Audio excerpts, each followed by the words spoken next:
6 minutes past the hour. Welcome into the kickoff hour. I am Speedy. Right over there is Greg, working his way back in, and we thank you for being with us. Bubba back today, so we should have a full staff. And I understand Adler has a Halloween get-together or party at Ruby's school. I believe that's what I saw, and that is, I remember those days. Good night. I remember those days, and so we have a lot to talk about today.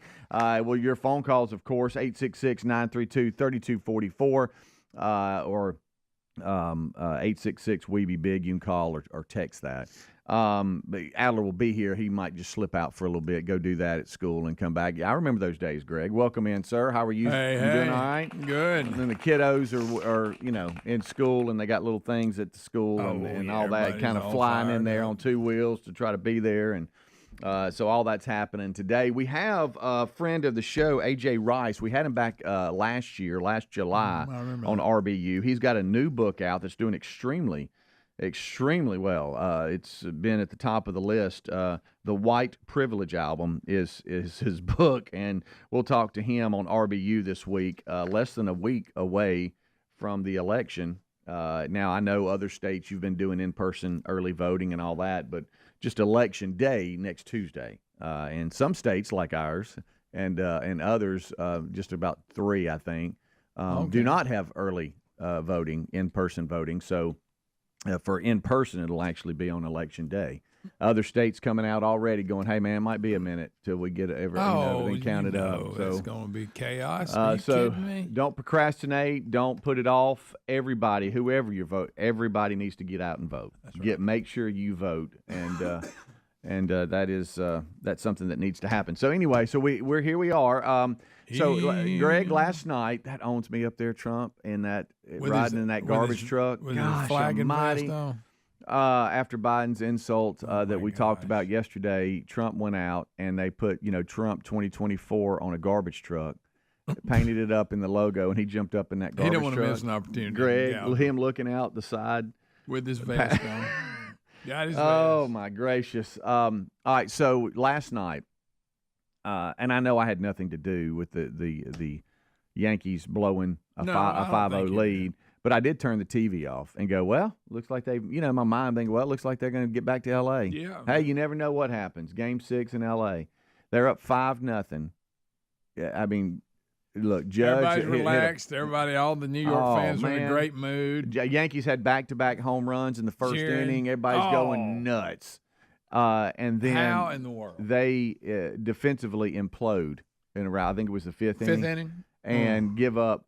So they had one. It wasn't just a gradual. No, they had one of those, which I hate worse. Mm-hmm. When it just falls to crap. And it's kind of funny, and we've talked about this.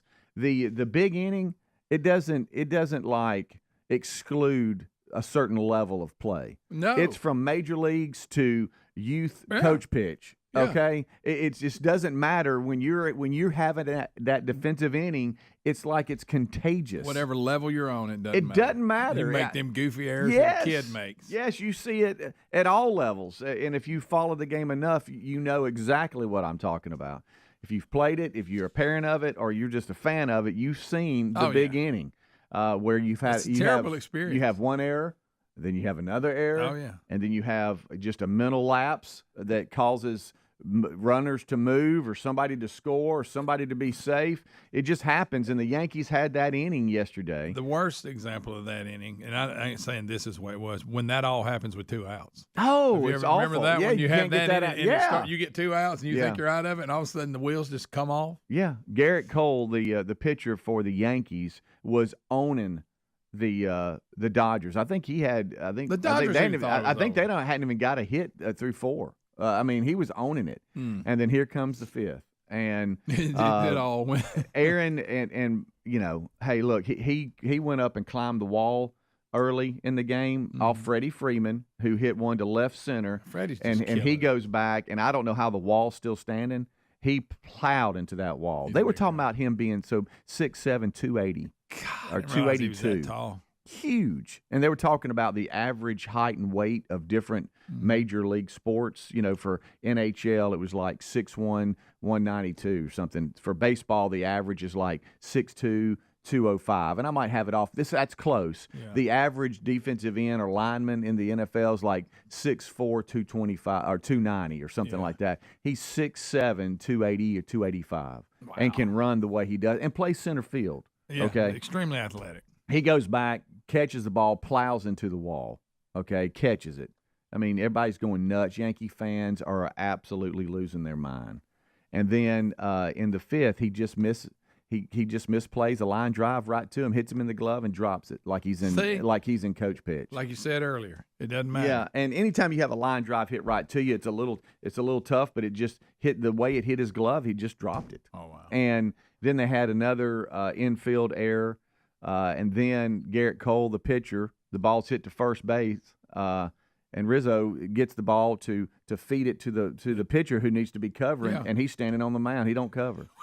And so you just check out. Yeah, get caught in a stare. Yeah, and so now before you know it, here come the Dodgers. Here they come, and they tie it up, and then the Yankees get the lead back.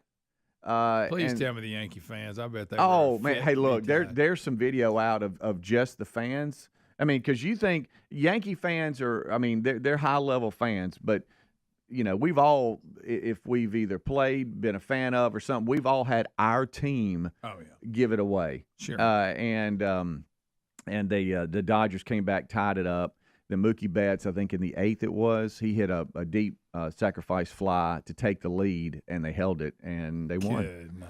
The Yankees fans didn't sleep a wink. No. The Dodgers fans are going crazy. They already showed the parties on the streets in L.A., fireworks, people going they can't believe it. Because you could even see the look on the face early in the game, Greg, that the Dodgers even were like, the dugout was like, oh, wow. So, we'll get them next one. Yeah, we'll get them next. We'll get them back, and we got 2 at home. Yeah. You know, and then they start throwing up the stats. No, you know, no team's ever come back to get it to Game 6 down 3-0. You know, I mean, everybody's already looking to the next storyline. And then that happens. So congratulations, Freddie Freeman, MVP. Well deserving. Well, he's been crushing the ball. Thought he had him another one last night, but as I said, Judge goes up, climbs the wall, catches it. It wouldn't have been a home run, but it would have hit the top of the wall. He got another big base hit. Yeah. And so you the misery and the agony of just, you know, as a Yankees fan, hanging on and hoping and praying. Somebody just texted and said, I'm a born Yankees fan, and I'm glad it's over, to be honest. Just the stress of it all. That was too much. Yeah. Let's just move on. But the trade for Soto, it worked out. We'll see if he stays a Yankee or not, but at least you got there. I know you're not into moral victories and hate it got away the way it did. But the Yankees were seeming, you know, they seemed to kind of the big boys were catching fire, and it's just a little too late. And then that one inning gave up a 5-0 lead. I mean, I turned it off. I was like, you know, in my mind, I'm thinking, wow, man, they got it back to L.A. You never know. Yeah. You're ready to follow that storyline. Win in advance. Win and move on. You know, one game at a time. Don't think about all the stuff you got to do. Just win and get to the next day, kind of thing. And then here comes the fifth. And then I'll be honest with you, I wake up, first thing I do is check the score, and I had to get my readers on again. I'm like, wait a minute, am I reading this right? God, if you just stayed up a little longer, you'd have seen it. I would have all fall apart. I would have. But you have to make that decision, though, Greg. Oh, is it worth it? I went to bed actually early last night. I was like, I'm just going to bed. Yeah, I had to. I was like, man. But congratulations to Freddie Freeman, the MVP of this year's World Series, and the Dodgers for winning the World Series in 5 games. Wow. We'll be right back. Rick and Bubba. A medical test can reveal your body's biological age, which can show if you're aging prematurely. Better nutrition has been shown to reverse one's bio-age. Now, my hope of living better and healthier is why I take Field of Greens. Field of Greens is an organic superfood fruit and vegetable drink backed by the Better Health Promise. At your next checkup, your doctor will notice your improved health or your money back. Join me in better health with 15% off and free shipping. Go to fieldofgreens.com, use the promo code BIGVOX or rickandbubba.com for a link. There's nothing nothing more frustrating than your earbuds won't work, so Raycon is making your everyday easier with their best-selling everyday earbuds. 32-hour battery life and multi-point connectivity. Raycon's everyday earbuds are now even more easy to use. They're available in a variety of vibrant new colors, and the quality rivals some of the biggest names in premium audio. And right now, you get 20 to 50% off site-wide when you go to buyraycon.com/bigbox.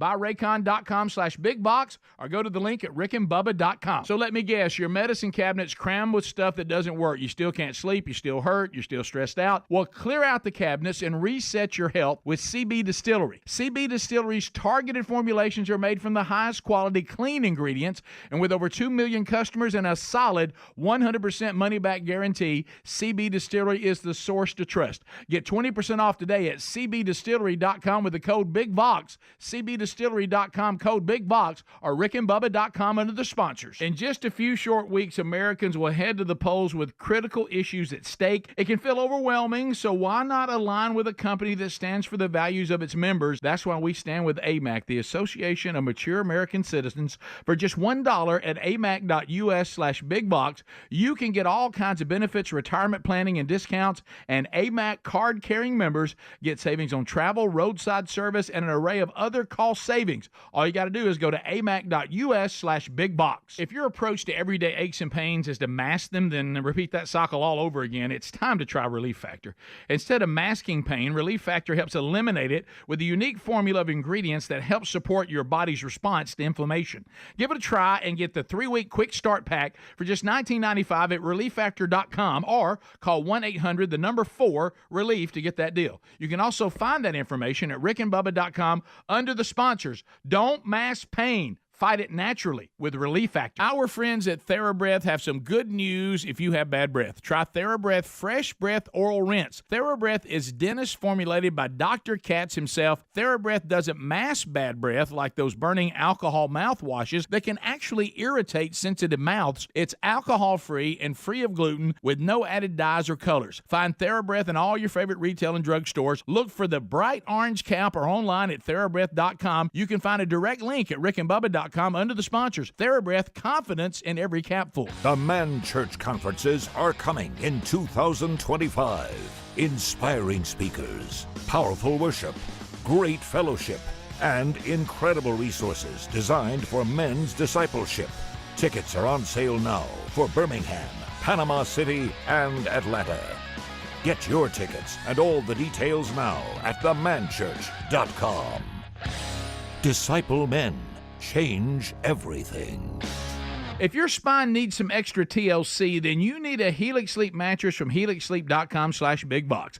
Each Helix mattress is designed for specific sleep positions and comfort. With 20 unique mattresses made from your personal preferences, you'll find one that's right for you, and Helix lets you try it out for 100 nights risk-free.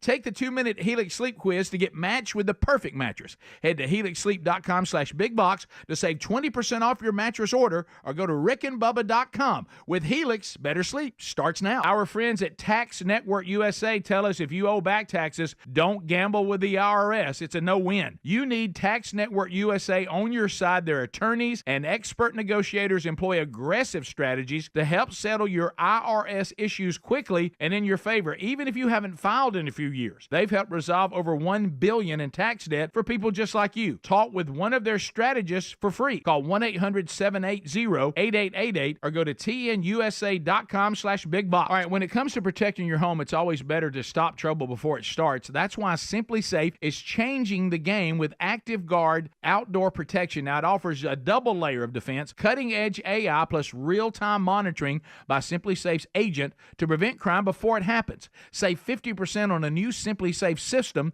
with a select professional monitoring plan at simplysafe.com/bigbox. That's simplysafe.com/bigbox, or find that link at rickandbubba.com. There's no safe like Simply Safe.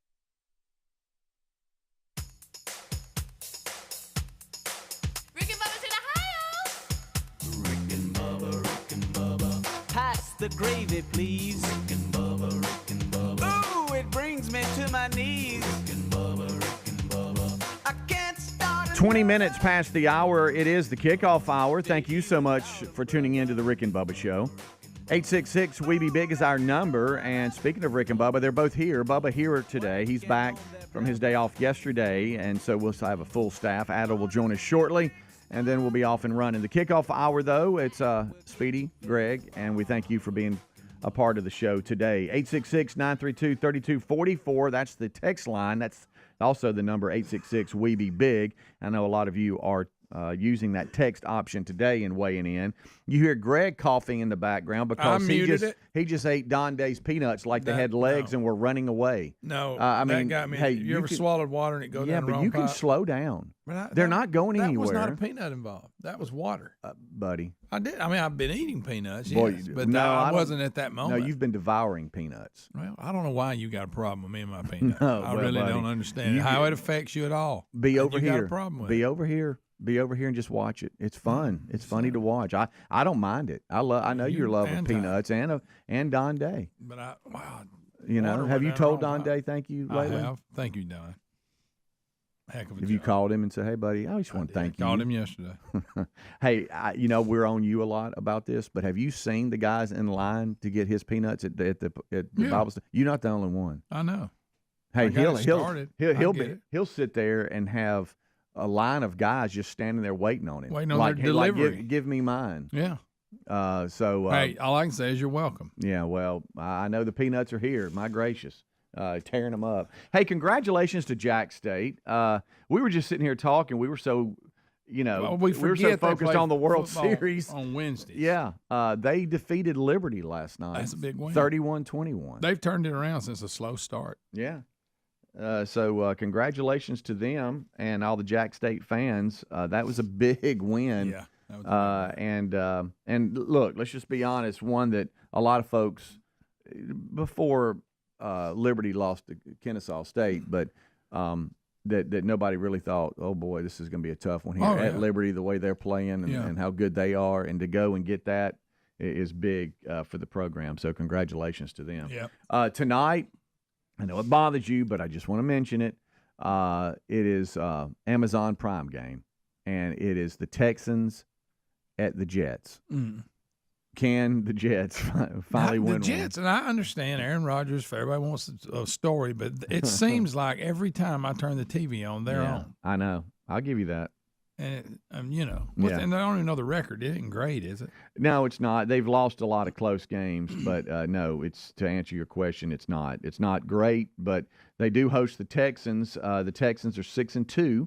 And the Jets are opposite of that. They're 2-6. Okay. And they going two different directions. They will play today. I saw where Diggs I think has an ACL tear for the Texans. He was traded from the Bills to them, and so Stroud loses his main receiver. But we'll see how that plays out. Down the drain. Yeah. Good night. Dang the luck, right? Yeah. So also it's Halloween. You dressing up? Y'all having a big block party? No. We used to back when the boys were young. I don't know if this is how your kids did it. I know you got the grandkids and all that, and Rivers, he is such a nut on what he wants to be. Anyway, but back in the day. It was more of a almost like a social, like the neighbors would come out and we just potluck dinner. Yeah, we just hang out, and kids would run dressed around. as something. No, but the boys would always declare they weren't going to dress up, and then about 4:00, on Thanksgiving Day, Halloween Day, they would just start going, hey, I want to be, I want to dress up. And you got to. So then we'd run around and find like a pair of shoulder pads and a jersey, and then there'd be a football player. We always had a football player and cheerleader. Yeah, it was just those were easy to find. Where we live and the road we live on the Cove, it's a weird dynamic because it's set up for trick or treaters, and you think, man, we're going to be slammed with trick or treaters, and we're really not. Huh. It's the strangest little thing because it's like a little sidewalk community, easy access. Yeah.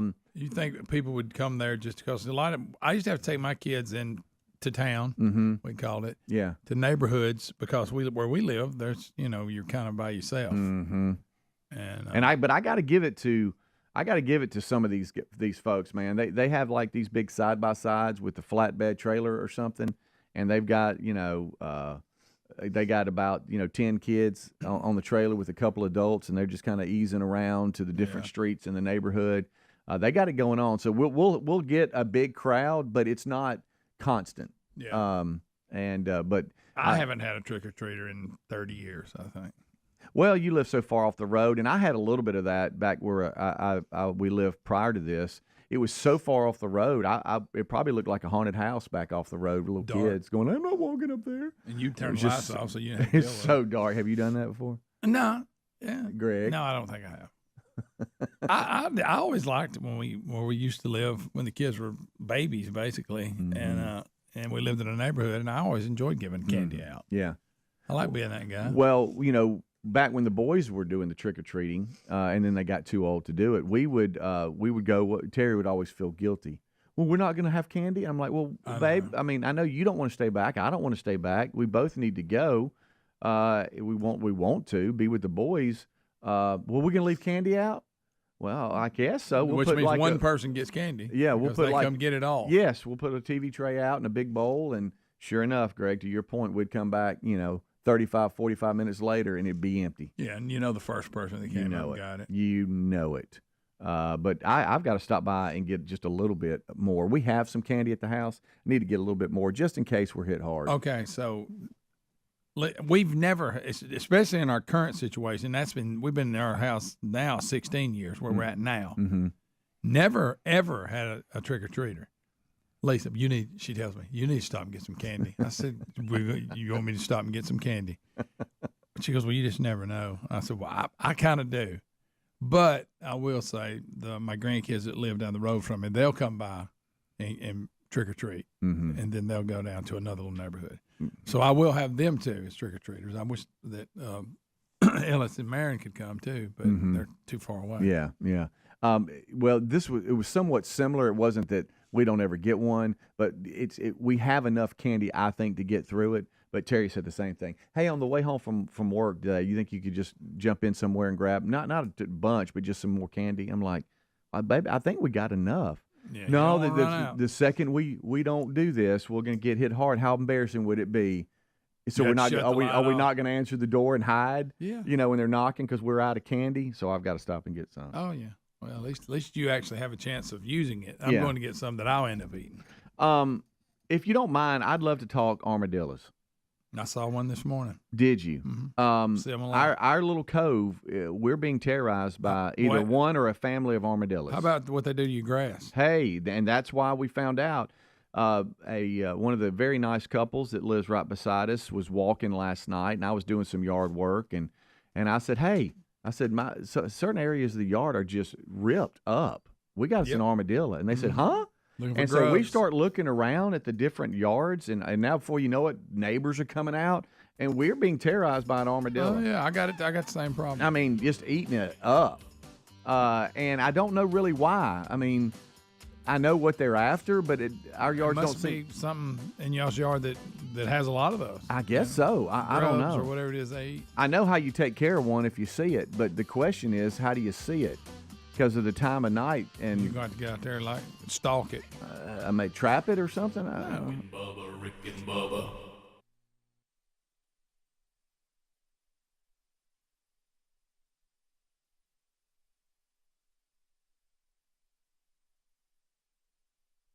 We all have two ages, our true age and our biological age. Our bio age suggests how healthy or unhealthy we are inside. You want your bio age years younger than your true age. Let me tell you how Field of Greens is helping me do that.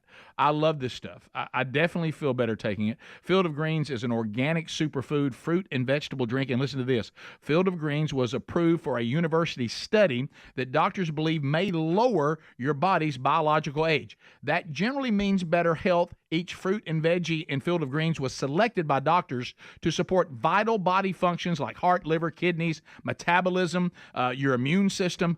Only Field of Greens is backed by the Better Health Promise. At your next physical or checkup, your doctor will notice your improved health or your money back. So why don't you join me in Better Health with 15% off and free shipping? Go to fieldofgreens.com, use the promo code BIGVOX, or go to rickandbubba.com, find the link under the sponsors button. If your spine needs a little extra TLC, then you need a Helix Sleep mattress from helixsleep.com/bigbox.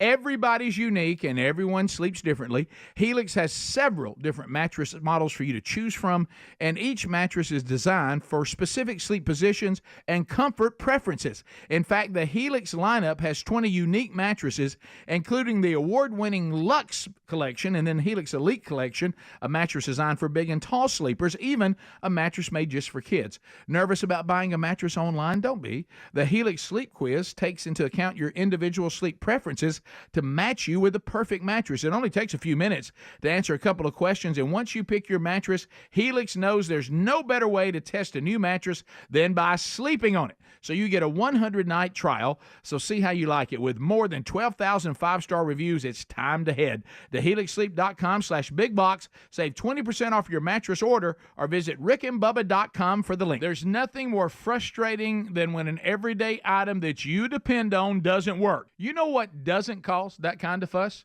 Raycon's best-selling everyday earbuds. Raycon's everyday earbuds are made to make your everyday a little easier. Every time they update the product, they add new features to make them even more easy to use, like 32-hour battery life and multi-point connectivity that lets you pair with 2 devices at once. And they're available in a variety of vibrant new colors. That sounds good to me. But Raycons sound even better. Seriously, the quality on these guys rivals some of the biggest names in premium audio, and Raycon offers a 30-day happiness guarantee, so if you need to make a return, that's pretty dang easy too. Stop the fuss. Go to buyraycon.com/bigbox today and get 20 to 50% off site-wide. That's right, you get up to 50% off everything on Raycon's website when you go to buyraycon.com/bigbox or use the link at rickandbubba.com. All right, let me guess, your medicine cabinet's crammed with stuff that doesn't work. You still can't sleep, you still hurt, and you're still stressed out. Well, clear out the cabinet and reset your health with CB Distillery. CB Distillery's targeted formulations are made from the highest quality clean ingredients. There's no fluff, there's no fillers, just pure, effective CBD solutions designed to help support your health.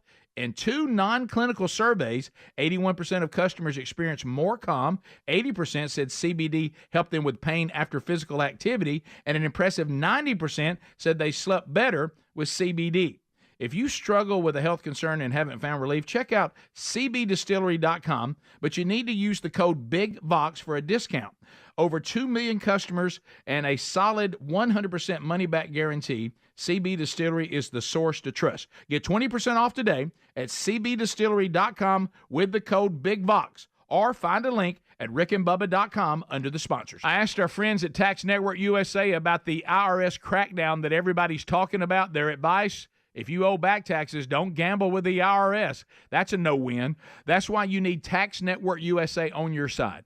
Their attorneys and expert negotiators employ aggressive strategies to help settle your IRS issues quickly and in your favor.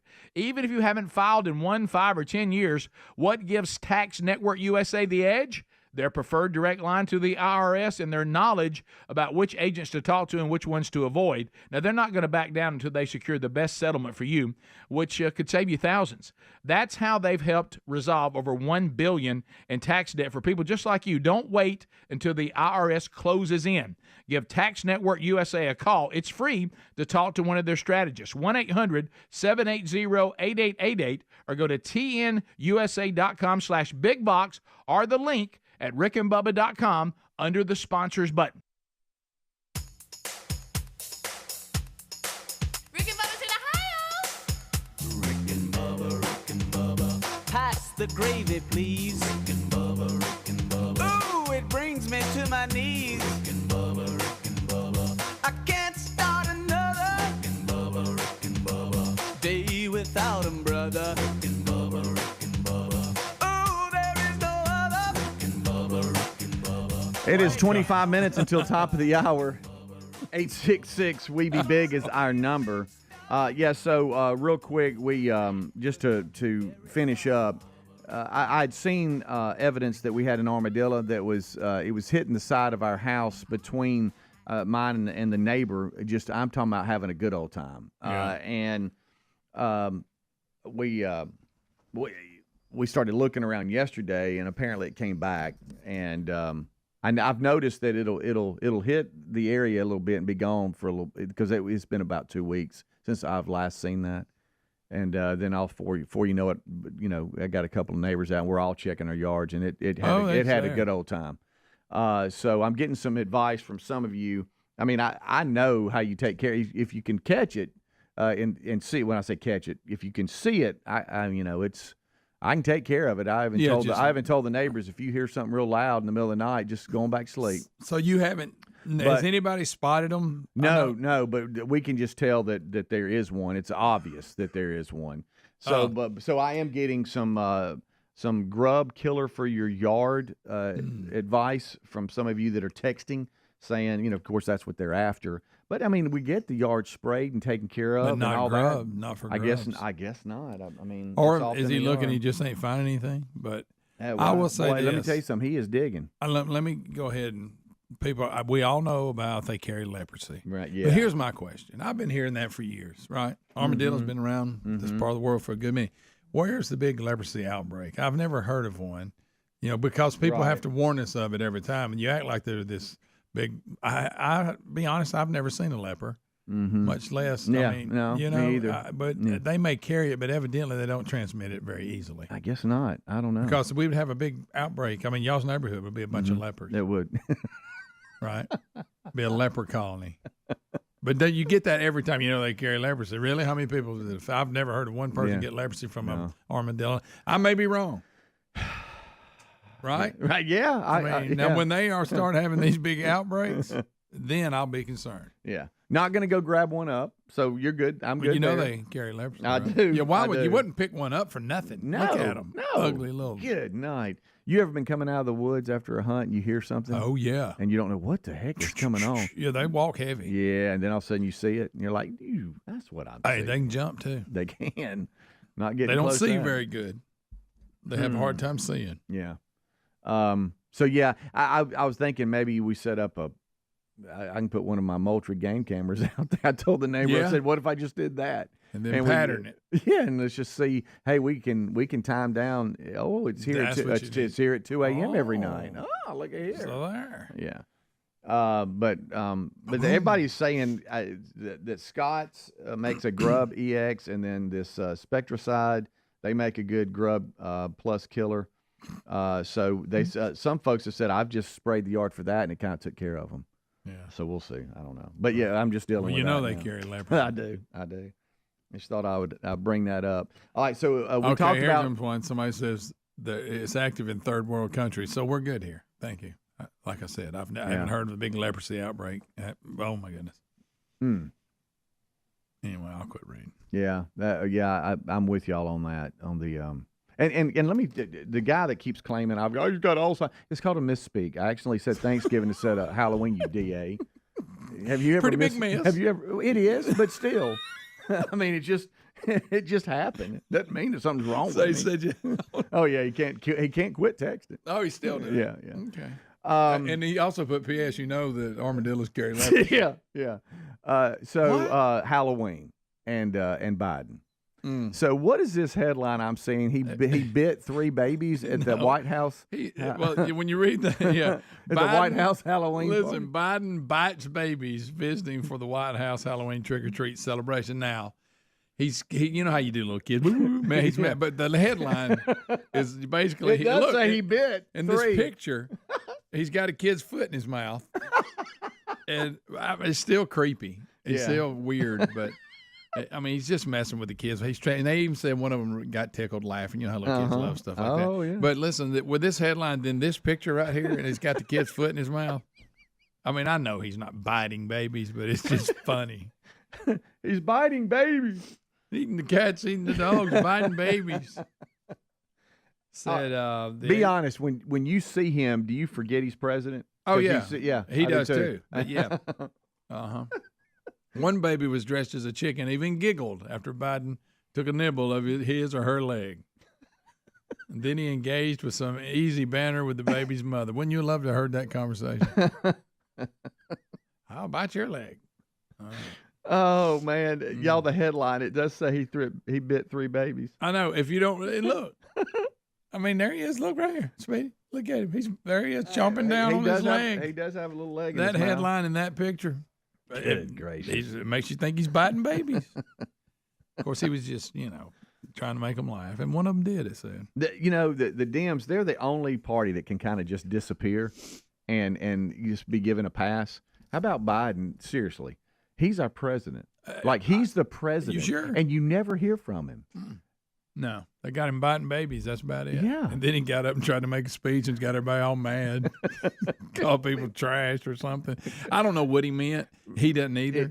Right. But the way it was said listen, and the delivery of it sounded like he called half the country garbage. Yeah, and they're going to use that and use it well.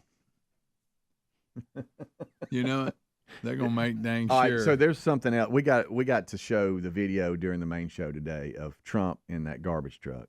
Guys, Trump jumps up in that garbage truck, and he's got that vest on, and the garbage truck is painted up with Trump 2024 and stuff. Y'all, taking out the garbage. It is priceless. Yeah. And then goes to the event and keeps the vest on. Yeah, that's the best part. He looks really good up there in those vests. Trump's flagging traffic. Oh, wow. So we're real close to the election. Oh, wow. Real close. I mean, real close, Greg. Oh, you can reach out and touch it. That's what you can do. Yeah. Because our state does not have early in-person voting. No. Neither does Mississippi or New Hampshire, I believe. Those are the 3. And so I know it's the countdown is on. For some of you, Oklahoma and others that just started in-person voting, I know it's already going. They talked about how many folks have already voted, which is huge. But for us, it is about to begin in person on Election Day, just that one day. All right, I'm looking over here, and I'm still seeing text messages. And when I'm talking and you've got your hand over your mouth, I don't know what you're seeing. I got to stop. What is this here? What are you back to what you oohing and on about? What is this? I'm sorry, that's on me. We need to turn that. Well, that's back to Ryan's point is it's good, but he doesn't like it because it just sometimes distracts us. Yeah, I got to get better about that. Yeah. But look, I meant to ask you before you finish this last story. Us, Mississippi, and New Hampshire, why do we not have? I don't know. Why does everybody else have ours? I don't know.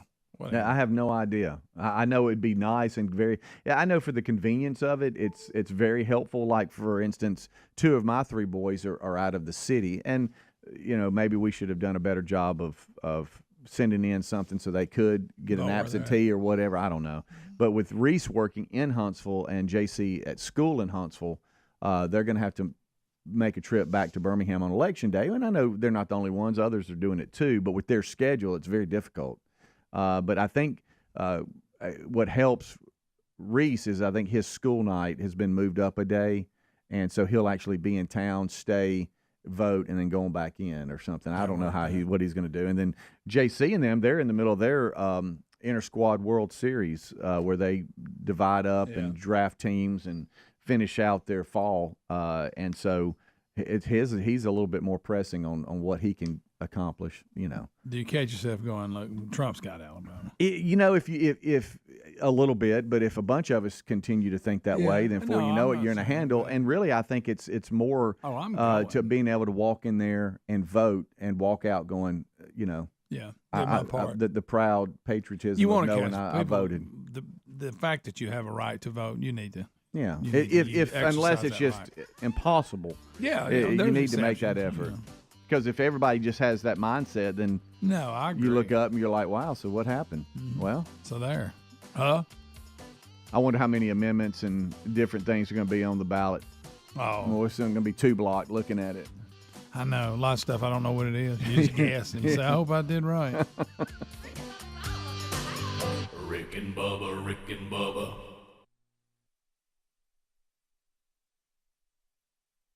It's Common knowledge that after age 30, our metabolism changes. We have less energy and gain weight easier. There's a way to feel better, not in years or months, but sometimes in just days. I'm Chuck Norris. I tried everything. Working with a team of health experts, we came up with Morning Kick. Morning Kick is a revolutionary new formula that combines all my favorite supplements into one daily drink. Morning Kick has probiotics to help you lose weight, prebiotics for digestion, superfoods for muscles and joints, and powerful anti-aging supplements. It'll help you feel youthful, energized, and helps manage stress. I look and feel better than I have in years. Go to roundhouseprovisions.com, use code EXTRA or text EXTRA to 511-511 and claim 40% off. Roundhouseprovisions.com, code EXTRA. Every purchase comes with our 90-day money-back guarantee. You could be feeling these changes within just a couple of days. Text EXTRA to 511-511. These statements have not been evaluated by the FDA. This product is not intended to diagnose, treat, cure, or prevent any disease. Message and data rates may apply. Paid for by Roundhouse Provisions. Few understand the impact this election may have on their retirement savings. Our entire economy could face a monumental shift that could destroy a huge amount of value many Americans have stored in their 401ks or IRAs. In times like these, the most trusted store of wealth in human history stands out: physical gold and silver. Many Americans have looked to True Gold Republic for help. They specialize in helping those with a 401k or other retirement accounts convert their stocks and bonds into physical gold and silver to protect their hard-earned savings. True Gold is offering listeners a free copy of their Election Gold Protection Kit today. Call 800-300-GOLD. This information is free and might very well save your comfortable retirement. By acting before the election, you can still make a tax and penalty-free conversion with the help of True Gold's award-winning team. Call 800-300-GOLD. That's 800-300-GOLD. True Gold Republic is not a financial advisor. Consult with your tax advisor before investing. Call 800-300-4653. Performance will vary. Past performance not indicative of future results. Paid for by Christian Care Ministry. So right now may be the perfect time for you to rethink how you pay for health care. And here's why. This time of year is decision time for a lot of people, but it's also when you can join Medi-Share and save even more than usual.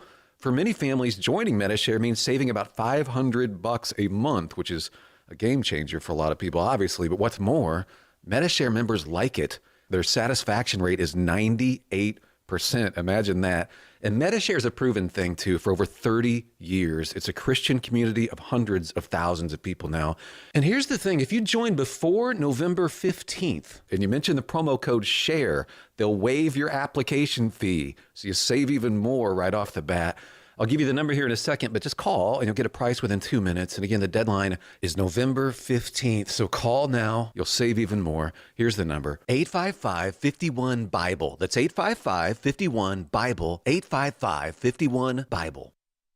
All right, if your approach to everyday aches and pains is to mask them, feel better for a few hours only to have the pain return, then repeat that cycle all over again, it's time to try Relief Factor. And the good news is Relief Factor makes that easy. Their 3-week quick start is only $19.95, less than $1 a day. Instead of masking pain, Relief Factor helps eliminate it. How? Well, it's a unique formula of ingredients that helps support your body's response to inflammation. Relief Factor was developed by doctors and is 100% drug-free. And for so many people, including some of us here on the show, Relief Factor has been a game changer because you just feel better when you're not in constant pain. You'll feel the difference. Give it a try and get the 3-week quick start for just $19.95 at ReliefFactor.com or call 1-800-4-RELIEF to get that deal. You can find that info at rickandbubba.com under the sponsors as well. Don't mask pain. Fight it naturally with Relief Factor.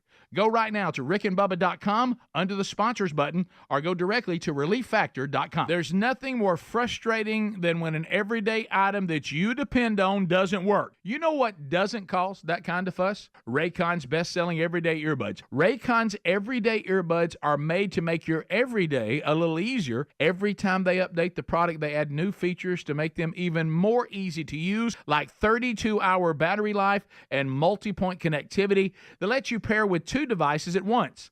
And they're available in a variety of vibrant new colors. That sounds good to me. But Raycons sound even better. Seriously, the quality on these guys rivals some of the biggest names in premium audio, and Raycon offers a 30-day happiness guarantee. So if you need to make a return, that's pretty dang easy too. Stop the fuss. Go to buyraycon.com/bigbox today and get 20 to 50% off site-wide. That's right. You get up to 50% off everything on Raycon's website when you go to buyraycon.com/bigbox or use the link at rickandbubba.com.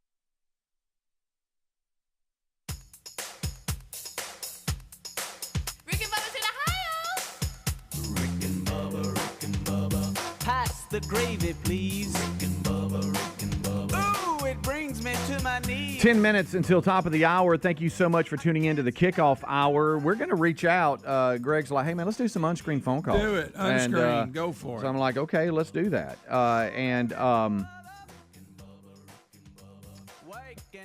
We'll do that. 866-WE-BE-BIG. That's 866-WE-BE-BIG. So if you holler now, they'll be ringing and ready by the time I finish this brought to you by, which is brought to you by Association of Mature American Citizens. We're talking about AMAC. AMAC.us/BigVox. Look, saving on some great discounts from companies that share your values. I know that sounds good to a lot of you, especially with the election coming up. It's on our mind. AMAC does that, the Association of Mature American Citizens. This is an organization with over 2.1 million patriots who are committed to saving the country we love. They stand for the values that we all share and fight every day to protect the individual liberties outlined in the Constitution. So when you are a member of AMAC, you know, not only do you have great savings, but you're with a company that partners with your belief system. AMAC.us/BigVox, BIGVOX. For just $1, you can join. That's $1. And you can be part of a very powerful movement and save you big time on so many products and services. And if you're wondering why AMAC is offering all of this for just $1, it's because this is a call to action. Your voice matters. And so check it out now. Your membership will deliver you, over 100 companies that share your values, including an array when it comes to travel, hotels, car rentals, theme parks, shows, events, movies, restaurants. It's all there. Also, you get a bi-monthly AMAC magazine as part of your subscription. So go to amac.us/BigVox to join today for just $1. Make a difference. Stand for America. And you can also find a link at rickandbubba.com under the sponsors button. Okay, the phones have gone nuts, Greg. Look at them. We have released the Kraken. And there they are. Here we go. Oh, no, you know what? They quit putting the names up the other day. You know how it does that? Did it reset? Yeah. Okay. Been that way for about 3 days. Usually it's already back. All right, I'm on the wrong mouse. Okay, well, we got mouse. Look, we got mouses everywhere. Look, we got a mouse here, a mouse there, mouse this, mouse that. There. We got area code 205 checking in. What's up, man? Yes, this is Sam. Did you guys see the Baptist Church in Alabama, in Birmingham, that had on their sign? Did you see that? About voting? Yeah, about blacks that vote. Why don't you tell us, Sam? Yeah, that's Sam. You're making us okay. guess. Yeah. One side said blacks who plan to vote for Trump are ignorant and are an ignorant and stupid Negro. Oh, and the other side says that's not a bad word. Okay. What? Go ahead. All right. Yeah. And the other one says, warning African Americans a vote for Trump will put black folks back to picking cotton. No, that's on the church. Okay. That's thanks, buddy. Wow. Ill-advised. Let's jump to 502's checking in. 502, what's up? Hey, what's going on, y'all? This is Big J Rock in Louisville. I hate that we've only got a couple months left of the Rick and Bubba show, but y'all can join me at Kentucky Sports Radio. But I want to make sure y'all got some of that Fermunda cheese this year. Okay. Some cheese? You know where it's from? No. Holla! I got him. I wasn't listening. All right. Let's go to 334. So far, funny. I'm not liking this unscreened phone calls. Yeah. 334 checking in. Nope. Okay, you just hung up. See, I don't like it. Why are you scared of it? Let's go to 205. 205, what's up? It's got to turn around quick. Good morning, guys. Blazers. Hey, what's up, man? I'm so just got to turn. Well, let me tell you what. Year, buddy. Number one, we need Speedy back as hype man. But that's what we were saying. If I could get Greg Burgess riding around Birmingham in a MAGA bucket truck, that would be the ultimate. Y'all have a good day. I would do it, no doubt. But hey, he's down. He is down about the Blazers. You could just hear in his voice. Oh, my goodness. Blazers. Yeah, I know, but he's trying. Let's go to 256 checking in. What's up? Yes. Did y'all hear that podcast Fetterman did over the weekend with the Daily? No. Well, this lady was talking about a union company. He was at a union company, and they a truck come by. He said they had truck nuts on them. He asked her. He said, "You know what truck nuts are?" And she said, "Do I look like I know what truck nuts are?" He said, "Well, occasionally it's balls hanging off the back of a truck." Whoa, man, what's going on? You are so stupid. You don't know anything. What are we doing? I've seen what he's talking about, though. Yeah, I know, but I mean, what are we doing? Play that drop again. I love it. Huh? I love that drop. You are so stupid. You don't know anything. Oh, wait a minute. Can't make. Can we got to turn this? I need some help. I y'all. blame it because the names are gone. It's not running smoothly. Nothing. 205. What's up? Good morning, boys. I'm gonna try to turn this please phone troll around. Please. All right, so you guys were talking about meatloaf yesterday, and I'm about to change your world. Okay. This is like spiral dogs. It's like chocolate biscuits. This is crazy. Okay, so next time your wife wants to make meatloaf, tell her to switch out the saltine crackers that they have to crush up and put in there like a binder. Yeah. Tell them to switch that out for Cheez-Its. It'll change your world. Crush up the Cheez-Its. Whoa. Absolutely. That's interesting. Odd. It's kind of bold. I'll give you that. Yeah. I don't know. I'm a little afraid of it. Let's go to 334. Just a little afraid of it. 334. What's up? What's up? Hey, you want some help catching that armadillo? I'm sorry? I said, you want some help catching that armadillo? Sure. Go to your local feed store and get you one of those varmint traps, and go to a bait store and buy you a box of wigglers and put in there. And Box of you'll what? catch them first Box of what? Box of what, bud? Wigglers. Wigglers.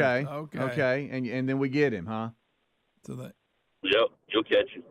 Okay. Set the trap out beside your house, put it up against the house where you can't really go around it. He'll slide right in and eat those wigglers. Then you relocate him. Okay. Hey, thank you very much, man. Or hit him in the Appreciate head it. with a baseball bat. Whatever comes first. I had a buddy that tried that and it didn't work. Yeah, armor. Yeah, didn't work. Did not work. Did not work. He found himself running away. Being chased by leprosy. Let's go to 205. What's up, 205? Don't be mad with me. Ain't had one of them in a while. 573. Really? Checking in. What state are you in? In Missouri. Okay. What's up, Missouri? Well, I'm actually, my name is David, and I'm from the home of the Throwed Rolls. Oh, yeah. Come on, throw me one. Yeah, well, I'll tell you what, I'm really depressed because first I lost Paul Harvey, then I lost Gary Brownfield, then I lost Rush Limbaugh, and now I'm going to lose you guys.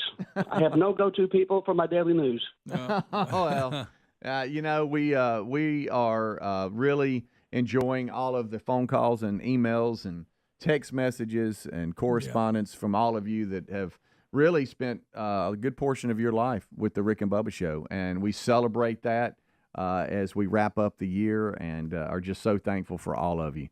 We've only got about 40 seconds left. We have no phones right now that are available. Yeah. Every one of them is ringing. And so do I go one more? But I stand the chance of something happening Yeah, here. go one more. 256, what's up? Hey, just fired up and ready to go, helping you guys turn this thing around. God bless you. Thank you so much. There's a normal hey, person. I like that. That's good. Thank you, course, sir. man, Can we end it right there? What? I'm being a hypocrite. I like when calls are weird. No, I'm fine with weird calls, just not stupid ones. There's a difference. Yeah, well, that's funny. I know that's right up your alley. Oh, yeah, absolutely. 866-WE-BE-BIG is our number, and we thank you so much for tuning in. Rick and Bubba join us right after top of the hour break. Adler as well, and don't forget, we have RBU this week with A.J. Rice, his latest book, The White Privilege Album. Isn't he kin to Jerry Rice? No. Rick and Bubba, Rick and Bubba.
Here we go, 6 minutes past the hour. Another hour on another day.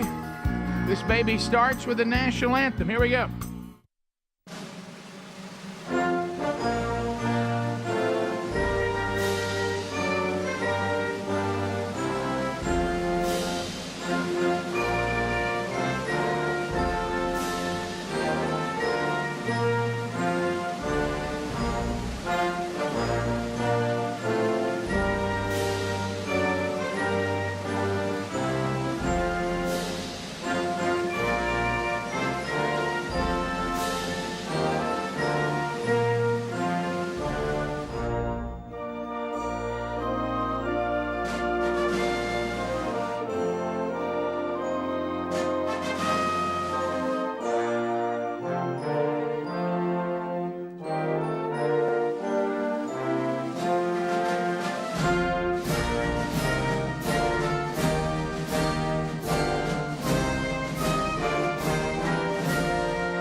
Well, 7.5 minutes past the hour, the Rick and Bubba Show. Thank you for being with us as we move on. Kickoff hour is done. Speedy and Greg knocked that out for you. Eddie Van Adler joins the team. He is here, ready to go forward. He'll drive the YouTube channel for you. For all the tubers, hello, that watch either live or archive. Or maybe you're a Blaze TV subscriber and you are catching a best of hour. Whatever the case may be, whether you have us on America's boldest radio stations, the Rick and Bubba TuneIn app, the podcast archives, however you're here live or archived, we sure are glad that you're with us. 30 Rick and Bubba shows remain, counting today. We're missing one. He's back, the silver-tongued one. The man with a golden voice, professional lunch eaters, man of the year, the inventor of pizza and a cup, Shakespeare's worst nightmare, and the master of the King's English. Ladies and gentlemen, put your hands together for Bill Bubba Bussey!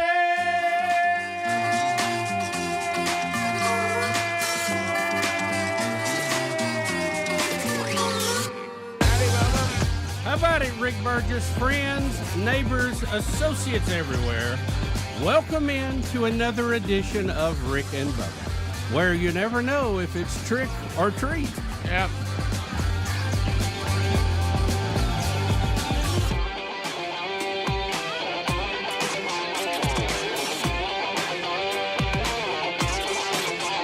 Who you gonna call?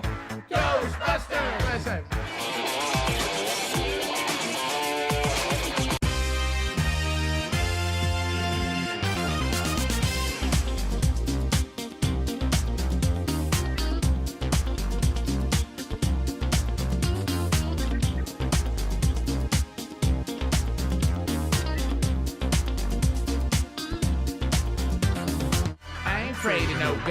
There he is, Ray Parker Jr. Did you ever see the behind the scenes on that movie being made and the song being added and how it kind of changed the whole attitude of the cast and everything? No, I know you mentioned it. Yeah, I saw it one time. Some reason I know it was. We played the song Jack and Jill, so that took us on a Ray Parker ride. And was anybody cooler than Ray Parker, no, by the way? Absolutely I mean, he not. was, to me, the second coming of Billy D. Williams. Well, I tell you what he was. You know? He was. He filled the gap that now Lenny Kravitz fills. Yeah. On coolness. Yep, you know, yep, it's like, absolutely. You thought to yourself, well, that Ray Parker Jr. I mean, you talk about somebody's got their act together. Oh, smooth. And you know, he the song was not done when they started doing the movie. And Ray Parker, I forgot how it all came about now, but it was a story about how he got picked and how he actually did the song. Right. And then when the cast heard it, he said it just, I mean, their now- whole mood, it does like all of us. Everybody goes, well, that's a fun song. Oh, yeah. You know? Well, how about you? and then they went back and shot some scenes for video of them singing. Now, I do remember that. And it was after the fact. They'd already shot most of the How about movie. that? So, yeah. Well, it's a fun little peppy song, it is. you know, and you can have a lot of fun with it. Greg, of course, doesn't like it, but I mean, the rest of the world does. The rest of the world loves it. You like that song? Well, I said it was fun. I didn't say It's a I like. peppy little I didn't I say like it like a commercial. I'm not going to like hold a lecture on all the wonderful things it does and its true meaning. It was You know, a I mean, commercial to a movie. Yeah, it was. That's the way I look That's at the way I look at it. I look at it as just fun. That's it. But as far as like songs, hey man, that's a good song. No. But I ain't afraid no ghost. But fun. Bubba, how about You got Stairway to Heaven, you got Ghostbusters. That's Yeah, right. that's Right it. up there. Yeah. Right there together. A lot of people don't know the real meaning behind the song was how he felt about when he heard about the death of Buddy Holly. But anyway, Bubba, you talking about us coming funds on a couple of things yesterday. So I'll start here. So in the Wednesday Bible study yesterday, of course, Greg's got his peanuts, as you can see, but one of the guys in the Bible study brought you and me Christmas ornaments that are cans of Spam. I mean, okay, I didn't know what that is impressive. Yeah, they're not. They're Christmas I ornaments. thought I didn't know that. I thought that was a real can. Look at that right there, Christmas ornaments. Well, I'll be. So thank you, Mike, from the Wednesday Bible study. He wanted me to be sure you got yours. So That is cool. Bubba's holding it right Yeah, now. I'll have to So put that right in front of the tree. And then yesterday, I was going to the journey to the restroom that's well documented here, and a lot of times the people delivering, and of course we watched your saga day before yesterday on waiting on a delivery from a delivery service. But so I walked. A lot of times if they can't get anybody to come to the suite door, and I mean that SUIT, where all the radio stations are located and our studios here. So a lot of times there'll just be boxes sitting right by that door, and I look down. Honestly, just totally transparent. A lot of times if I look down and it just says Summit Media or the engineer or something, I won't pay any attention. I might set it inside the door because I don't know where to go with it. But I looked down and I saw Cracker Barrel, and I thought, well, now, hold on, that's worth a stop and a look. And then I saw the name Bill Bubba Bussey on the package, and I thought Cracker Barrel and Bill Bubba Bussey, this is an important package. And so I walked it all the way in and set it in front of your door, and look what you have. Rick, I want to thank Wanda Whitley, who was here last week, who brought us a bunch of goodies. And the world's biggest giver? Yeah, she sent me a Charlie Chips Is that can. from Wanda? Yeah, and, we've talked about this on the air many times, the fun we had as kids waiting on delivery people to come by. Yeah. And none were bigger than the Charlie Chips guy. And a lot of people out there thought we were exaggerating that you could get potato chips in a big tin delivered to your house. Right. Yeah, and here it is. I mean, they're in here. They're sealed off. Yeah. Ooh, look at that. I didn't even know. That's a good smell. It's real. That's That's that a takes me real back chip to when right I was there, a baby. kid. I didn't know that those still existed. And we used to put a dog chain in it, Oh, yeah. fill it up with newspaper, Yep. and then play the top of it like a snare Like, drum. like a snare drum. And you know where it came from, don't you, Adler? Apparently, Wanda, our listener, went to Cracker Barrel because it's more than just a restaurant. What else is it? It's also a family rest. It's also a store. A country store. Country store. Country store, Adler. Adler, you got to keep that because that's the thing that you said to your mother when she got a Mother's Day gift from you. Yeah.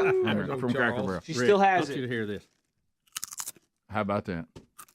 I didn't know these still existed. So they don't deliver them anymore, but Charles Chips, the company, still exists. How about that? They still exist. I think they'll start delivering again. Is it only at Cracker Barrel you can get them? I mean, they're not in stores. I never see them. No wonder everybody's so mad because you don't have things like this. That's the same chip. I remember it. I mean, it's exactly.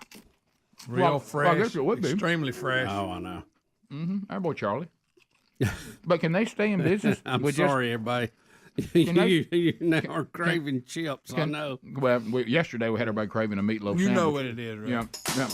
Yeah. Some big chip company has brought them in as one of their products. Yeah, okay. Yeah, probably. No, so. I'm just guessing. No, you're probably right. So thank you, Wanda. Wanda. Yep. Wanda just continues to give. I know. I've never seen anybody so giving. We'll be back 15 minutes past the hour. More of the Rick and Bubba Show coming your way right after this. Rick and Bubba, Rick and Bubba.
man. We push through. We overcome.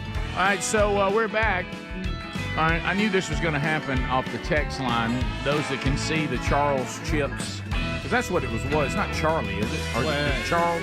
I always called it Charlie. I always called it Charlie chip. They're saying, and Greg mentioned this a minute ago, but things are different when you're a little kid. People are saying, is that tin as big as they actually were in the 70s and 80s?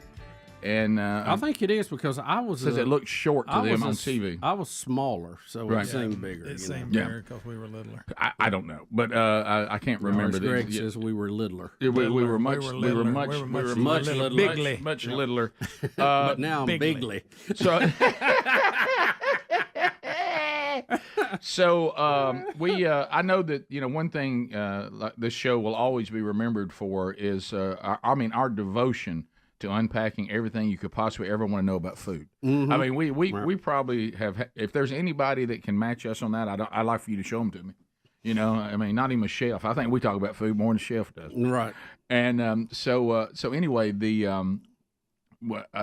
yesterday we were talking about the food that is sometimes it's kind of one of those foods that's kind of divisive, meatloaf. Yeah, and whether people like meatloaf or they don't like meatloaf. And so one of the things, and people grieve in different ways, but Sherry, with her mother passing last week, brought all her mother's recipes home. And she's making them and she's cooking them, working through the book, and she's taking some of them, of course, back to her dad to let him stock up on food too. But we were trying to do a little better. You know what I mean? And right, and I don't know right. if when you go back to somebody whose name was Dottie Faye, do you think she was concerned about calorie count? No, in the least. No, it was all about the taste. So I come home to this yesterday. Dottie Faye's peanut butter cookies. Oh yeah. Dottie Faye's meatloaf. Come on. And then we had Dottie Faye's roast in the crock pot with potatoes and all that the day before. And I'm telling Sherry, I said, baby, I can't. I mean, I'm not in shape to eat like this, like I once did. And so it just keeps. Did you work the? Yeah. I mean, you're not out bringing in the crops. You don't need that kind of calorie intake. Right. Yeah. And so, I mean, I'm glad this is happening, but it's just, wow. I mean, the food is absolutely delicious. And I just keep and she's standing over there and she's got those recipes out, and I think, well, what will be there today? But I can't say I'm sad about it. No. And then so I know that so we continue with that. But did you ever? I know you wouldn't do any kind of mayonnaise, but did you ever, like when your mom would make meatloaf, or if Betty makes it, do you do the meatloaf sandwich? I can't recall. After, leftover. You eat it straight up first. I can't ever recall making a meatloaf sandwich, but I like the idea of it. But now I liked meatloaf. I think the thing with meatloaf, it varied wildly based on what you put in it. It did, yeah. And, if it's got too many onions and too many pepper, I can't. Yeah. But no peppers. Your basic meatloaf, yeah, I like it. Yeah, there's no problem, and it's a great warm up in the microwave. And I know I'm about to ask a dumb question because to you, I know where you stand on this product. So what I'm about to say is I know the answer, but I guess I'll say it. Sure. Some people put the ketchup on the top of it, and some people don't. Or some people do it light, and some people do it heavy. Mm-hmm. You definitely are the ketchup on top guy, right? I do both. Yeah, I knew that. Yeah, sure. But yeah, look at me. Dottie Faye's appears to be ground beef, oats. They put the See, I don't know about all that. Yeah, and, that gives you that loaf thing, an egg, and then onions. That's pretty much all, and then ketchup, of course. I mean, I don't mind some onion. I love onions, but they just don't love me. Now so peppers, no, I can't. Peppers, peppers send me off in a bad place. I don't want to do peppers. So I know also, speaking of no one caring about all those skins. no one wanting. Caring about calories, it is Halloween, so the trick or treaters, if your kids have not already been to some trunk or treat, and they brave the neighborhoods these days where no one knows what to expect. But I was thinking, that you think about all the funny jokes, and I thought, would it be funny, because I think we need to help the next generation. Would it be funny to set up at your house tonight, and if trick-or-treaters come to your house, you tell them that you're dressed as a Democrat and they're supposed to give you candy? You opened the door, you had a big bag. Yeah. And it said, insert candy here. Right. Yeah. Hey, little fella. Hey, sweetheart. How y'all doing? Y'all look so cute. Where's the candy? Yeah, I'm a socialist. Share yours. What you got? What you got? No, I didn't go out and get any, but just share yours. We're here to get candy from you. No. We're Democrats. As a matter of fact, we're Democrats that are currently in power. Not only are you going to give us your candy, I want you to give us enough for somebody else's candy. Right. And so, because we want to give free candy, but we want you to pay for it. Right. It's a great thing. Yeah. So anyway, but maybe when you have little kids having fun, it's not the time and place to teach them about politics. But maybe it is. But that's the first thing hit my mind. I think now you wouldn't become a very popular house. No. People say, "Hey, stay clear down there on the end of the street. They want half of yours." Yeah. So anyway, and I know with you, Speedy, and you, Greg, having grandkids, I've already seen at least 2 of your grandkids, Greg. One went to a trunk or treat dressed as the Grinch, and then the little baby girl, who, by the way, I got a text from your daughter yesterday about Mary Hollis. I don't know if you heard about it. I saw. Sherry didn't care for it. She's like, "Oh, you'll be impossible today." Apparently, Greg's little granddaughter, for no one knows why, yesterday started telling her mama that Uncle Rick is coming. Yeah. She said, "Uncle Rick is coming," and she goes, "Uncle Rick's coming." She goes, Chandler said, "I'm not so sure." I almost got my truck and started driving. I said, "You send me too many of these videos, I'm coming to Pleasant Valley." I said, "Somebody's working on a good Christmas present." But anyway, so she was Cindy Lou Who, yes, and looked just like her, by the way. And then Pace was the Grinch, right? Mm-hmm. And do you have any idea what Ellis and Marin are doing? Marin is going to be some type of princess, I believe. Of course. Rick and Ellis, he loves these costumes that blow up. Oh, does he? So unless he changes his mind, you know those things like when you have like a sale at a car lot and they're going, "Oh yeah." No, he's not. His face is in there. Only problem was he couldn't walk very good. No, I bet. No. So he likes those that blow up around you. Yes. He'll come by with a blow up. It's like him riding a horse, where his legs are the horses. And that's funny. Yeah. It's hilarious. What about River? You know what he's going to dress up? Yeah, he goes back and forth. Depends on which way the wind's blowing. He's got his Spider-Man. He's got his Hulk. Oh yeah. And for some reason a samurai. I don't know what that's about. Okay. What about you, Adler? What's going on with Ruby and Ez? So Ruby's going to be a fairy again. That's very popular with her. Sure. It's a repeat. Standard. And then Ezra, we got him like this play set of like brooms and like dust bins and things like that. I don't know. It's a very popular toy nowadays. Okay. And like mops or whatever. It's like kid size, and he loves it. It's like his favorite toy. So he's going as a janitor. Adler, are you teaching your kids to clean the house? I love it. I'm not messing around. That's great. It's just he just runs around the house pushing them around. So he's a janitor. He's got Ezra mopping. That's great. Child labor. Yeah. I love it. We'll be back. Bottom of the hour. More Rick and Bubba coming your way right after this. Rick and Bubba.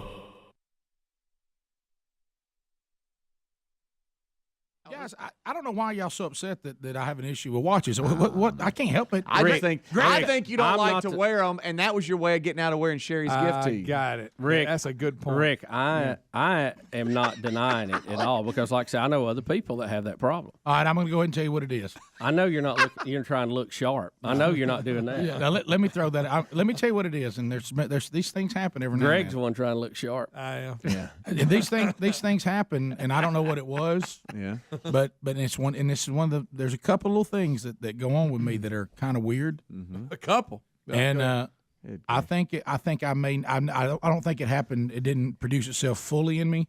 I think I'm kind of like somebody who I had something happen that should have given me superpower, but it didn't completely take. Oh, and it's just messing up watches. Yeah, you think you've had an experience. So just like I'm almost clairvoyant. Not quite, but almost. Right. Like I'll have things happen sometimes, and I'll think to myself, that should have hurt me, and it didn't.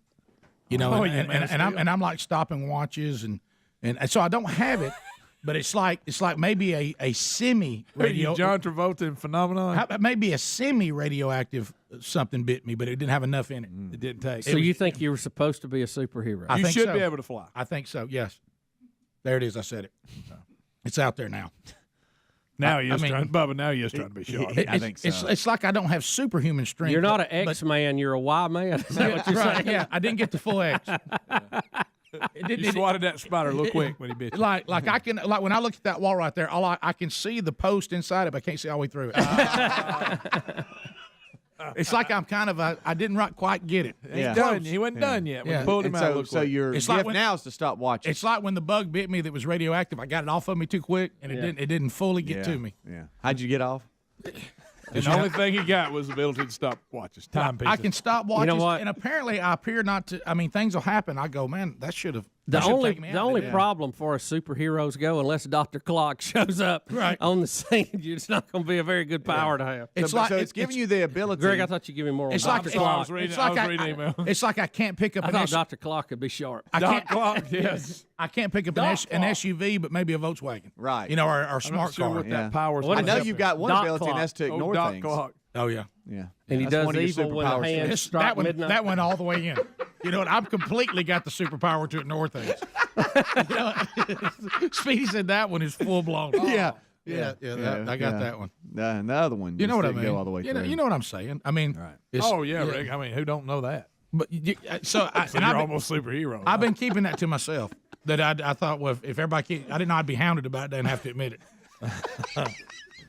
Like when I ask you what time it is, I already know. I'm just seeing if I was right. Right, because you're the most interesting man in the say world. I'm not even the most interesting. I'm just somewhat interesting.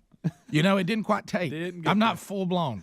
You're right. Can you take it back to a time? It's like somebody says, "Can you tell us, exactly what time it is?" No, but I can within 15 minutes. Yeah. You know, that kind of thing. And I can guess your weight. When do you think it happened? I don't know. Something got me. It started about 4 years ago. So like when that TV fell on me and it should have snapped my leg and it didn't. Mm-hmm. I started thinking, only a blood clot.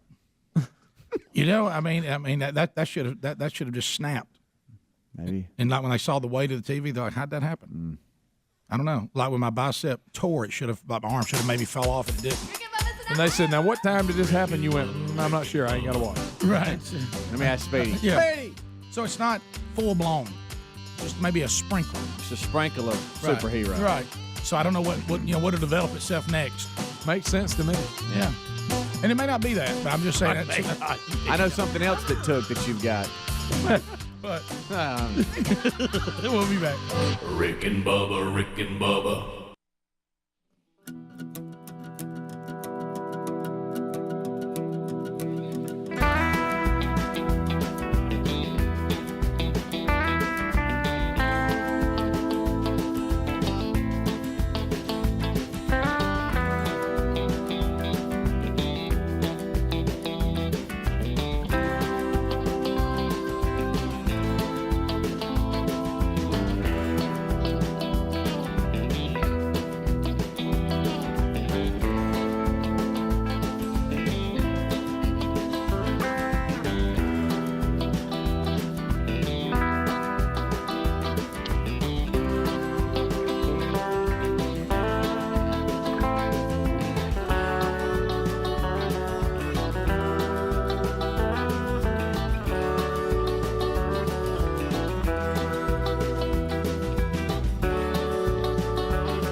Minutes past the hour. Well, SimplySafe.com is ready to go again. Halloween tonight, so you certainly want to think about security. Back in the old days, this thing used to be kind of lighthearted and fun, but unfortunately, people have gotten more odd and weird and wicked than ever, and so sadly, you probably want to feel pretty good about your property being secure tonight. And if you have a Simply Safe system, you're ready to go. So if you're ever worried about the safety of your home and family, even your small business, no better time to act, because I'm about to bring out a speedy discount, 60% off a new Simply Safe security system, their best deal of the year. And you talking about, they have been with the show all the way back, started with us in 2014. and excited about having them with us through this run. It's been incredible. And going forward, 60% off today. If you go to simplysafe.com/bigvox, you will find out that there's 60% off.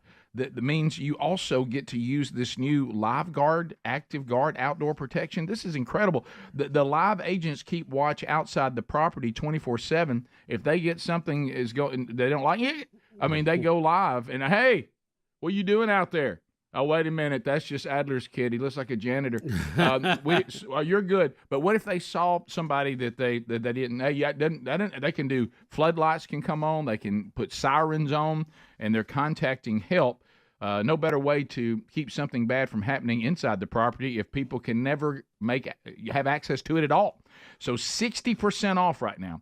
Go to simplysafe.com/bigbox or just use our link at rickandbubba.com under the sponsors. There's no safe like simplysafe.com/bigbox. Now, speaking of Halloween, we find out what the little kids are going to be doing.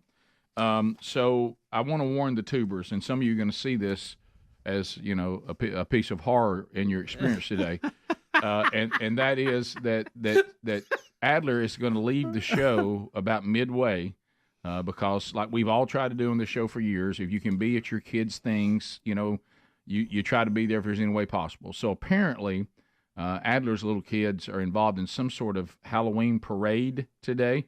I don't know if these little kids will dance to Thriller and do the Thriller dance or what. I don't know.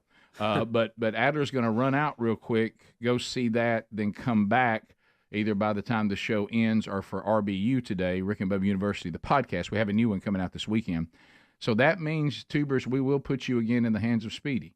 He does a great job. I just want them to be prepared. They can be very, they're very opinionated and they'll complain, and so I just want to prepare you that it might get a little clunky midway, but we'll still be broadcasting. He does a great job. He does. I'm leaving during the 8 o'clock hour. I'll be back during the 9 o'clock hour. Okay, he needs more reps. That's all. We're gonna get him all chipped up. I've got a ton of reps. Ready to go. Yeah, he just more reps. So anyway, what is this parade, Adler? What are they going to be doing? So just on Halloween, they just dress the kids up, and Here we come in our costumes. Here we come in our costumes. The ones that can walk, maybe a quarter mile, because they just do 2 laps in the parking lot.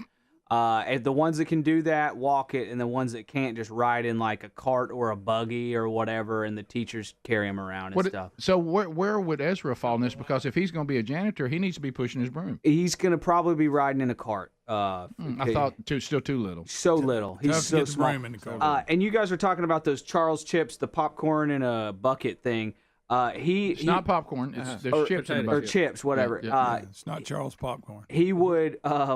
It would be gigantic to him. So I think that's what that is. Okay. Because my goodness, when you were a kid, that bucket just seemed so big. You're right. So the truck was painted up just like the can. Yeah, maybe there's 2 sizes. Yeah, maybe. Who knows? Now, speaking of that, on the text line, people were asking us, do we recall when we were little costumes? And I know we've said this before in the past. We've had this conversation before. I'm not. I honestly am trying really hard. But the one I guess maybe I was just old enough that my memory can only go there. I can't get past behind that. I just remember vividly my dad had some kind of farm-looking outdoor blue jean jacket. I still remember it. And I would dress as a hobo. I would put on that jacket. I would put a fake beard with mom's mascara on my face. We go hobo. And for some reason, I added large plastic rubber ears. I don't know why. I remember those ears. Yeah, you were a hobo with very good hearing. Yeah, I don't know why I thought that hobos had big ears. I don't know. Well, you could hear a can of pork and beans a mile away. Yeah, and so I can't remember many. I just remember that. I think one time, the old typical Halloween costume that came in the box. Oh yeah, yeah. It had just the mask that you could see through the paper. That was sitting on the top of it. Yeah, and then you put it on and tied it right here. I know I had some of those, but I can't remember who they were. I was always a skeleton. Yeah, you loved a skeleton. I hate to say this, Rick, but I was the devil one time. Greg had horns and everything. Greg, good night. I did. Wow, just kill the fun zone here. Wow, Greg, it was you were the devil. Yeah, I was the devil. Why did our mom let you be the devil? I don't know. I guess she was saying something. Because I'll tell you this: there was a woman who was in our neighborhood. She's just recently passed. God bless her. But she said talking about Greg. Oh, yeah. I mean, I'm talking about in the last decade. She said, "I'll tell you one thing, that one right there, he'd fight the devil." She had to break me up He a said, mini he fight. said that's the Janice. meanest little kid I've ever seen. He would fight the devil himself. Yeah, Janice rescued me a few times. So maybe that was Mom trying to No, warn but I everybody. really, and it seems like it was during kindergarten, which was at the church, and I think I wore it there. You went to I church think dressed I did. as the devil? Some Well, reason. who are our parents? I just remember them as being good parents. I swear, maybe I misremember. I know that we had the We mask. all made mistakes, Rick. I know. Hey, we look down. We go. Now, what's your kid going to be? One's a hobo. The other's Lucifer. Yeah. Are they going to fall festival? Absolutely. Yeah. No, but, Says a lot right there. God, great. Of course, in Seemed those like it days, had flames I on don't the even. little- I don't even remember fall festivals. And I think everybody felt like neighborhoods were so safe. No, the churches didn't even fool with it. And I've talked about it many times. We had a great deal. We had a big cookout in our neighborhood. Yeah. And everybody brought stuff, and I mean, we had a bonfire. You know, it seemed like it was 10 foot tall. Yeah. And you just sit around, eat, talked, had Yeah. fun. It was great, and we recreated that to some degree with our kids. Yeah. But it's we had a street in our neighborhood where we live most of the time that, I mean, it was like Mardi Gras. I'd never seen so many people on that one street. People made floats. Yeah, and the rode float. The kids Yeah. still do those. I know they're doing blow ups and all this stuff now, like your grandson Greg. But do they still have those old cheap? You had the little string you tied in the back. Yeah, it was a shiny It was material, a thin plastic, and they just printed whatever you were supposed and to be. every single one of them, for some reason, because they were trying to, just small, medium, large, whatever. Of course, I was husky, so a lot of costumes were not available to me. I know. That's why you were homo. But every time I remember that it was one piece. And the pants part of it was always floods. They always were about right here. They never went all the way down to your shoes. Well, it was just, I remember it just being a cover. It went over whatever you had on. you Right. know? Yeah. That's Yeah, it was. Yeah, you put it over. Just in defense of y'all's parents, I think Greg was like, "I want to be the devil," and your mom was like, "Yeah, that sounds about right." That's fine. That fits. I'm telling you, I think I'm correct on that. No, I think I remember that now. and Now it that you looked brought like- it back, because in my mind, And you always, it was a mean face. And then there was always scary. There was all that always He that was year scared of that it. your dad had lost his job and you just went as a ghost with a bed sheet. You know what I mean? And 'cause you Cut holes in Do you it. think that you played got an old one and it like tore during the year, and Mom said say that for Halloween, and you got the eyes out. Hey, the fact that Rick was scared of it, did that play into what you wanted to Rick be? was scared of everything. I didn't when we were like. kids. I didn't like Halloween. I was terrified of it. Still am. I think I went hobo a couple of times. What was our deal with hobos? It was just easy to do. Yeah. And we didn't- draw beer. You know, It's if you like had the a football mask, player. you ran Yeah. into bushes and you stepped It was in hard. And holes. you get sweaty. You had to lift sweaty. it. So I can anything that you didn't have to have something Right. on your face Yeah. became huge. See, I do remember. I can't remember what it was, but I recall being behind, to your point, one of those masks with that, that rubber band on the back of Or it. it'd And I break. remember not breathing good and thinking, because Couldn't see good. Yeah, and couldn't see good at it. But I don't know what it was. Was I a superhero or something? I hope. What we would do- I don't think I was the devil like somebody I know. What we would do is we would walk the neighborhood with it flipped up on top of your head. Then Then when pull it it came down. to the house, you pulled it down. 'Cause Uh-huh. you couldn't walk Yeah. far No. with it. Yeah. You'd run into something. It was a dilemma for me, because here I was, the neighborhood's a little, chubby kid. And Chubster likes candy. I mean, he just loves it. Okay, Loves it. and so here I was, terrified of Halloween. Hated everything about it, because I didn't like haunted houses. I didn't like scary movies. I didn't like anything dark. Okay, probably was a good thing, I guess. it's not a bad thing. that's a good thing. but then Big I would baby. then I would battle my chubby self that wanted candy. Yeah, so you'd I work through it. And you know who would win? Chubster. Yeah. I mean, I would go, Chubb's well, gonna win. well, let's move forward into the darkness in pursuit of a Milky Way. Rick, and when it was all over, and you dump in the floor and look at what you got, you were so relieved. Oh, Because it was over. yeah. Look, I appreciate the effort, but the popcorn balls were a handful for kids. Yeah. Well, they were good though. I know, but I don't know about it. I was a clown one year, and boy, those clown shoes just destroyed me. I You know think how I hard was it a is. clown one How time. hard it is to keep you up really with your gotta pick your friends. feet up. I mean, it's Yeah, you- horrible. Wait for me! Plop, plop, plop, There you plop. go, fasten my clown shoes. Put your tennis shoes back on, clown. We'll be back 15 minutes to the top of the hour. More Rick and Bubba next. Rick and Bubba, Rick and Bubba. Rick, it appears someone took the phrase house in Waffle House a little too literally at the Gordon Highway location. This is from the WAGT website, and this station is in the Savannah, Georgia area, so I'm going to assume in that area. He was spotted by an HVAC repairman. Cops and firefighters were called in to help the man down. Crews were not sure how long he'd been up there or even how he got up there. Someone shared their cell phone video with the TV station. Another witness, Marvin Stone, says he just pulled up to work, saw the fireman on the roof and saw cops on the roof and started asking questions, what is going on?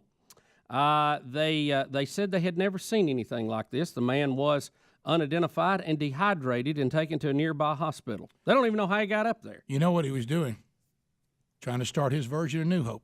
Was that it? Isolated and start over. Right on the rooftop of Waffle House. What a great place to start. Well, we will have to have a contract with Waffle House to be well represented in New Hope, or we won't even start. You know, I think that if you'll trace back, Scattered and over easy. This guy probably got up there in the condition where he was probably hugging Waffle House and thanking it for being available. Or, Rick, he was trying that new diet that we've seen tried before where you just smell the food, you don't take it in. Well, that's true. That's true. On the roof of a Waffle House, I think we got to come up with one question answer here, and that is how you got up there.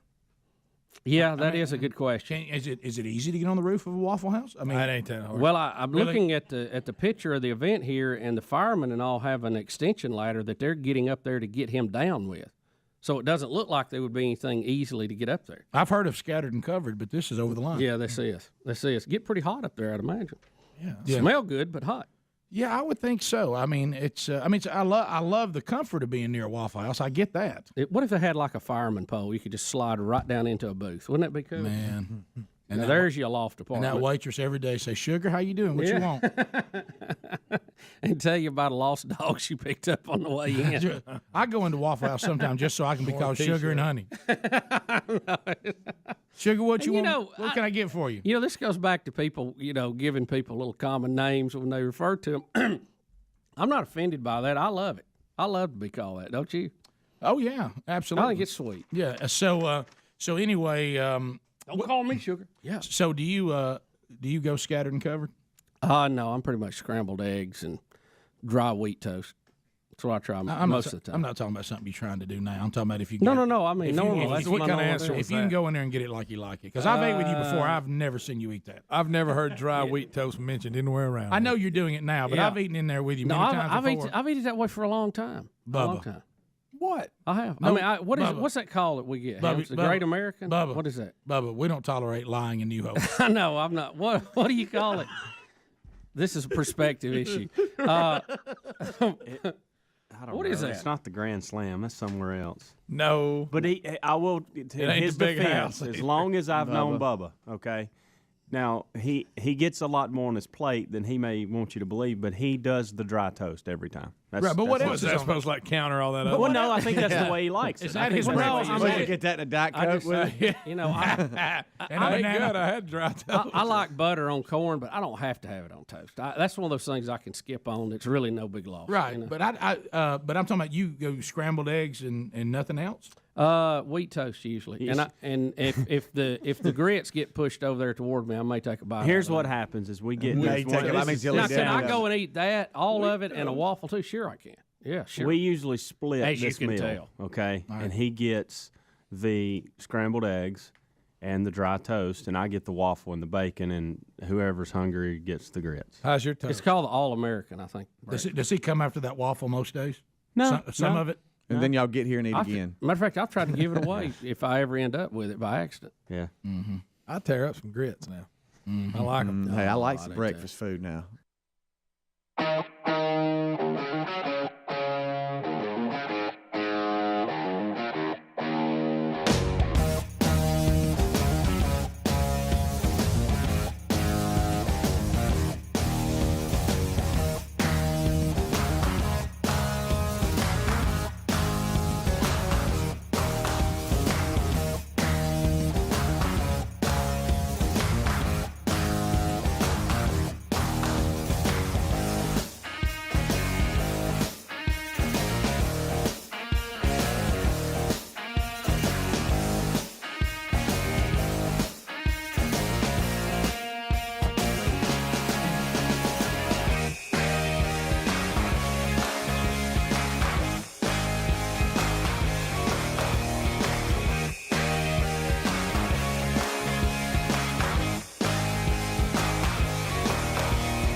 9 minutes to the top of the hour, the Rick and Bubba Show from the text line.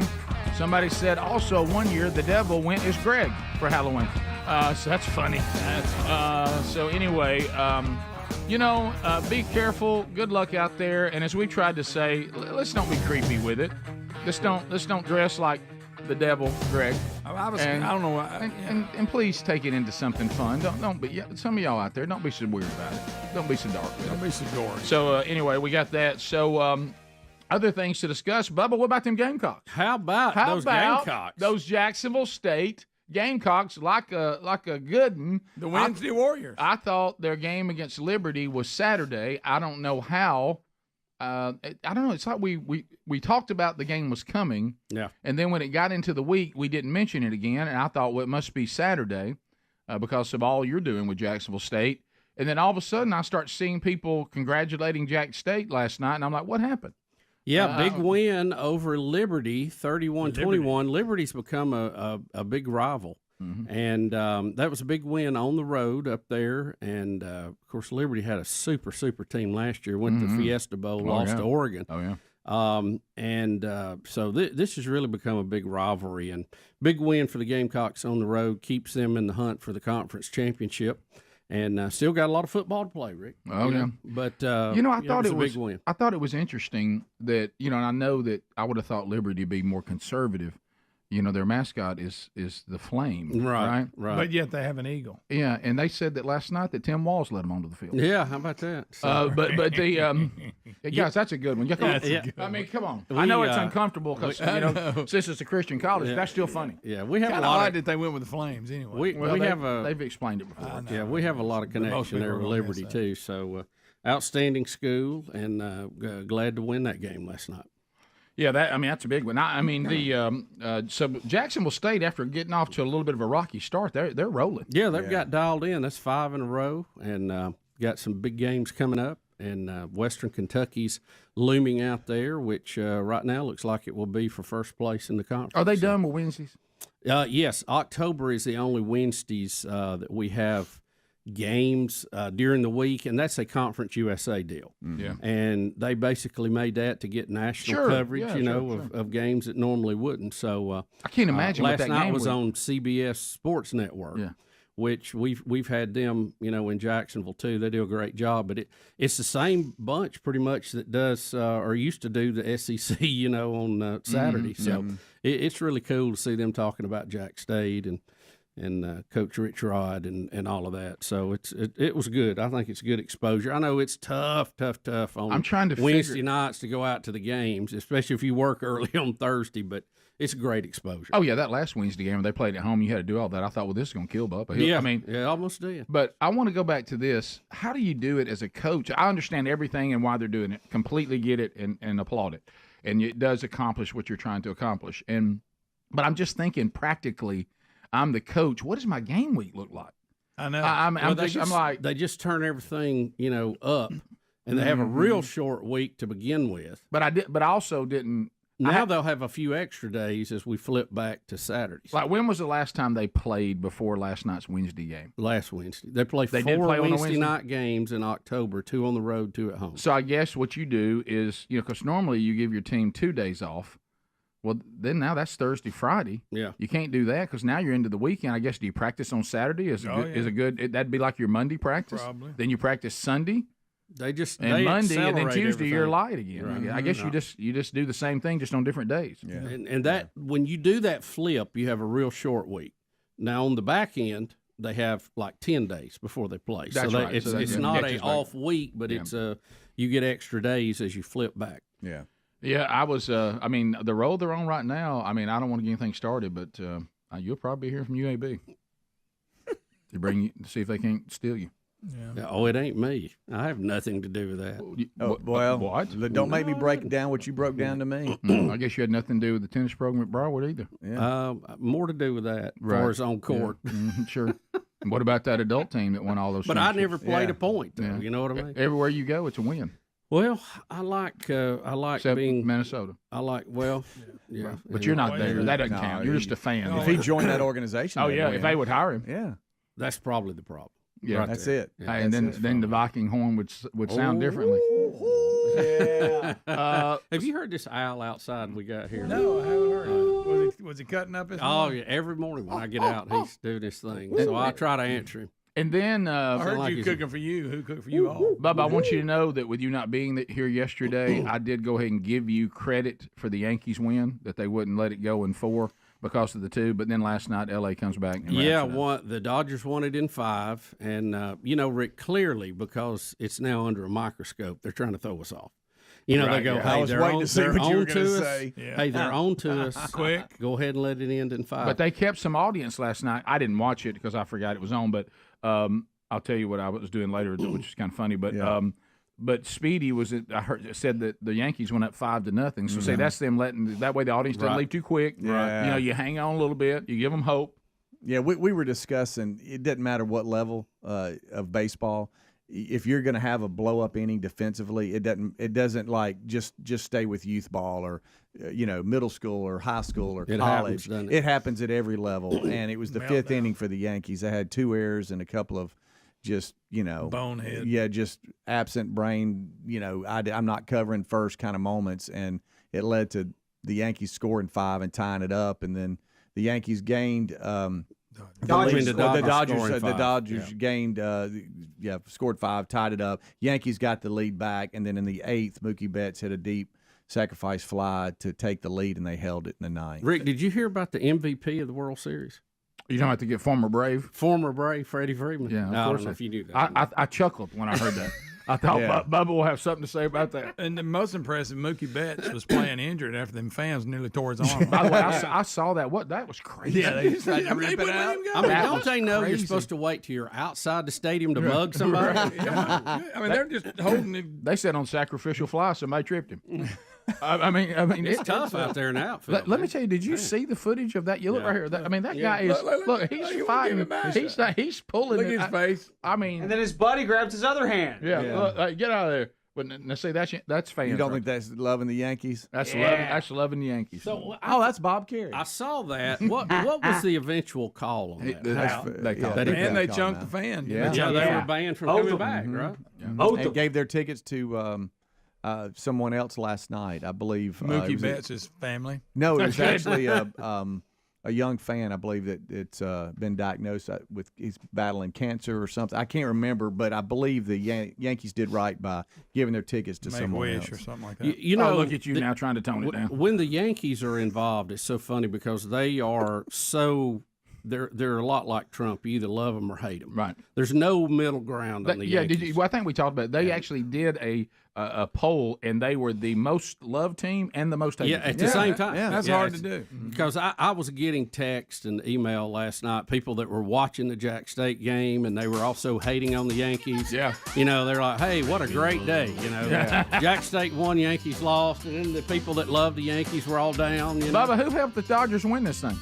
Huh? Oh, you mean MVP, former Brave Freddie Freeman? Yeah, right. That guy, Freddie. Former Atlanta Brave. Y'all may remember him. Top of the hour. We'll be right back. Let him get away, yeah. Rick and Bubba, Rick and Bubba.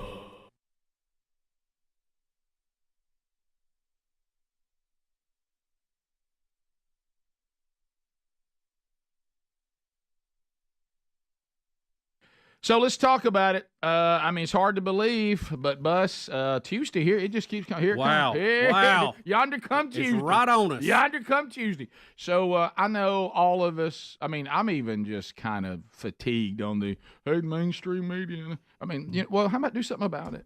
We know this. So why don't you become a subscriber to Blaze TV, and Blaze election coverage will be, here are the facts. Here's how it's going. They'll have boots on the ground. There'll be no filter. There'll be no bend to it. It's just going to be, these are the facts. And, it might be good news for you. It might be bad news for you.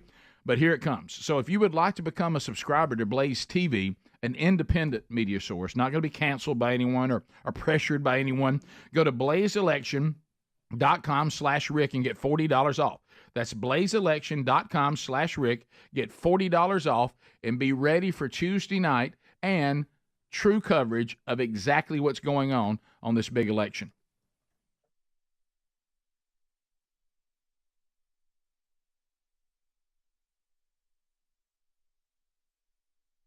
A bizarre story out of Savannah, Georgia. Savannah. A woman has called 911. Why, you may ask, Bubba? Because a Chinese restaurant got her order wrong. And I understand this 911 call is solid gold because she is angry that the Chinese at the restaurant will not refund her money. From the wrong order. About that they did not get her order wrong. Now, we've called a 911 operator who did send law enforcement there because it sounded like it was about to get out of control. Mm-hmm. Here is the 911 call. Metro 911, what's your emergency? Yeah, I need a police at 11710D Largo Drive. This is Hong Kong restaurant, Chinese restaurant to go. I order food, and they gonna give me the wrong food. I bring the stuff back. They gonna tell me, no, they ain't gonna give me money. They gonna have to give me my money. I need somebody I can do that going on. You're 11710B? D as in dog. All right, I'll send someone to talk to you, okay? What? Y'all need to stop talking like that because I don't like it. Y'all can talk English or don't talk at all in front of me. Y'all gonna make me get up angry. Ma'am, I'll get someone over there to you, okay? All right, thank you. All right, bye-bye. Okay. Y'all gonna guys talk to me in English? Don't talk to me at all. Y'all need to get out of here. They've been trying to. They get my money back. You. That's right. Order. We do it right. We not get your money back. I mean, you don't get sassy me. I get sassy you. Throw noodle at you now, nappy head. So I mean, I needed an interpreter for that whole conversation. She's telling them to speak English. But it doesn't sound like, guys. Do we call 911 because our order's not right at the Chinese restaurant? No, Rick. I'll vote no on that. I'll save that for car crashes and other deadly things. Don't you think that? All right, let's say that I'm at a Chinese restaurant. Let's just say, okay, because that's apt to happen. Right. Let's say that we're at the Chinese restaurant and they don't get the order right. Right. And we go back in and they say, "You so fat, you don't need more."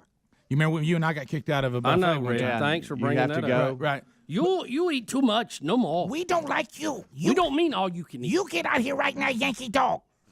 And but you eat 5 plate. Me lose money. Go. So you eat so much we can't even make it. But anyway, so you go. Hey, you need. When they handed me the net and said I'd have to work off my check that my job was dog catcher, I thought that was a little money. Yeah. We come Your get job you. dog catcher. Bring that big one. We break your legs, big man.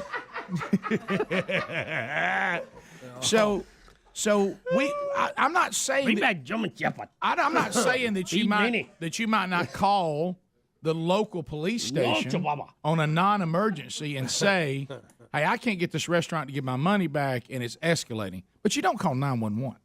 I mean, you don't type 911 over and you come Hong Kong restaurant, you say sweet side chicken, that's what you get. Yeah, I didn't understand. I said I wanted Mandarin combination. That's not what you say. You say sweet side chicken, that's what you get. I give you half money back. What do you think?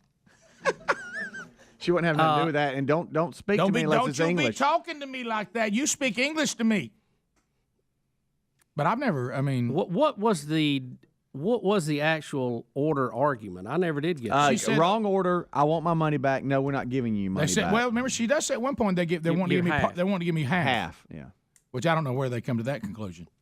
We give you half. You want to know what I bet it is? She probably ate a little bit. Mm-hmm. Well, or that's their expense in the food cooking. I mean, you can't take that and serve it to somebody else. Mm-hmm. Yeah, but not it's wrong. Normally. You took bite. You keep half. We see you bite. It's on you. We see it. We see sweet sour sauce on you. And where was this, in Savannah, Georgia? Yes. Gosh, I hate to see that there, of all places. You know? We Paula Dean come in here. She eat all time. She love our food, and she pay. She pay on time, not like you. She take her food, she eat it, she not complain. You know, Rick, we give her extra butter because she say to.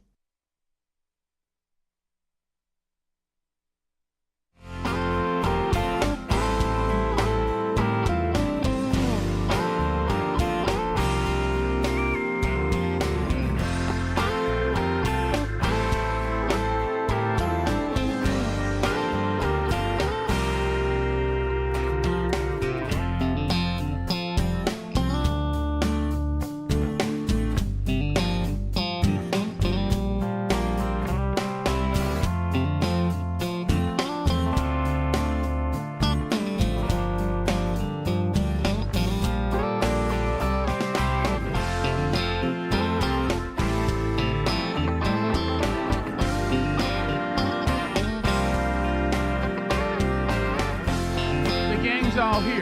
6 minutes past the hour. As we start a brand new hour, coming up this weekend, a brand new edition of Rick and Bubba University, the podcast. You get this wherever you get podcasts.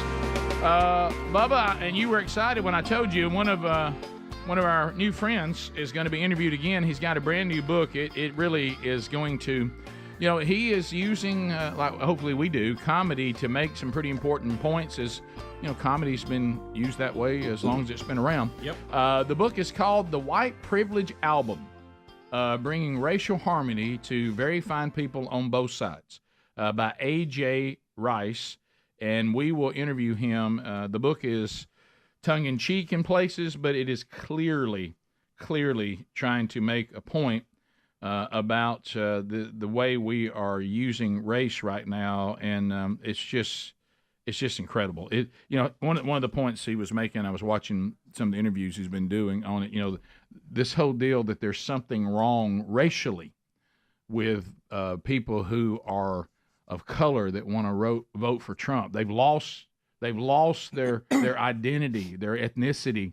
And of course, AJ makes the point. No, maybe they just don't like $6 eggs. Yeah, maybe they don't like that simple. Maybe they don't like their city full of dangerous people that have come in unvetted from the border and are taking up all the resources and causing issues. Maybe that's it. May not have anything to do with what color Trump is, or what color Kamala is, or what color the vice presidents are. It may be about actual principles and ideology and economy. And are you saying we've actually moved above race on this? Well, not if the left has their way, we won't. So speaking of that, we've got be about the color green. It could be. Well, and I think, and you and I were talking in the break, I was getting your prediction, and we don't have to do any kind of prediction on Tuesday because we have to be careful. We don't want to. I know we don't believe any of that, but we don't take any chances. No. We start thinking we've got. No. But I do think, I'll say this, if you want to be a little bit hopeful about Tuesday, is what we just said. I think some of these things supersede the ability for the left to guilt you, to vilify you, to cancel you, to threaten you. I think you just look and go, this. I'm sorry, this stuff is just so basic. And I may not like somebody's personality, but I sure do like the ideology and the game plan that they implemented versus what y'all are doing right now. Well, it may just be that simple, and that doesn't have any color at all other than green, like you said. And Rick, we've talked about it many times. Government is ordained by God. It's very clear in the Bible. And I think our drive as Americans living in this day and time is to have good government, as good as we can, in that it does the right things and stays out of the wrong things. And God also chooses our leaders. I mean, he has a say-so in this.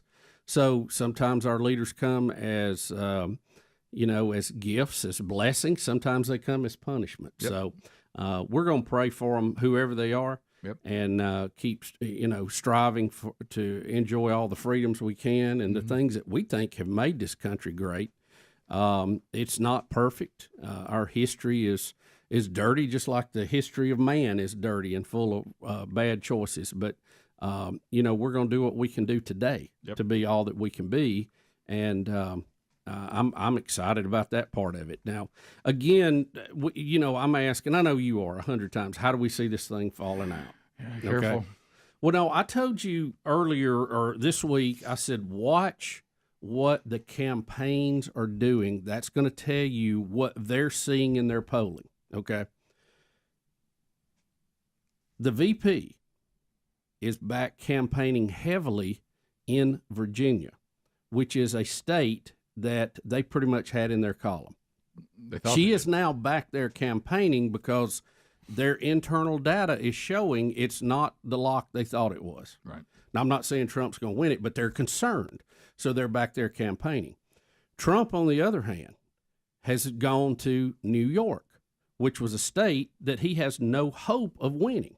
So why would he go there to campaign? Maybe he's seeing numbers that say that might be a little closer than they originally thought it would be, and that he feels very good about some of the other states that are in his column. So you just watch what they're doing, and I think it reflects what they think is going on through their internal polling.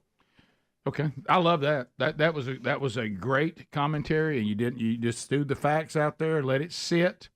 Now, once again, now this was hilarious, Rick. I know.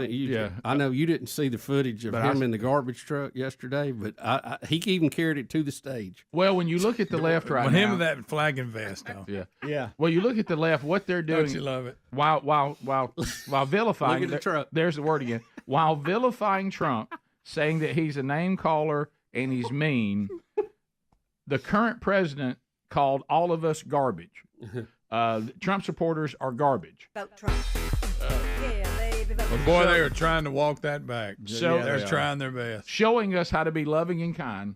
If we don't vote for them and we want to vote for Trump, we're garbage, which was not very nice. Mm-hmm. So Trump ran with it, and here he is. He gets in a garbage truck and comes to his rally. And walks out with the reflector vest on. Stan keeps it on. All right, so here. And this is one clip we have.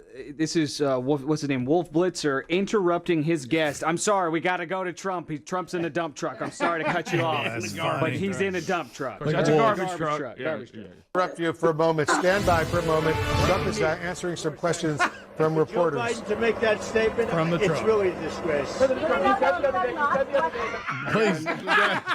He's having a serious conversation while riding shotgun in a trash truck. That's so funny. He's got like 6 guests on there. He breaks in for breaking news. Donald Trump's in a garbage truck. Rick, seriously, sitting in it. Right, somebody shouldn't have said. Yeah, shouldn't do it. Here's another. This is what's you do realize funny. you're in a dump. Yeah, From the I'm in a comedian trash truck. standpoint, this is what's funny. When Biden said that, okay, and immediately you knew that it was going to be a point of lightning, okay. Somebody in the Trump thing said, "Hey, let's get a Trump garbage truck." I mean, they got the logo on the side. Slap a logo on it. Just like McDonald's. How quick did that happen? So impressive they got that done so quick. And you know what's you know what the left really could do right now, but they realize that they backed themselves in a corner. What they could come out and say, "Oh, Biden's crazy. He don't know what he's talking about. I know. He don't even know where he is. He don't know what he's saying. They've tried everything. And which is probably the true answer. Which is a tough thing to get up if you're the VP, and we've talked about this, and praise the former president, say what a great job he's done, and then say, but I'm going to do it different. Yeah. Oh, yeah, her big speech the other night was about unity and bringing everybody together, and then they show all these clips. Oh, they're my not. goodness. They're about pitting people against each other. They are. So here he is answering a few questions from the garbage truck. This is good. This is just a quick arm in the window. Gosh, it's good. It seems froze up like you can't speak. Yeah. All right, let me try that again. Yeah, that's really studying that question. Yeah, baby, vote Trump.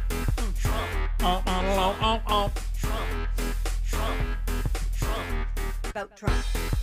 Yeah, baby, vote Trump. It does remind you of when Elon Musk took over Twitter and he brought in the kitchen sink. Yeah, Remember and laid it down that's on. good. Speaking of him, you see he's been He's a little heavier summons than to he wanted court. He was. Oh yeah. Well, this is like people putting on the text option right now. He really is good, and the people around him about living in the Democrats' head. He really. So here we go. How do you like my garbage truck? This truck is in honor of Kamala and Joe Biden. How you like my garbage truck? While wearing the vest. Don't get you off that vest. Elbow out the window. Oh, good. How you like my garbage And truck? I like it. I love the fact. I mean, if I had to get a garbage truck right quick and logo it up, I don't even know where to go. Do y'all? I mean, they move pretty quick on that one. The fact that was breaking news, and Wolf, like you said, had to interrupt That the is show. funny. Trump's in a garbage truck. We got to go live. We got to go, guys. I know y'all came from a long We're way. going live. Rick and Bubba, Rick and Bubba.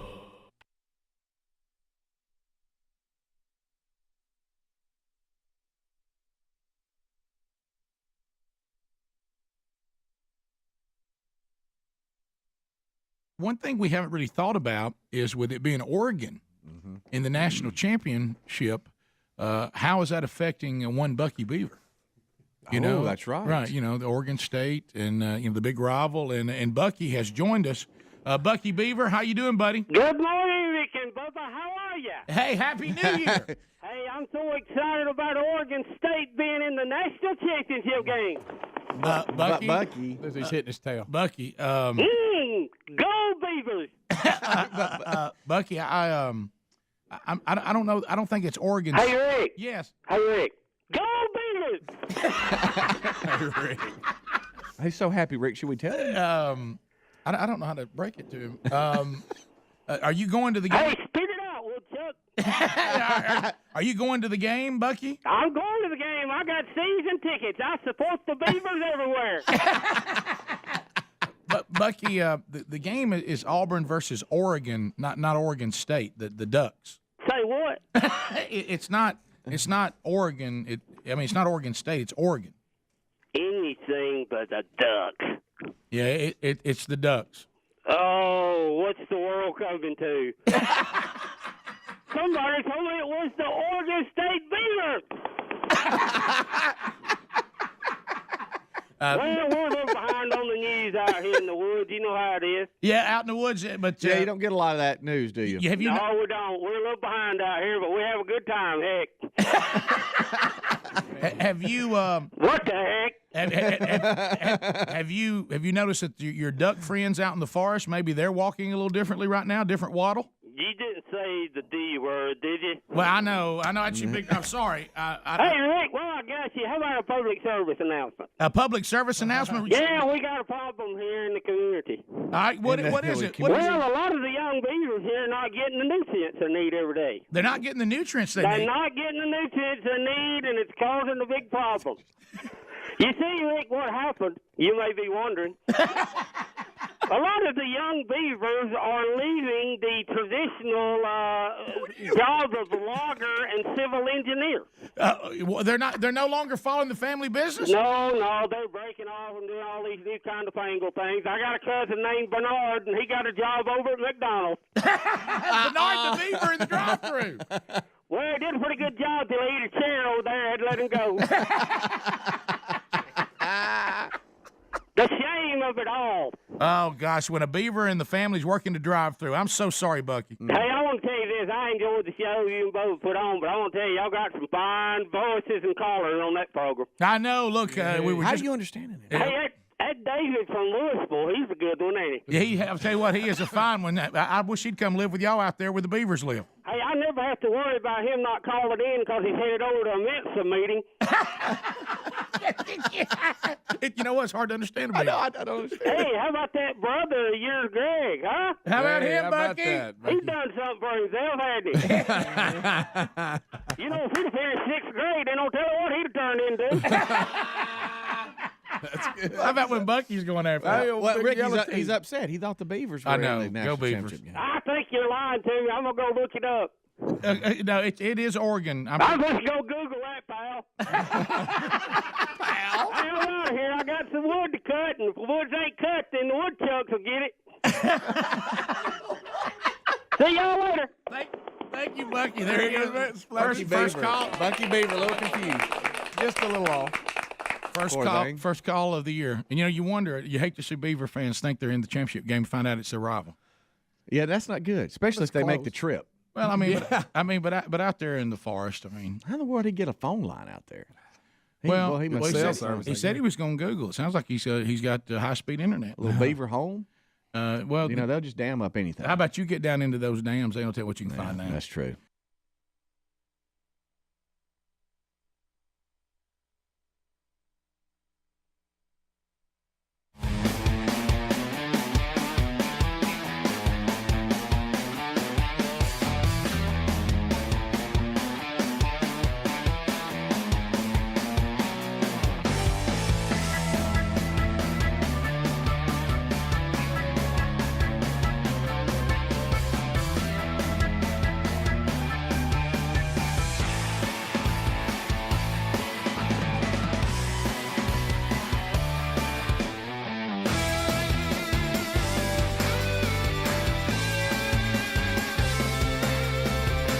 Here we go. 21 minutes past the hour. Rick and Bubba. 30 shows left, including this one. Another Rick and Bubba University, the podcast coming out this weekend. So grab all you can, and we'll keep winding our way to the big year ender. All right, so the election is Tuesday. Pretty big one. A couple of things going on. Bubba, you mentioned this clip to me in the break. RFK Jr. was asked by Geraldo Rivera if he wanted to come see the latest Al Capone safe he found. No, he does this thing. This is what happens when everybody wants to say, how can you vote for a man like Trump? But they ignore that our choice is him or these other people that y'all never talk about. How can we vote for them? And so Geraldo's going to get a bit of shut-up juice. Unfortunately, it is RFK Jr. We will have to hear his voice. But he makes a point about I think it's a good answer to this question. It's a great answer. Geraldo's going to give him the famous guilt, how can you vote for Orange Man bad? And he gets a little shut-up juice. So here we go. You and the president discussed how you will honor the Constitution. How can you trust President Trump to honor the Constitution when he was a sore loser last time and defied the Constitution, defied the constitutional succession, and attempted to basically stay in power despite the fact that he had lost the election? So how can you, is this the person you're making common cause to seek the constitutional nirvana? I have deep doubts about that. Like I said, I disagree with President Trump on many things that he did during the last administration. He today has a heightened sensitivity towards censorship, towards the weaponization of the federal agencies against our democracy, to the emerging power of these totalitarian systems and totalitarian technologies, AI, facial recognition technology, low-level satellites that can look at every square inch of our country every day, all these other technologies that give totalitarian systems capacities they've never had before to monitor and control every aspect of our lives. He's sensitized to those. And I think, what happened at the end of that election, there was a peaceful transition of power. Peaceful transitions of power are a critical part of our democracy. And I disagree with a lot of things that happened there. I think the attacks on our Constitution over the last 4 years have eclipsed anything that happened on January 4th. I think the censorship is the largest threat to American democracy today. Agreed. Tough to hear. Yeah. But tough. But boy, I'm sweating. I wish he'd have just used the line that he said there and there. Yeah. So that was on News Nation. You had Bill O'Reilly, Chris Cuomo, and Stephen A. Smith up there, too. I needed subtitles. I think the attacks on our Constitution over the last 4 years have eclipsed anything that happened on January 6th. Yeah, he said 4th, but he meant 6th. That should have been the line, yeah. Yeah, that's a great line. Yeah, he should have said that right back to him. Yeah, what y'all are lamenting about on January the 6th, this overhyped, oversold deal is nothing compared to what the current administration is doing to the Constitution right now and over the last 4 years. Great line. Here we go. Here's Kamala. I watched some of her rally. I don't know if it's the same one. She's completely got off the deep end now. She is acting like that Donald Trump is going to just bring in the military. We're going in concentration camps and it's just end of time. And she's going to roll out in Pennsylvania more just things that just aren't true. So here we go. And look, Donald Trump's not done. He would ban abortion nationwide. Not true. Yes, even here in Pennsylvania, if he were successful. Not true. Sadly. He would restrict access to birth control. Not true. Put IVF treatments at risk. Not true. And force states to monitor women's pregnancies. Not true. Wow. Just Google Project 2025. Read the plans for yourself. He's not involved in Project 2025. And let us agree. One does not have to abandon their faith or deeply held beliefs to agree. The government shouldn't be telling people what to do. Unbelievable. How can they stand there and say that? Great. You want the government to tell us everything we should do. Wow. What are you doing? Wow. It's the famous. Time and time again, Trump has said he has nothing to do with Project 2025. That's a conservative think tank. They've tried to tie him to that. He said he hadn't even read it. Doesn't know what it is not tied to it. The other thing is he said he's not for a national abortion ban or to make it legal national because it is a state issue. That's where it is now. He has no problem with that. And this has been debunked in debates by journalists that would lean both ways. I don't know why they stay with this. I mean, it's like they have no other campaign speech. I think that's it. They have no policy to run on, so they just want to scare everybody and Trump yes, that's all they got. She was standing right there when all of those at the debates when all of those things were debunked. She was standing right next to Trump when he disavowed everything she just said. Well, also just America. The good news is you can go research this for yourself and know what she just said, complete lies. Now we get to the point where she looks like, she's getting a little pressure right now. Things aren't going as well. Not the best candidate, doesn't have a lot to say. So we go back to the things we just heard, and she gets a little frustrated with her audience right here. Here we go. Look, everybody has a right to be heard, but right now I am speaking. Look, everybody has a right to be heard, but right now I am speaking. No, wait a minute. She wanted everybody to yell their name out. Yeah, she did. Well, again, I do say this. When you have a group of people that come somewhere to hear somebody speak, I think they have the right to speak and to be heard. I agree. Now, if you disagree with that, there's always venues to have that debate and have your free speech. But if you go back into colonial times, when you wanted to make a speech about something, you got up on your soapbox and stood on it so you were above the crowd. And the rule was you could go to any street corner and make a speech as long as somebody else wasn't already there. You couldn't interrupt their speech for your speech. And I think that is the way that this should work out.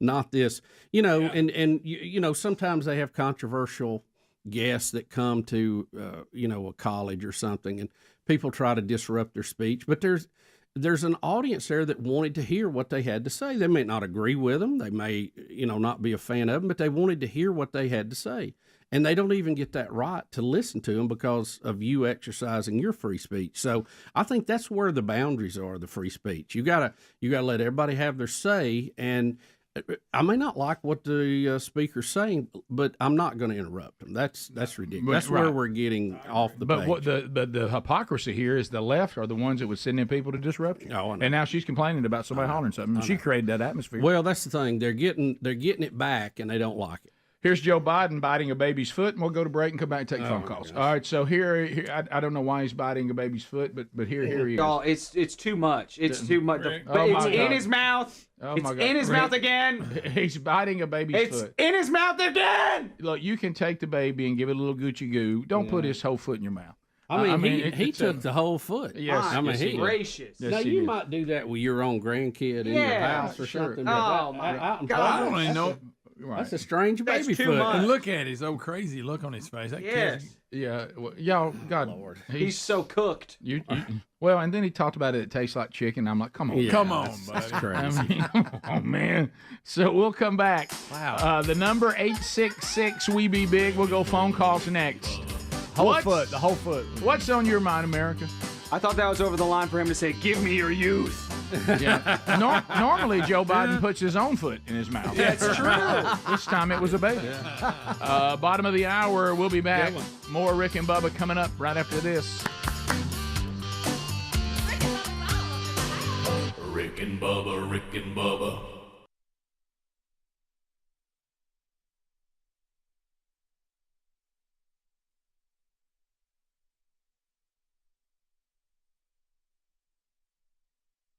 It's been a big story today. The air traffic controller supervisor who fell asleep on his shift, and planes were having to land with no help, and they found out he was just asleep. Now, this was at the airport where our families flew in, Rick, 2 weeks ago. This could have been their flight. I don't know what date this happened. Well, we've now found audio of them actually waking him up. Is that right? Yes, Steve? yes. Here we go. Oh, good morning, Mr. Allen. I hope you're not too mad at me. I was running a little bit late this morning, and I was hoping you wouldn't be too mad with me. I'm happy with that. But I didn't hear it. Play it again. I didn't hear it. By the way, I bought that hook, line, and sinker. As I told Rick in the break, I said, I understand the humor in that. I really do, and the history of it. But now my intrigue has turned to Speedy and Greg's obsession with it over the actual historical piece of audio. Well, you know your obsession with the Major League and him saying that. That's kind of what it is for us. It's from 1980. Bubba's. Is it your first ever radio show? Yeah, real paid job. Paid job. Yeah, what was the title of it? Get your feet out of bed. And on the floor, radio morning show. How the mighty knows. See, they can quote it. I know, but word for word. Listen, what's funny about what are y'all going to be doing? Hello, Shutting down cookie Piedmont. stands later today? Look, as Bubba and I both agreed, the new funny on this has become how y'all can't. I mean, it owns y'all. Well, because it's right up there with Jesco. I can't hear it enough. No, and it's fresh on our mind too because we played it during Best Of because it's highly requested during Best Of, and we played it, and now it is right up there. We got some calls, Rick. Yeah, this would be a slip it's to you. one of those things. I'm blind on this, so I'll go back with it. Yeah, what? Is that what you wanted? Well, no, there's no need to play it anymore. Oh, okay. Listen, I just know you want to. Oh, you going out to your car? Yeah, that's it. It was just us the first time we played it. No, that's a race car. Right? That's him leaving. Folks, this was a long time ago. Traffic sure is bad this morning. Oh, excuse me. Gosh, I hope the boss isn't too mad at me. Listen, he's about to open the door. Listen. You can hear it? Yeah, a little bit. Now, what was that? Here we go. It's my favorite part. Listen. Oh, good morning, Mr. Allen. I hope you're not too mad at me. I was running a little bit late this morning, and I was hoping you wouldn't be too mad with me. Mr. Allen, there's no need to get upset now. Mr. Allen, what are you doing?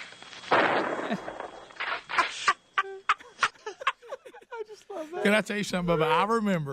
I remember those sound effect records. Yes. Records. And they were giant albums, and remember the cuts were so small you'd have to go in there and try to get And how about Was Mr. Allen a vampire? I heard him open his casket. Greg door openings were hard to find. How about this? How about editing on a reel-to-reel? Oh, yeah. There wasn't no point and click and highlight. Razor blade cutting and everything. How about the editing in those days was extremely difficult. Now, was that your intro to how you start your show? Yeah. And it was on weekends? Rick, you know what the name of the show? Get your head out of bed and feet on the floor. I think when I actually got to play that, we just signed on, and I think we're at 200 watts. You could almost hear it to the end of the driveway. So the people that live by the place loved it. Yeah. Well, don't be mad. And only if it was a frosty morning, you could hear it downtown. I hope the boss is not mad at me. Oh, Mr. Allen, I hope you're not mad with me. Look, they've mad with me. So, we need to auto-tune it. You know. All right, hold on. Place day. Not right now. With me. But maybe later after.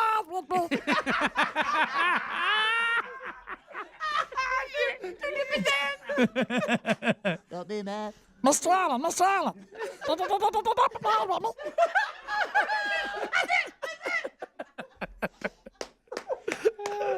love the pause. Don't be mad with me. Don't be mad.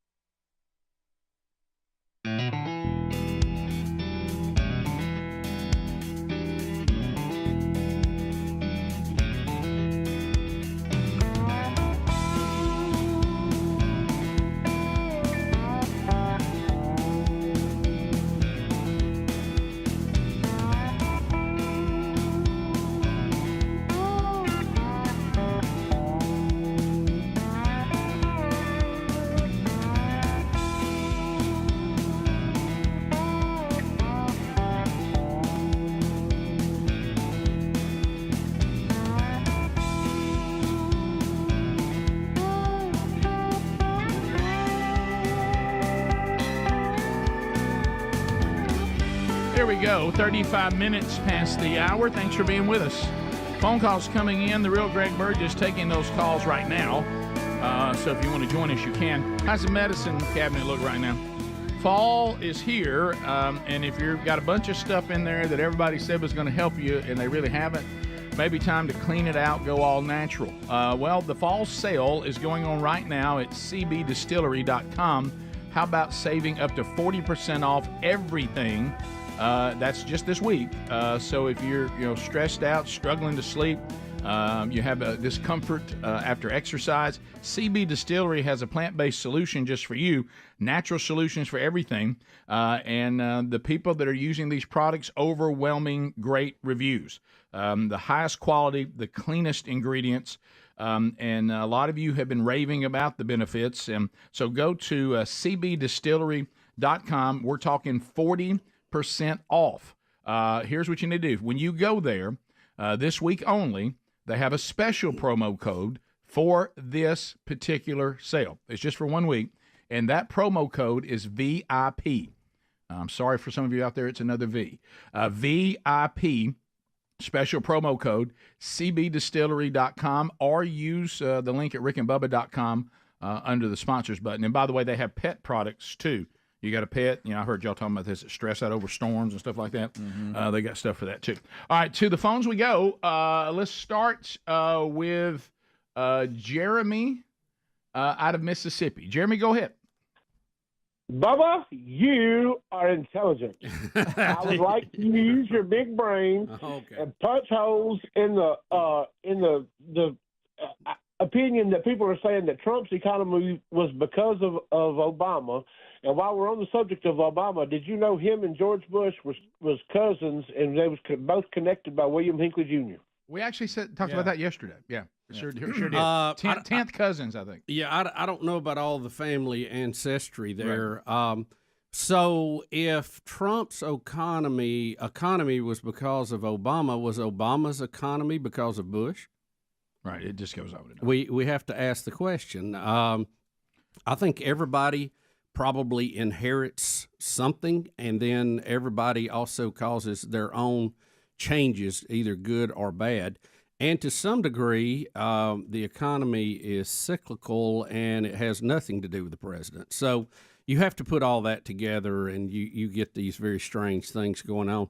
Plus, you look at things that Congress has done. Remember, the president he's got the bully pulpit, but he can't spend a dime that the Congress doesn't first approve. So he's the last signature, but there's a lot of other places along the line that things have to be done. So, I think obviously the economy was going pretty well under Trump before we had the pandemic.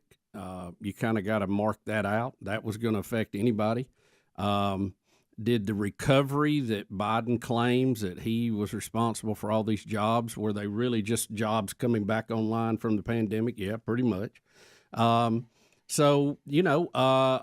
had some good years because of what Bush had done, and I'm sure some of that passed along. It's a combination of things. There's no doubt. I guess the one thing I would do, though, because some of it, I would go take a look, and you remember when Trump did it, when he took over, of how many things that Obama had in place that Trump took away. He did change some things. He did, but you know what? He didn't change everything first day. No, which I don't think is always the wise thing to do either. No. Now, there's a couple of things you go, well, this is just ridiculous. We're going to fix that. But I think Biden made several critical mistakes, and he could have ended up much better than he did. And that was that he shouldn't have just undone everything Trump did just to say he undone it. Right. Like the pipeline, canceling all that. Maybe, if he thought it really needed to be done, he needed to look at it a little bit longer and look at all the pluses and minuses to it, not just do it because Trump did it. And then you remember Trump was being impeached for the second time in the Congress. And Biden could have called up the leadership and said, look, shut this down. We need to all get on the same team. And it just divided people even further, even though they were saying they were going to be the people that brought everybody together. I think he had an opportunity to do that, and that would have culled a lot of the naysayers. And also, I think their obsession with Trump kept him in the news as the reason he ran again. Yeah. If they had not just constantly every answer to every question, Trump's fault, he might have gone away. And I think they just galvanized the Trump supporters by constantly demonizing him, prosecuting him, impeaching him. If they'd have just let him go, he would have probably faded away. Made him a martyr. Yeah, absolutely. But you have to also look, if Biden undid things that Trump did, and now we have this economy, maybe some of the things Trump did actually were good. Yeah. So yeah, you can look at that too. We continue. Let's go to Alan. Alan, welcome to Rick and Bubba. Go ahead. Hey, good morning, Biggins. Hey, Alan. Hey, gonna miss you guys. We love what you do, what you stand for. Thank you. And the countdown. You said you got 30 days, 30 shows left. So what's that? About 19 for Bubba? Maybe 22. 22. Well, he told us. Look, he's got some things he's got to do, and that's fine. We continue. 866 We Be Big. Clyde Butler. Go ahead, Clyde. Good morning. Hey, Dr. Bill, I got a question for you. Yes, sir. Everybody keeps saying about, asking Trump what's he going to do if there's going to be riots or mass uprising after the election. Trump can't do anything. He's not president till January, correct? That's so it's correct. really not on him. It's going to be on Biden and Speaker Harris. Now he needs to get his ducks in a row, so it won't be called out Pelosi. But it's Trump's. He has no power to January. Am I not correct? That is correct. You're not president till you're sworn in, and right. I mean, you literally have to be sworn in. There's a famous story about Ronald Reagan having breakfast with George H. Bush, Daddy Bush, who had been his VP for 8 years, the morning that they were transferring power. You know, the day of the inauguration. Mm-hmm. And Reagan took the launch code card out that he kept in his coat pocket and tried to hand it to Daddy Bush. George H. Bush. Yep. And Bush said, I'm not president yet. Just hang on to it. Yeah. And they'll give me one the minute I come off stage from taking the oath. So, how about that? I always thought that was funny. Rush Limbaugh quote, moment of silence, from the text line. It took a worldwide pandemic and completely shutting down our economy to bring Trump's economy down to Obama's high watermark. That's a good one. Jacob, Birmingham, go ahead. Hi, y'all. I was glad I got through, and wanted to talk a little bit about. I meant to your call screen. I want to talk about the marriage problem. I know that the folks in the United States, it's actually that the study said that 25% of all the 40-year-olds in the United States have not been married, and it was a significant increase from 20%, and according to the Pew Research Center. Mm-hmm. And I wanted to ask your listeners if you all could guess what you think you'd know which state has the highest rate of adults who have never been married before. Can anybody want to guess? I got the answer here. I found it online. But anybody want to guess has the state with the highest rate of adults who've never been married? I'm going to say California. Yeah, that was my first thought, was either California, Massachusetts, something like that. Yeah, it's Pennsylvania is the state with the highest rate of adults who have never been married. About 1 in 4 adults in Pennsylvania have never been married, according to census data. So, yeah, not surprising. Not surprising. Yeah. Think about it though. The left right now. One of the things about indoctrination that's going on is that the traditional core family unit has now been deemed undesirable. Right. You don't need that. Oh, you know, the patriarch system, where you had a dad and a mom and kids all inside the structure of a family. At one time, we all agreed that was the most healthy arrangement as far as our society and the children and also the man and the woman.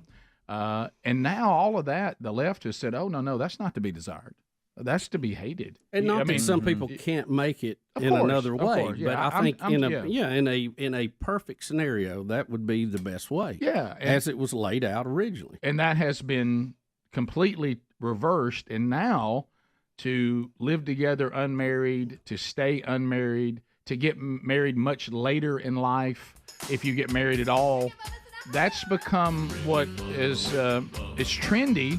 Because the other has been seen as archaic, outdated, and somehow intrusive. And somehow it's also limiting all those ridiculous things. We'll be back. 15 minutes to the top of the hour. More Rick and Bubba next. Rick Rick and Bubba, Rick and Bubba.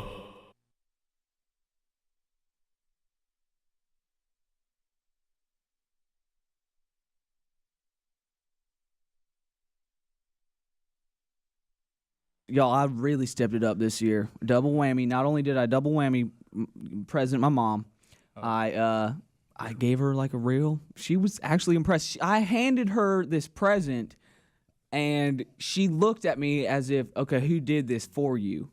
And in fact, she did ask, who did this for you? Those exact words. Yes. I know. It's just kind of surprising when a 26-year-old does something on his own. Yeah. Right? This is his first year to buy his own present for his mom. I handed her. It was wrapped. Wow. Last year, you know what he did last year? Made her a card out of construction paper. I want one of those hand turkeys. It says, they're the best, Mom. I was trying to think of like a turkey joke. So you give her the gift. So I gave her the gift, and she's like, seriously, you did this? I'm like, no, this is me. And you must have really got there and spent some money. I did indeed. Went to Cracker Barrel, got her. What? So you're that person that shops at Cracker Barrel? I've always looked for that person. You went to what? I'm usually It's a country store and restaurant. It's a country store and restaurant. Adler, Only thing were I you- buy is that big Tootsie Roll. That's all I buy. Were you there eating and picked up something on the way out, or did you I go made there a just for special that? trip, Bubba. Wait a minute. You went to Cracker Barrel just to get shopping.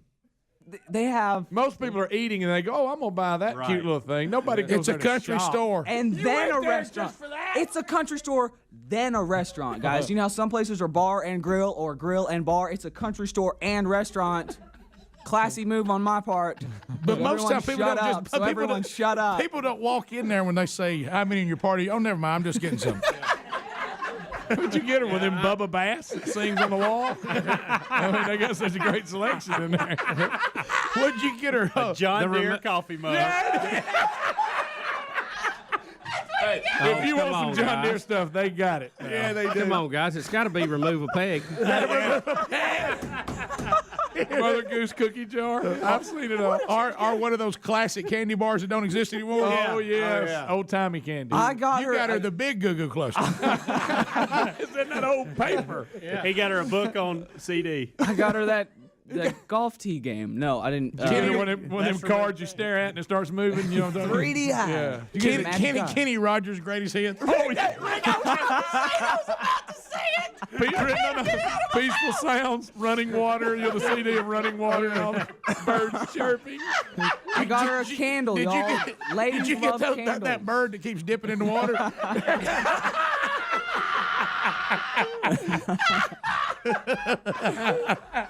I got her a candle, y'all. I got her a candle. A candle from Cracker Barrel. Got her, Not Yankee Candle or Yeah, or, no, I got her a Yankee Candle. He got her a butterfly doll. Like, nothing wrong with candles, by the way. But at 26, she was impressed. Who did this? Who got me this candle? I know your mother pretty well. I don't see her as the country store person. She is. She loves the country store? She likes some of that stuff. Yeah, definitely. But I got her. No, it was a Yankee Candle. A Yankee Candle Well, from not Cracker Barrel. a Yankee- You not- went to Cracker Barrel to get a Yankee Candle. I made a special trip. Don't And you they think? gift Don't you wrap think free, though, by for the your way. mom, Beth and Beyond or whatever that was called? Don't you think that'd be better? Yeah, you're probably Bed, right. Bath, and Beyond. What's it called? What about it? Oh, it's called coffee mug. By the way, can we talk about the name of that place? Cracker Barrel. I got to give you that. A lot of white Okay, people. buddy. Oh, so you gonna go racial slur then? I'm saying. It'd Is be that like a Collins. coincidence? I got an Is that a example I'm not going to use. coincidence? Please don't, Greg. We got a barrel full of crackers here. What's It'd be like we had a special nacho place. so nobody's ever thought about that before. Come on. Hey, I'm looking at the candle he got her. I got her. Precious. Yeah, I got her Yankee Candle. I love you, Mom. Got her- Much more than these guys. Got her a Yankee Candle and a Dukes of Hazzard coffee mug. And the Goo Goo Cluster in the original wrapper. And a giant Reese's cup. And a rocker. Stepped it up this year. Stepped it up. We'll be right back. Rick And a back and scratcher. Bubba, Rick and Bubba.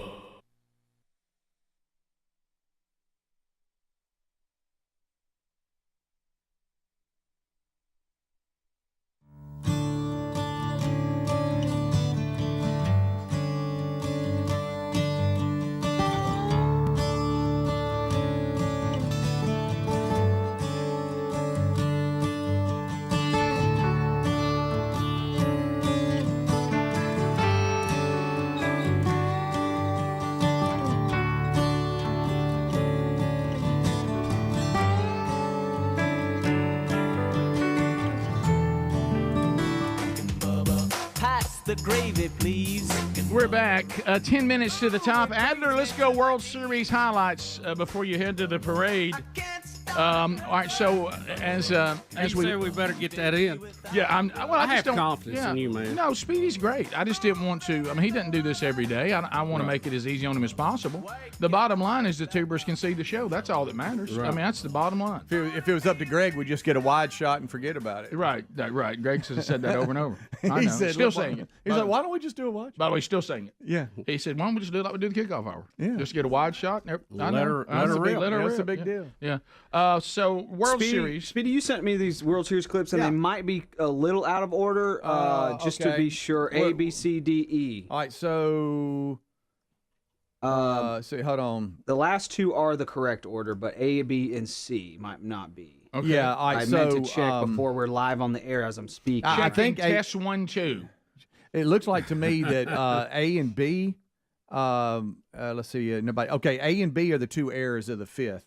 This is when it started going bad for the Yankees. They were up 5-0, and Judge misplays a fly ball and Watch has his an eyes. error. I think it was his first error of the entire season, and it came last night. Watch Aaron Judge's There's eyes. no outs in the fifth. Take his eyes off the ball and start thinking about where he's going to go with it when he catches it. Yeah. So Top of the fifth. Heating up Judge, who settles under this ball, but then drops it.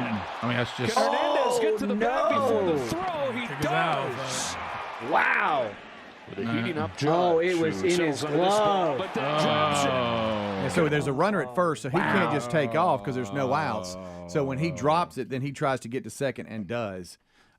Then the bases are loaded with nobody out. Ball comes to the shortstop, and he's going to try to get the out at third and misthrows it, throws it away. Oh, my goodness. 2 on Will Smith. Garrett Cole throws, and a ground ball left side. Volpe will go to third in the dirt, and another break for L.A. That's 2 errors. It was going to be a tough play, but So now we have the bases loaded, Yankees nobody should out. make. Okay. Oh, And the no. bases are And loaded. and Bubba, you being a former defensive pitcher, you know if it's hit to your left, you have to break to first to cover.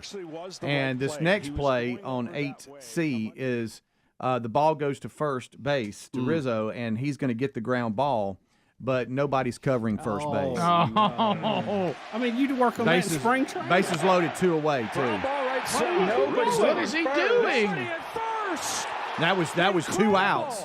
They could have got out of the innings No! with no runs. I didn't know that. So the next, hey, guess what happens next? I believe if memories, no Freeman comes Yickety up yak, and hits yak, a yak. 2-run RBI, and so now it's 5-3. Well, that's what And I'd they- want to do, not cover a base so Freeman Yeah. could get former Atlanta Yeah, Brave yeah. and Right. Who did he World play Series for? MVP. Braves. Yeah, Let me ask you this. So if he get, So I want to be sure I have this right.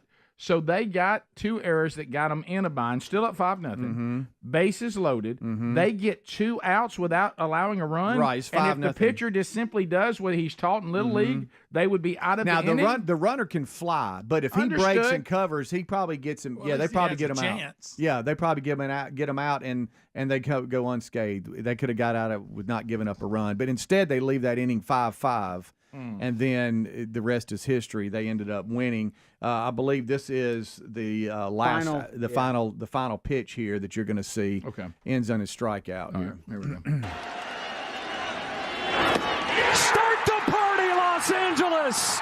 Your Dodgers have won the World Series! Well, there's Freddie Freeman. Yeah, Who did he everybody's play going for? nuts. Former Atlanta Brave. Okay. Was he do any good in the series? Well, he was named MVP, Oh, okay. Rick. Most Just checking. valuable player. And I'm that just is our checking. next clip in 8E. This is him. The team's together. Everybody has celebrated, and now they're about to award the MVP trophy. While I'm queuing that up, I got to mention Freddie Freeman's teeth distract me. I'm sorry. There it is. The veneers. Why would you or say whatever something they are. like that? Goodness, he's got some teeth in his head. He got All some right, here we choppers. go. When he I was don't know at what the, it is. when, Could be when he natural. was I with the don't know. Braves, his teeth looked great. Yeah, that's very true. Rick, former team. All right, He loved Atlanta. we've got one more thing to do. Come on Atlanta over here, loved Freddie. him. This is the Willie Mays Most Valuable Player Award presented by Chevrolet. Freddie Freeman, it's all yours. Whoever any thought. Oh yeah. How about that? Wow. Wow. So the Dodgers got him an MVP there. Okay, Wow. now Bubba told me when I got to work today, and I think I saw some of the news clips. Did L.A. do what everybody knew they would do? Are they now burning their own town down because they won? Well, we set a bus on fire. We looted. we looted a little bit? all of those. I don't know why you would loot because you won. I've never understood this. Or burn one of your buses down. Now people can't get to work, can't get to the market that used to ride that. And I'm But sure the go ahead. looters were great baseball fans. I'm Yeah, sure they were really yeah. into it. Well, we've often said, I mean, you shouldn't do it. You really shouldn't. But we've said on this show for years, I can understand you should not do it. This kind of behavior, if you lost, you know, like, but when people destroyed their own cities celebrating a win, that just is always, I can't get my mind wrapped around that. Well, I don't understand destroying your own city. I mean, think about this. If you lost and you go, well, we lost, now we don't have a supermarket. You know what I mean? Either way, you're burning your own city is bad no matter what the reason. Yeah. People actually rode that bus, and so I don't know. I don't get it. If everybody's honest, early on, you thought, well, the Yankees, they in the first inning they had two back-to-back home runs. You're thinking, oh my goodness, They're on fire. You know, this is going to get back to L.A. You never know, one game at a time. And so when I left the game, it was 5-0, and I thought, well, I'm gonna wake up to the Yankees winning. And the first thing I did was check the score. I couldn't believe what I saw. So, Bubba, you in the world of fixed professional sports, yes, for money and gain, right? These errors do look questionable. So do you think? So do you think they said, look, let New York get up by 5 so we can keep some audience longer? We are giving it to L.A. for whatever the reasons, and then all of a sudden everybody says, all right, right now let's bring the Dodgers back in, because all those errors are so elementary that it just looks like, you know, that maybe the fix was on. You know, I got two words for you: Black Sox. I don't know who draws these things. Black Yankees. I don't know who tries to sell them. I mean, 7 games would have been better than 5. There's no doubt about it. No, you're right. Aaron Judge, who has not made an error all year, to miss that is just it's questionable. But I don't know. Maybe they felt like L.A. needed more pick me up to keep the team going, and the Dodger glory had kind of faded till they had this new group come in a few years ago. Right. Magic Johnson was in and all that. And this will help you if you've got a World Series champion. You're more likely to risk your life to go to a game. Right. And I mean, they saw the way that soccer was taking over L.A. Oh, sure. And they thought, we really need to bring this back to the forefront. The Yankees will be glad to be in the series. I mean, they've won 900 times, right? And it won't hurt them to take one here, and people will go. The Yankee fans will be, well, we're so close. So wait till next year, right? Next year we're going to get over the hump. So. And sports fans, and we've heard them. We talked about it a few days ago. Right now, they'll let their team lose if Trump will just win. Right, absolutely. I've heard that several times. And so it just here's Freddie holding the. What's that trophy called with all the flags? Yeah, the championship trophy. You talking about the World Series championship trophy? Yeah, I don't know if they. I think it's the Lombardi. Or as you call it, the trophy. Lombardi. So good, Adler. Please don't stop. All right, here's Freddie. I think maybe he'll give a shout out to the Braves. He does got some choppers. How does she feel? Oh, she feels good. Every spring training, this is our goal, and for it to come true with this group of guys. I couldn't ask for a better year.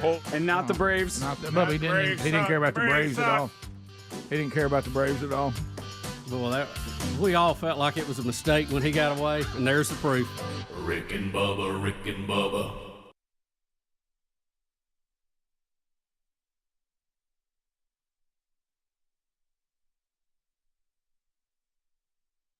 Penguins are in the news too. Melbourne, Australia, Rick. 2 British tourists have been fined $1,000 each by a court, and of course, screensaver kicks in at sometimes the most inopportune moments, by a court for becoming drunk and stealing a penguin from a marine park in Australia. That's funny. A third tourist was charged with illegally entering the penguin enclosure, but his hearing is scheduled for later this year. The 3 friends broke into the SeaWorld on Queensland's Gold Coast after drinking 1.5 liters of vodka. Yeah, I can see this. Yeah, Rick, they swam in a pool with dolphins. Rick, they swam in a pool with dolphins. Okay, Rick, these are the guys we went to school with. They sound just like them. They set off a fire extinguisher in a pool with sharks and then entered the cage for marine birds and animals and stole a 7-year-old penguin named Dirk. Now, let me tell you something, Wait a Bubba. minute, I'm sorry. Now, look, it's wrong. It's absolutely wrong. But I got to tell you something. The ultimate party is when you look and you have successfully got a penguin in the car. After swimming with dolphins, Rick. After swimming. Rick, I'm that penguin's riding good. Rick, I'm not condoning it. I'm picture Dirk.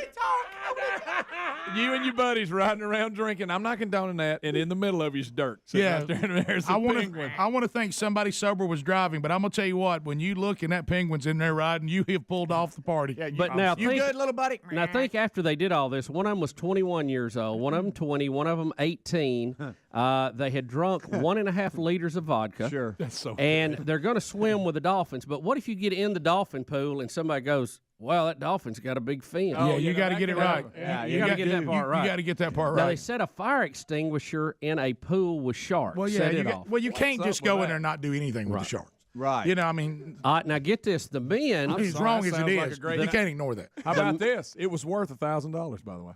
That the was a fine. men Oh, to took, tell that story for the rest of their lives? Yes, sir. the men took the penguin back to a hotel. Oh, no. After they woke up and found the penguin in bed with them, they tried to care for it by feeding it bread and placed it in the shower. That's us right there. They sobered up. Oh, man, we got that penguin. I like They that forgot. I like their attempt to take care of it, though. Oh, man, yeah, this penguin's still here. They like water. Hey, Rick, next morning. Hey, Greg. Hey, buddy, I don't know what. There's a penguin in the bed. Hey, guys, I don't know what's. It's got just a touch of the hangover to it. doesn't it? Yeah, how about this? Hey, guys, I don't know what to say here. I either met the ugliest woman on the planet, This little lady. or this little lady's the ugliest thing I've ever seen. Or there's a penguin in this bed. You know what I mean? They gave it a shower. Get their lawyer said Give it bread. Their lawyer said, and I'm quoting, they tried their incompetent best to care for the penguin. Oh, my goodness. Sounds By like the us way, doing the show. I can hear it. You ain't got a hair if we don't get a penguin. That's right. Wait a minute. Did they call and go, hey, we got your penguin? Is that how they got called? The penguin was later rescued and returned to SeaWorld. Well, if you had seen Mr. Popper's penguin, you know how difficult they are to keep in a room. Do you think they turned themselves in? Just called and said, "Hey, we got the penguin." I don't know. That either surveillance or something, but you know they probably just pulled up and let it Somebody out. said, "Where'd Dirk go?" I listen. If you work, Dirk's missing. He's drinking with these guys. Listen, if you work security for SeaWorld, you turn on the cameras from the night before and say, "Guys, come in here. Y'all got to see this." Y'all ain't gonna believe all right, this. first of all, there's the can opener into the dolphins. Okay, you know, there's the fire extinguisher, and here they are getting Dirk.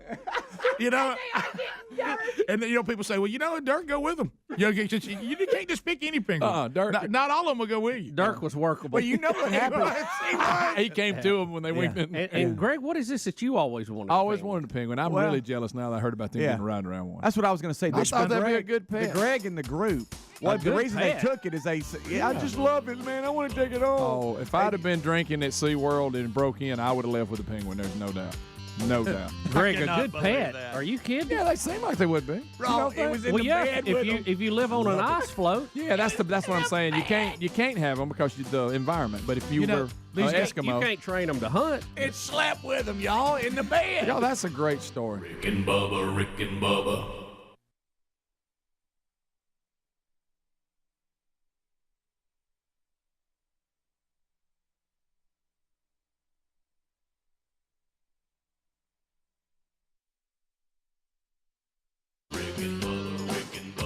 This is the Rick and Bubba Show. Watch more at blazetv.com/Rick and Bubba.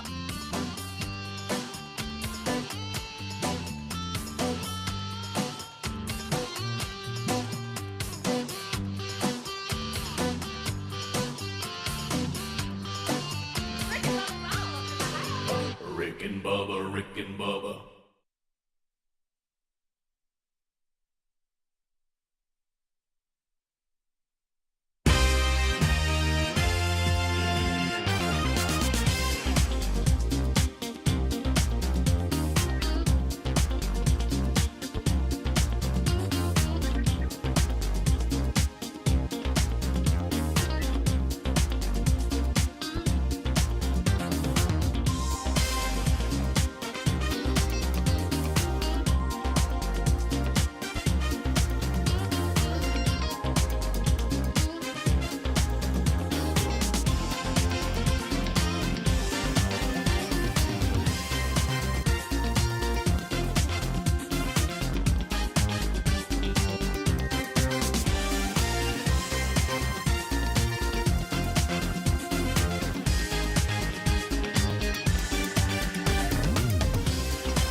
6 minutes past the hour. Rick and Bubba, Rick and Bubba, Rick and Bubba. Thank you for being with us as we roll through another day together.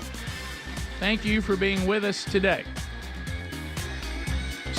Speedy, the real Greg Burgess is here. Adler is here. He'll be stepping out momentarily to go watch his kids in the annual Halloween parade as all the little kiddies dressed up walk a couple laps around the parking lot.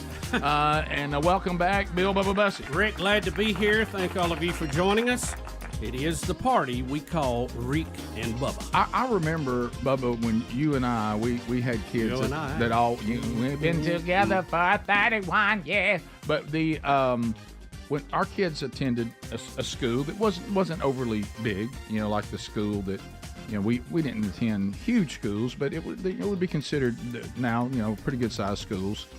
And for where they were, and homecoming, was the homecoming parade went down through the town. Oh yeah, ours was big. Yeah, it was big. They shut the whole and all the that. Christmas parade. And I remember the first year that you and I had kids there at this school, and it reminds me of what Adler's going to today. And we were told about the homecoming parade. You know where I'm going. And so I thought, well, okay, a little homecoming action, and like I say, I had my older son who was at a different school, and it was a big school, and I saw their homecoming action, and I was like, wow, this will be good.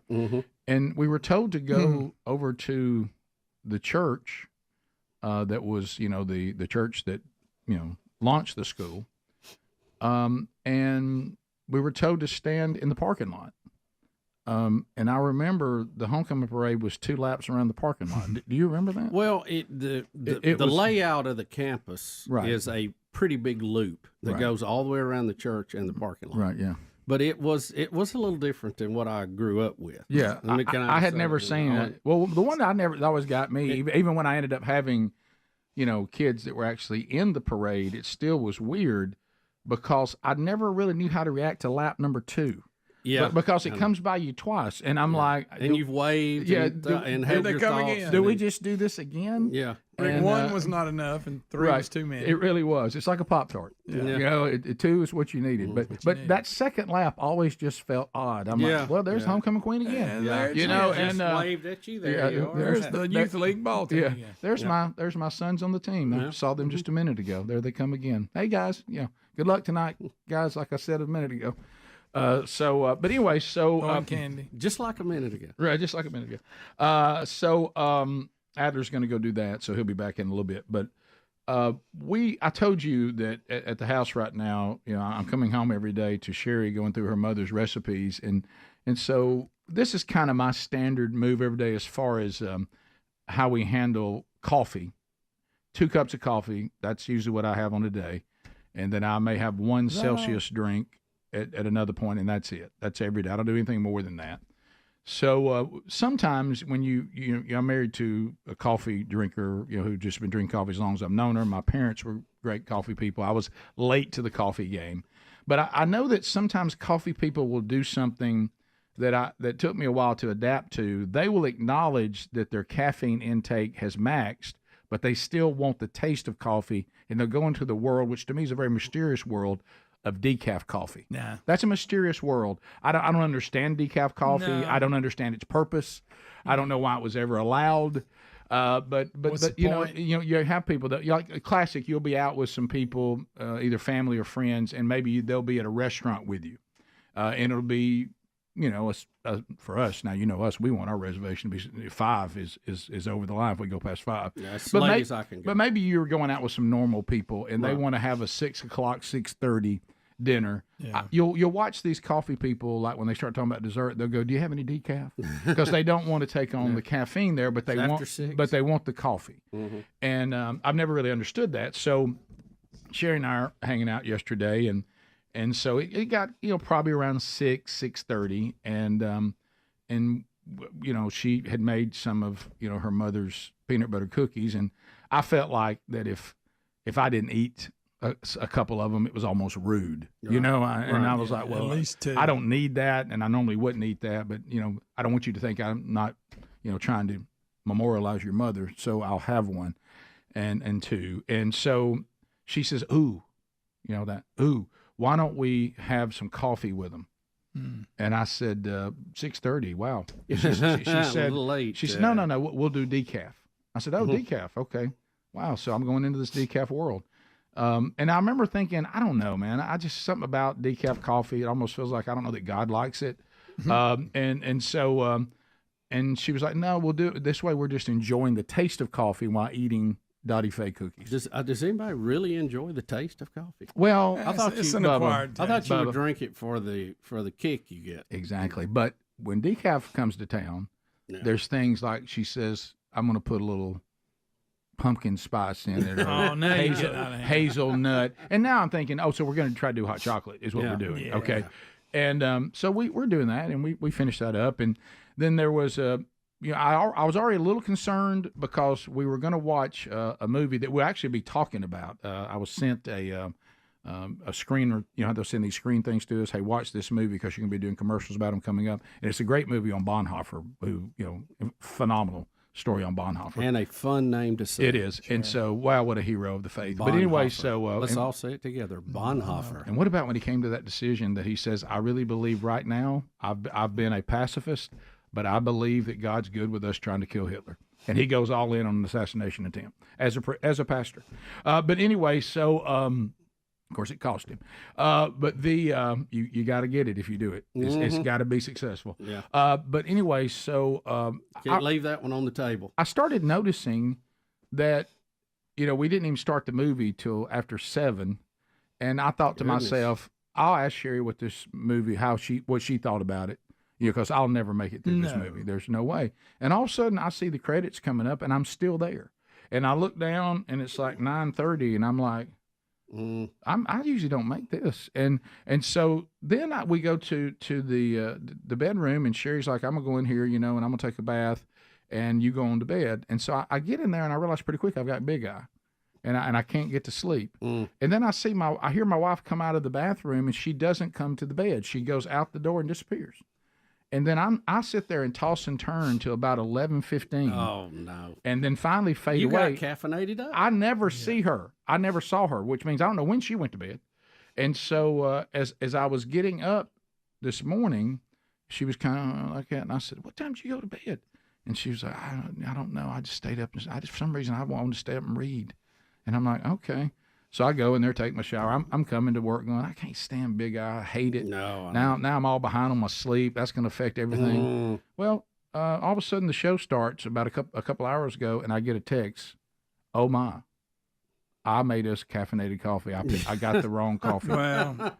And I said, you're killing us. I mean, what? Yeah. And she It's goes, dangerous. You can get them mixed She up. goes, well, that's why decaf shouldn't even be around. But that's like somebody saying, here's a gun, and we think some of them don't have bullets in it. This is coffee roulette, is what this is. You know it. I mean, so now see how dangerous this is. Now there I am. And I remember feeling, I'm like, something's wrong with me. I can't get settled. I don't know why I did. And then sometimes we do get big eye. I didn't have anything to do with caffeine. Yeah, just normal big eye. So I thought, I just got big eye. That's all this is. But oh no, that could have been avoided. Yeah, and you watched the whole movie, which is a miracle. I know. Well, when I saw the credits coming up, I'm like, I fell asleep, missed the Golden Bachelorette. I was trying to stay up for it. Did they finish that yet? I don't know. I fell asleep. I had to ask Lisa. If it's the Golden Bachelorette, shouldn't they get done and not take too long? I mean, You would think. They're on board. Do away time with a few now. rounds. Yeah. I mean, come on. We'll be back 15 minutes past. Rick and Bubba, Rick and Bubba.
We're back 20 minutes past. Thank you for being with us today. Another Rick and Bubba University, the podcast, coming out this weekend. Today, we interview A.J. Rice, brand new book, The White Privilege Album. We'll chat with him about the left and their never-ending attempt to separate us all by race and stereotypes, while at the same time claiming we should never use race or stereotypes. What's funny is when you look on the back of the book, Bubba, he has where usually you will find endorsements, and on the back he has endorsements from Abraham Lincoln, Joseph Stalin, Benjamin Franklin, artificial intelligence, and Santa Claus. So he covered everybody there. Huh? So anyway, very and nice. of course those are all tongue in cheek. Yeah. Bubba, you were telling me in the break, you talking about little victories, Simple victories in life. little Rick. simple victories. You know, as men, we're problem solvers. Absolutely. We hate to see a problem go unsolved. That's we gotta say why Gotta we got find that. a How do way. we fix it? Yeah.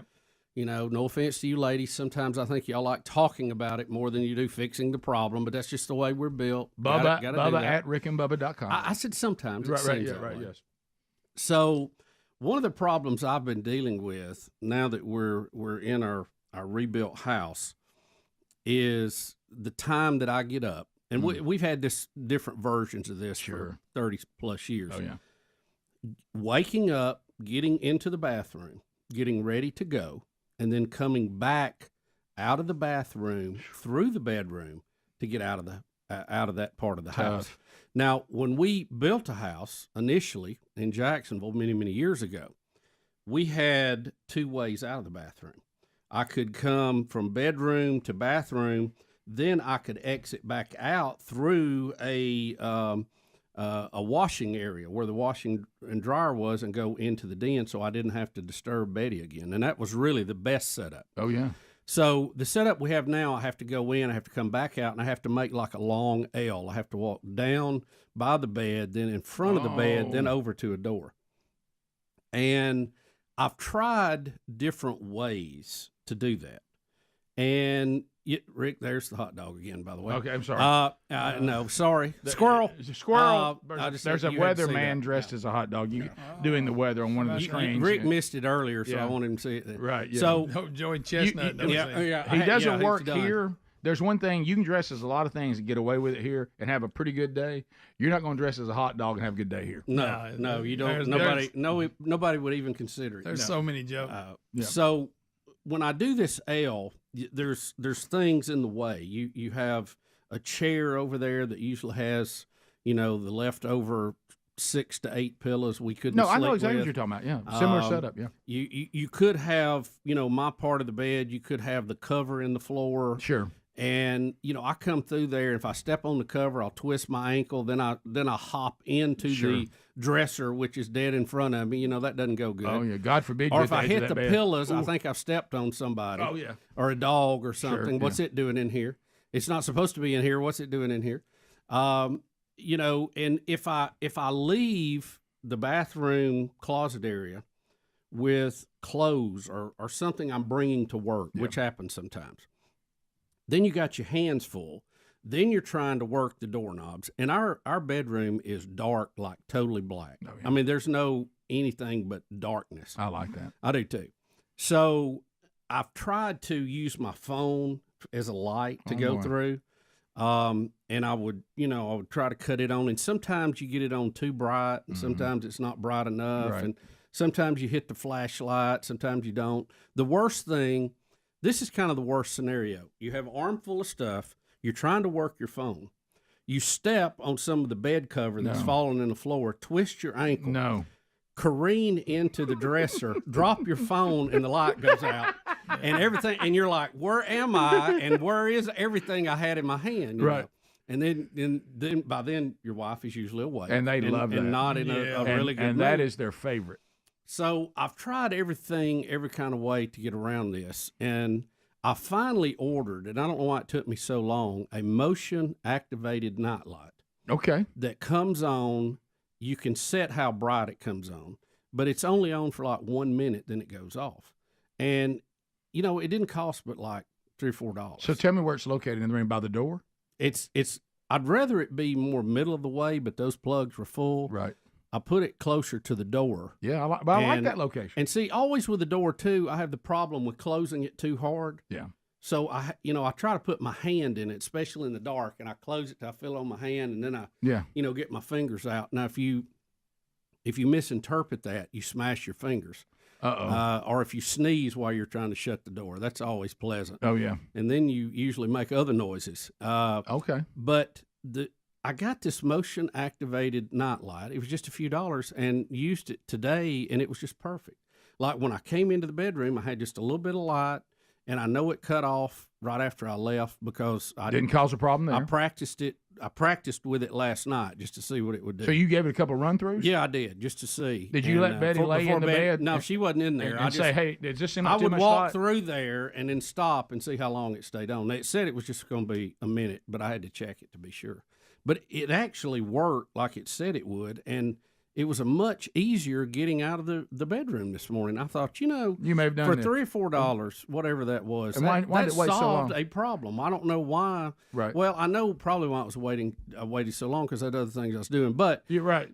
It solved the problem, and I thought that is so cool that it just fixed a problem. Problem gone. You know what that probably is? Now, what will happen is that night light will be unplugged, so something else can be plugged in, and it'll stuck be in a drawer, and I'll never see it and again. you'll run into the and door I'll have wide to open. reorder it again Right. to have one. And you'll run into the door wide open because you thought it was going to come on. Right. Yeah.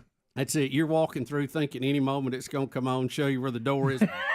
Right, face first, right into it. That actually is a great idea, and I'm considering, because I kind of need that same thing. What kind of door do you shut? Ours are like those French doors that both open. There's two doors there, and you have to shut them back. No, That's ours is just a regular wooden door, but it wasn't set just perfectly, in there. Yeah. I mean, you have to have it perfect. I mean, most doors are not perfect. No, you're right. But for it to close in the dark and me do what I'm doing, and I got an armful of stuff, you have to do the double back to get the knob and all that, and then you close it, and then the only other problem is the actual doorknob is it's got a little noise to it. It's like the knob a little bit of a cut slips just a little bit on it, Okay. just a fraction. Yeah. But it clicked when it does that. I'm like, God, I've got there to it is click again. on mine. but Sounds it's when like the you door stepped shuts. on a landmine. Basically. For lack of a better term. Especially in the quiet, Yeah. when there's no, yeah. when there's no noise. I mean, noise floor is quite click. Yeah. Oh no. That's But so I still got to do a little work on that. But the lighting situation, it was just so cool this morning. I wanted to call somebody and tell them, hey, it's working. Well, you fixed it. just told over 1 million people. Oh, it was great. Doesn't that feel good? It was great. It was. Can I add one thing to the distraction of the guy dressed as the hot dog? Right. Would your day be made if somebody dressed as Joey Chestnut came running there and chased him off the screen? Yes. Would that be? Big jaws. Wouldn't that be fantastic? Or a dog. Well, Either one. Either one. Is the night light? Is it anything special? Like, is it a No, Is it a theme? It's just your run of the mill automatic night light. You can cut it to cut on when it's dark. Or now I've got it on motion detection. Right. And you're saying, and I know it'll probably not work long. First power surge. But did you she's say? a goner, And but, it also doesn't stay on very long at all. I mean, you can set. Have it you checked how with long. Betty to say? Did you notice anything today? No, I didn't. Later. I didn't need to check. I would have known if there was a problem. Okay. We'll come back. Phone calls are next. Problem solved. I love to be a problem solver. 866 We Be Big is our number. We chat with you, America. Find out what is on your mind when the Rick and Bubba Show continues right after this. Rick and Bubba, Rick and Bubba.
first phone troll of the day, 30 seconds a pop.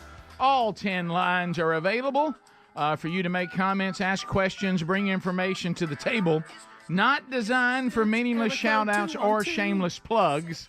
At the end of 30 seconds, the buzzer is our friend, and that will end the phone call, and then we'll go to the next caller. And then no meaningless shout-outs or shameless plugs either. We just talked about Bubba with a little victory trying to leave the bedroom in the wee hours of day without waking up the wife. And he had a big kick, but how about this? He's made a big step, but helixsleep.com/bigbox reminds you, what about the mattress itself that Bubba's trying to maneuver around? Has it been customized for you? Did somebody give you a sleep quiz, or did you just walk in somewhere and say, well, here's a boilerplate mattress, let's just all lay on it, and I guess we'll make it work? I mean, at helixsleep.com/bigbox, they say, no, how do you sleep? Are you on the side? Are you on the back? You on the stomach? You a combo switcher? What about your firmness? You like it soft? You like it medium? Do you want a firm mattress? Are you big and tall? Are you a child? All this comes into play, and they have their own manufacturing facility here in the United States of America. They customize it there for you, ship it to you, no charge there. You got 100 nights to sleep on it to be sure that you love it, and right now we save you 25% if you go to helixsleep.com/bigbox or just use our link at rickandbubba.com right there under the sponsors button. Bubba, also we do see on the text line, and I'm with you, I just don't think these people thought this through. The whole reason that you came up with this motion detecting light is you have a problem with all the things you're trying to hold in the use of your hands. A flashlight's no good. Now you got to use your hands. Yeah, I would just lose it or forget it or not have it or battery be dead. That is the beauty of this. You don't have to tie up a hand, it just lights the path. Yeah, so there you go. And look, it's not like this is some new technology, but, problem solved. I'll take it. Yeah, and it worked, and you have not gotten a text from your wife saying, hey, thanks, you woke me up. Yeah. So there we go. I didn't run into anything today. There's nothing worse than jarring the bed and then bouncing back into the dresser. That's a good one. That's a big thumbs down. Zip. To the phones we go. Let's go to Baker in the bluegrass state of Kentucky. Baker, 30 seconds, Baker. Go ahead. Morning. So I need a good distraction for Tuesday. So our plan is to take our youth group and some foreign exchange students up to our second location of a Buc-ee's here in Kentucky. And then that night, they're going to come over to our house, have fun and games, and the foreign exchange students are going to cook some of their home food for us. And if they want to vote Democrat, they probably can. But don't give them that idea. No. Can you imagine that being your American experience? It is election day in America. You're from another land. You're an exchange student, and you're at Buc-ee's. Man, it doesn't get any better than that. I feel like I need to stand up and salute the flag. When they go to a Buc-ee's, it's one of those things that you can say only in America. Mm-hmm. We do that kind of stuff so well. I think if Buc-ee's would expand around the world, Rick, it would be a major step toward world peace. I agree with this. Let's go to I don't even know what that is. Let's go over here to Scott. Scott, welcome to Rick and Bubba. Go ahead. Good morning. How y'all doing today? We're good, buddy. Hope you're all right. I'm good. Hey, about the nightlight thing. Have you seen the nightlight for the toilet bowl that lights up when you walk in the bathroom? I like it. Oh, man. It's the most practical gift I ever got for Christmas.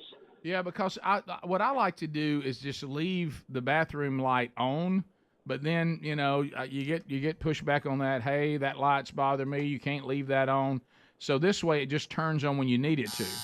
And then there's always, and what I like about this idea, and you've done it, Bubba, with your situation, if you leave the toilet light on, and if in case you have to get in the middle of the night, you've come from total darkness. Yeah. And you walk in and that light hits you, and it's like, so maybe something soft, just a low light of some kind. I used to could just go in and kind of know my way around.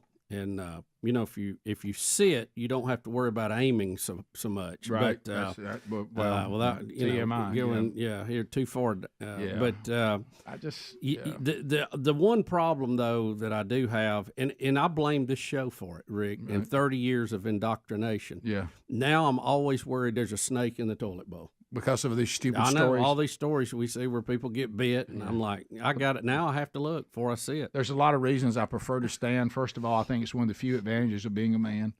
But aiming when you're sleepy is tough. Well, I don't know what my dad can see from heaven. And if I sit down to take a number one, I don't know if he. And but now I'm back. You throw the snake issue in there. It's not worth it. No, I know. I'd rather back up a few feet. We go to Huntsville. I can't see what your name is. I'm sorry. It's done something weird on the phones. But if you hear us talking and you're in Huntsville, go right ahead. Yeah, my name's Hunter. Green Acres, by the way. Thank you for the call. Go ahead. So I've heard you guys mention several times the Reagan election and that it was a clean sweep except for like one state. Yeah, Minnesota. His second run, and only lost it by a few thousand. Well, I'm in my 30s, so I didn't, I wasn't around during that time. But I'm sorry. Was that expected by the people, or did that come as a big surprise? No, I think that one was. Everybody knew that one was over early, and right after. I think the debate, if you want to call it that, where the only issue they could come up with, because the economy was absolutely cooking, smoking. Okay, the only thing they could come up with, and they tried all the other stuff. You're running up the debt and da da da da da and all that. But they had the Russians hemmed in.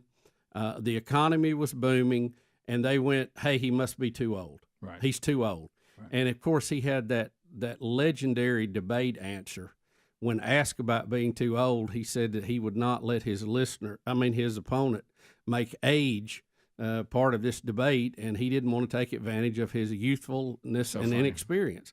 And it cracked everybody. Even Mondale was laughing. Yeah, he did. He knew that was a good one. And Reagan was trying not to laugh, and he took a drink so he could play it out. But it was one of the great delivered lines, I think, of all time. Well, and to the question, I'm hoping that's where we are again, because I felt like on that election, the Democrats knew they had no hope. And that's why they just threw Mondale out there just to get it over with. And so I hope this time when you look at Kamala Harris and Tim Walz, and Bubba, believe it or not, Danny, the Democrat, emailed me yesterday and said, I actually think what you're saying is right, and it looks like we as the Democrats are willing to concede this one, try to get Congress back and win in 28. Yeah. That's probably a good plan. So, I felt like that's what they did with Mondale, don't you? I mean, that was just kind of Mondale had been the VP. It was his party. Jimmy was gone. And, he had to have his shot. So a lot of times you see that. They will give the VP their time in the sun. I mean, we're kind of But nobody thought he was going to win. We're kind of seeing that this time. Yeah, but nobody thought he was going to win. No. Now, when he defeated Jimmy Carter, he was actually down in the polls. Now, that was different. Days before the election. It got real close, and he barely won that election, which, if you look back, thinking the condition the country was in, why in the world was it so close? Bubba, Eddie's out of Alabama. He said, all y'all talking about getting up in the middle of the night, dark and all that, try that with just one leg. Eddie, one leg, Eddie. Yeah, so tell us about this one-legged issue. Okay, so I heard Bubba talking about the light. Now, I use a flashlight, but, first thing I do, I have to set up, and I have to put my leg on before I can get up and go to the bathroom, and then I do not like to walk in the dark with a prosthetic leg because I'm afraid if I hit something, I'm going down. So I thought it was interesting about walking around the dark, but hey, I do have to put a leg on to go and then come back to bed. Okay, so you, pardon me because I have two legs, so I don't know one-legged world. So you can't get up like with the crutches next to you or something and not have to put the leg on. I guess when you go, I guess if you hopped in there, it would wake everybody up. Yeah, right? yeah. Because now I'm thinking you're kind of on a pogo at this point, and that's probably noisy. So you can't do that, and you don't crutches. Putting the leg on is the best way to go. I have never used crutches since I had my motorcycle wreck. Okay. If I can't put my leg on and go, I don't go. Well, you know what? And that ought to be a bumper my sticker. leg on. I depend on my leg. That ought to be a bumper sticker. And if you don't have that on your truck, I'll make it for you. Well, my last slogan is when everybody asks how I'm doing, I always say I'm on my last leg. Such a good one. Such a good one. You know what? And thank you for trying at the butt kicking contest. Sorry you came in last. Yeah, I was going to ask you if you'd ever been to one. I was trying to get it together. I couldn't hold it up. Oh boy, if I used a prosthetic leg, it would hurt. Well, Eddie, thank you. Appreciate that, buddy. Eddie, thank you. Thanks for sharing this morning. Thank y'all. Picture the bumper sticker. If I can't just put my leg on and go, I don't do it. Right. Golly. I see it. It looks like a T-shirt to me. It does. All right, there you go. We'll come back. Bubba, a little high-tech update. Elon Musk in the news. By the way, people are sending us the caucus picture. That was actually when he ran against Reagan's vice president, which was Daddy Bush. Yep, that's true. George H. Bush. And that was the shot that did him in, by the way. To do caucus picture. We'll be right back. Rick and Bubba, Rick and Bubba.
we go. 9 minutes to the top of the hour. Rick and Bubba Show. Thank you for being with us today as we roll through another one. Tech update. Yes, I love technology. Tech update. Everybody. Technology, always and forever. Somebody say it again. Oh, it's Elon Musk. Oh, a double dose. Elon Musk. Hey, say.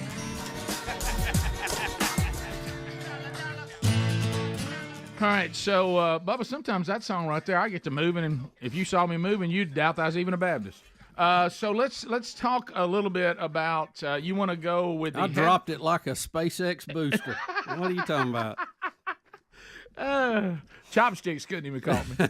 All right, so do you want to go to the headline today across the country, or you want to talk personal first? Well, we'll talk personal. Personal first. Since that's kind of what I was thinking about. Yeah, there you go. So we've had a lot of discussion about some of these technologies out there, and I did get to experience one yesterday firsthand, and that is Starlink. Oh.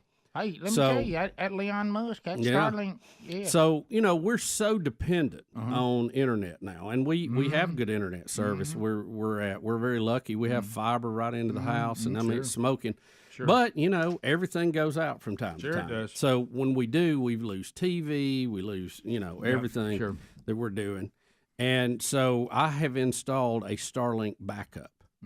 And we did this at another place that we had to have a little backup, and it seemed like it worked good. So we got to play with it a little bit yesterday. And, Rick, it is just amazing. The app, the packaging, the way you put it together, it tells you what to do. The only problem, anytime you're dealing with a satellite, you got to have a good view of the sky, where it is. And with the Starlink, you need as much of the whole sky as you can because you're getting satellites that are passing over. But in the old days, and like when we have dealt with ham radio satellites, you have to track them. I mean, they're moving across the sky. You got to do all this. They do it without the dish moving. It electronically moves. It uses a phased array to do all that. And that is just amazing to me. And it's not much bigger than about 2 pieces of paper, put together. So there's no ISO. And the fact that it receives and transmits is just amazing. Do you remember the old days? Because you were actually in that business doing the dishes. I mean, they were as big. It looked like a cereal bowl for a dinosaur. Yeah. But I mean, they started out, 20 foot, 16, 12. Finally got them down to 10. But still, that was 10 foot is an enormous dish to have to lift and put up on a pole. So this, me and Mike Succo can tell you that. So this is what, like you said, a piece of paper. Almost? Oh yeah, it's a little bit bigger than 8 by 10, but not, I mean it would be about the size of two of these together, maybe a third one. I don't know. It's not big at all. Not big at all. Yeah, it actually works. It actually works. That's what's smoothly. So crazy. Yes. So the dish doesn't move. Why are you making it your backup, not your primary? Well, it's not as fast as the fiber. I mean, the fiber is, just for instance, I got you. The fiber would be 1,000 meg a second download. The Starlink, probably best case scenario, is about 200 megabytes a second. Or, let's see, megabytes a minute. Yeah.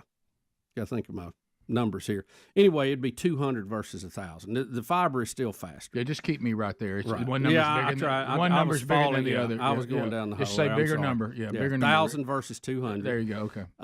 But I also saw a mobile setup that was being put in a Jeep. And what do you mean you saw it? Well, the guy installing my Starlink had one in his Jeep. Okay, then. And the dish for it is the size of a piece of paper. We saw them in the state trooper cars in North Carolina. You remember when they said that's the only communication they had? They literally had it stuck in the windshield. I do remember that. Yeah. So you can stick it in the windshield, or in his case, he had a fiberglass top, and it works through the fiberglass. He's going to mount the antenna to the roof of the Jeep in the back of it, and it works right through the roof. and it doesn't matter which way you're pointing or turning, you still get. I mean, that's to me is incredible. Speedy, just so you know, I can ask if you want to for you, but you do have a mic on because I know Speedy wants to know how much these things cost. I mean, are they cost effective? Because what I'm thinking about, do you find yourself kind of wanting to put one in your truck? Oh yeah, I find myself. I knew that. Thank you, Rick. Yeah, thank you. Yeah, I knew that was coming. Yeah, I don't know that the New World budget will afford that, but had to cut a few things. But but the technology's unbelievable. I mean, we're talking big money. Listen, he was going to 3D print him a mount to hold that in the roof of the Jeep, and then he's got smoking internet in the Jeep driving around. I mean, that's the 200, right? That's crazy. Yeah. I mean, that's nuts. So you right there. Yeah. See, but are they? You know what I liked about the directions, and I think this is even innovative. Mm-hmm. You know how we all hate to follow directions. 100%. They have stick drawings. Mm-hmm. Okay, like a caveman would use. It shows you how to put it together. I mean, I don't want to use the phrase so easy a caveman could do it, but while looking right at me, it really does. Right? Yeah, I got you. It really. I mean, Speedy, go back to where the pictures are. I want Rick to see that. Yeah, because I don't like this kind of stuff. I don't like puzzles. Look. Does that kind of show you? I mean, isn't that simple? It shows you to get the app and cut the app on, and it tells you. I will admit, I like that it's not wordy. It is not. There's wordy. No words to read. Not even a it's word. It's just pictures. Not even a word. I mean, and that's the way I do it anyway. I look at the picture on the box. You can look at this. We all look at the picture on the box anyway, and want to know if that's how it looks. Right. Perfect. I mean, that's just that technology is unbelievable. The fact the antenna does not have to move is just mind-boggling. That they do it electronically. Cost effective. I think does it hurt a little bit on the front end? Would Speedy buy one? The cost per month is going to run you probably $120. So Speedy, that's on top of your, That's just for internet? Yeah, that's on top of your fiber. And that's good night. That's going to be about what a wireless modem for on the cell system would run you. Mm-hmm. So, and those are good backups too. I know several people using those. But if the tower or towers around you go down, like in a power outage, you're out of luck. And Starlink could be blocked out by very severe weather. But it's a backup option. Do you believe that guy on the text or woman? I don't know if it's a man or a woman that they're getting almost 900 on their Starlink. I'm not familiar with it enough, but what I have read, that would be more than most people would get. Mm-hmm. Maybe that's a special setup. I don't know. Greg, but anyway, I just thought it was cool. So you love it. Daddy like. Yep. You want one in that truck so bad. Well, I'm glad we got back up at the house. Right, there you go. If the dish don't blow off, we ought to be all right. Top of the hour. If you're leaving us, have a big day. Don't forget the Rick and Bubba archives. You don't have to miss any. We'll be back. Rick and Bubba, Rick and Bubba.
We're back. Here we go.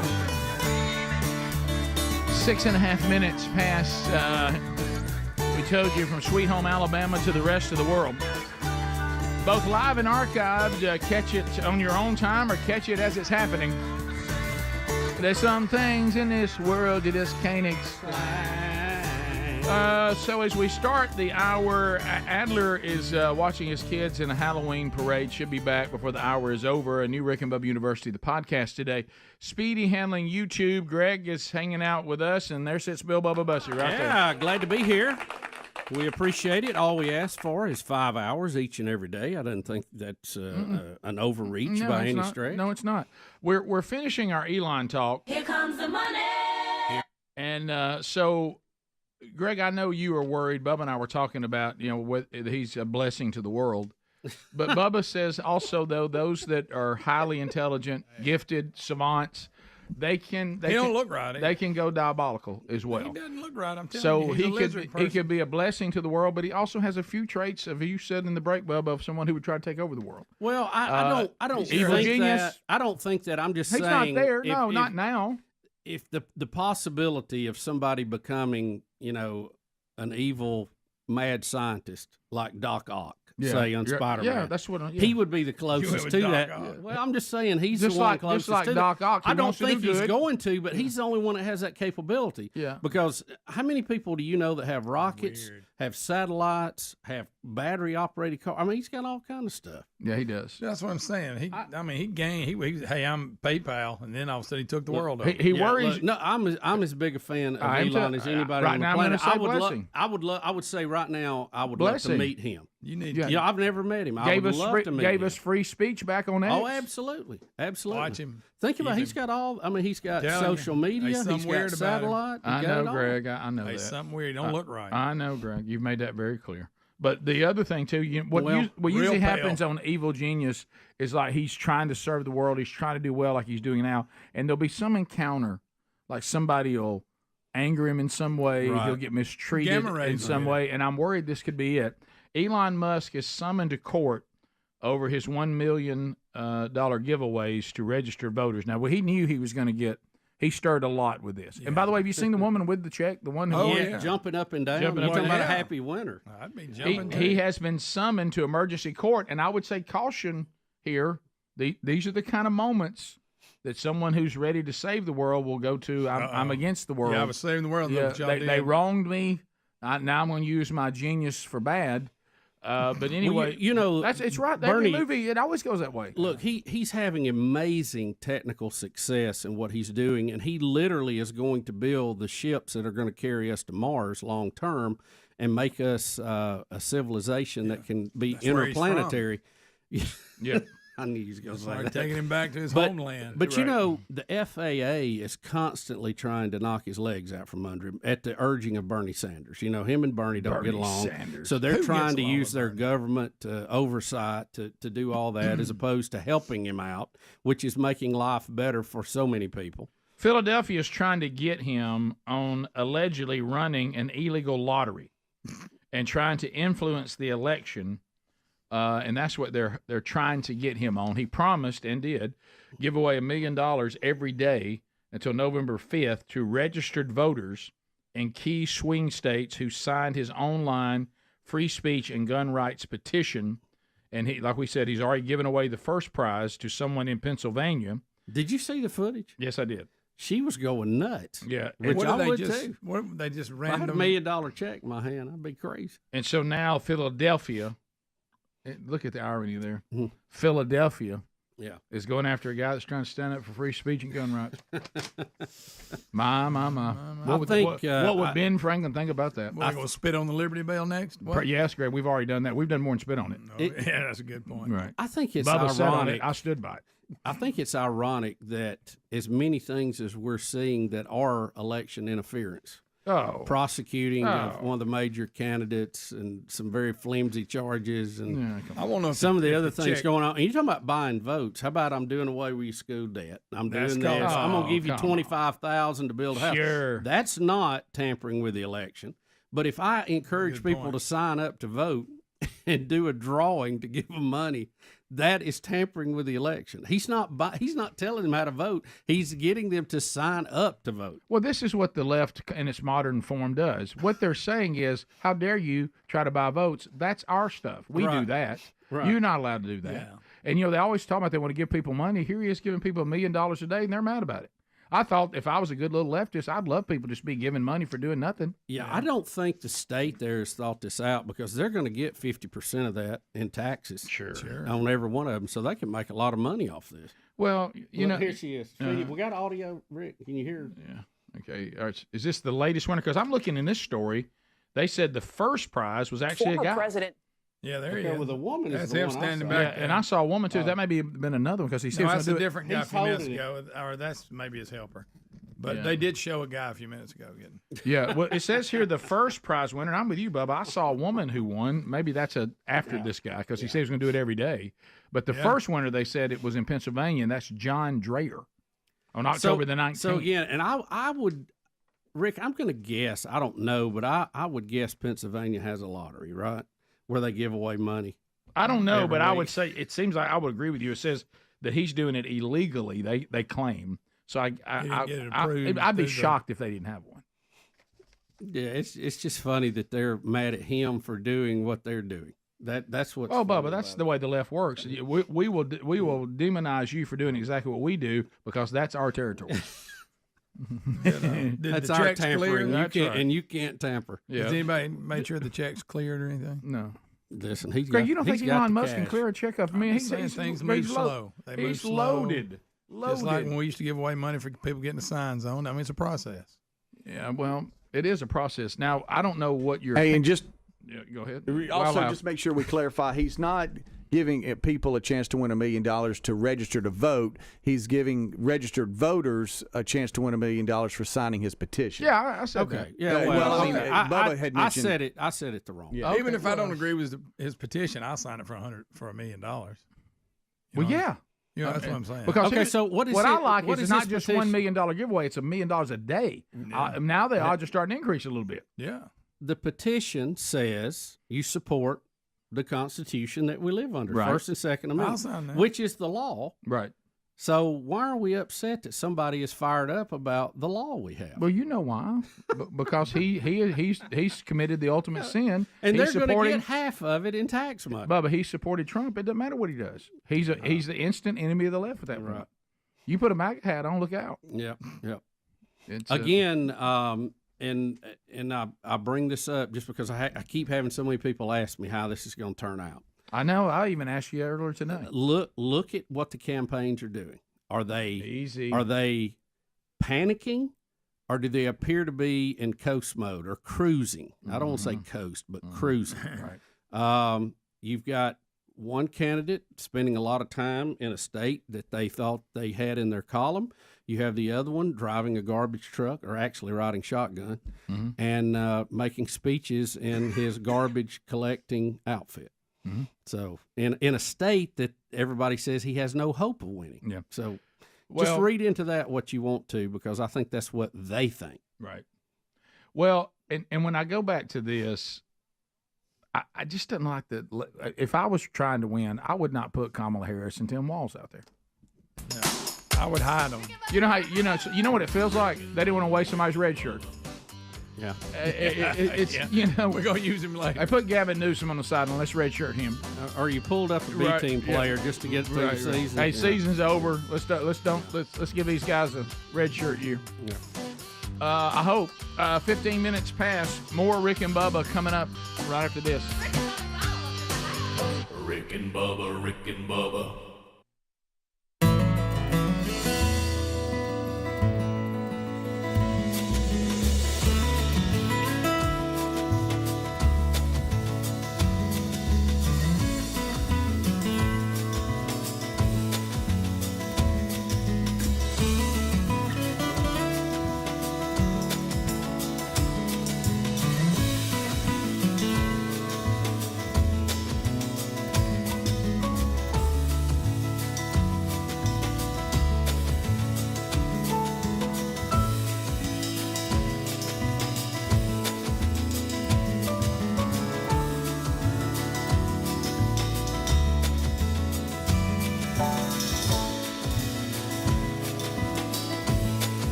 Here we go. 21 minutes past.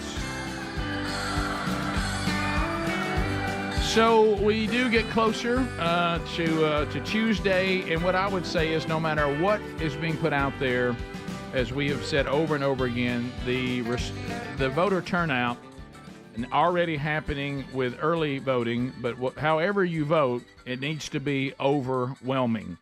Don't even get lulled to sleep thinking, well, this is a win. And go like every single vote matters, because it does, and just have an overwhelming response. And that, as everybody we've talked to over this last year, should make it much more difficult to tamper with the vote if it is an overwhelming victory and overwhelming turnout. So keep that in mind. So, Bubba, you were talking about New York. we're living in a time, and it kind of ties into our podcast today. You mean Big City of Dreams? Big City of Dream. We're going to be interviewing A.J. Rice. It's kind of funny. What's the other guy? Matt Walsh, is that his name? That does the documentaries. He's also got a movie out that is getting rave reviews. That it is so funny because sometimes the best way to make a point is through humor. And his is called "Am I a Racist?" Yes, and he's having a blast. And now A.J. Rice has written the White Privilege album, talking about how outrageous some of this is, and it really ties into this story. Bubba, apparently, the New York City law against jaywalking has been legalized because jaywalking and not letting people jaywalk was deemed racist. Really? Now, how is that exactly? I don't know. I didn't know that you could. Well, I mean, here's the clip. All right, so here we go. Jaywalking is officially legal here in New York City.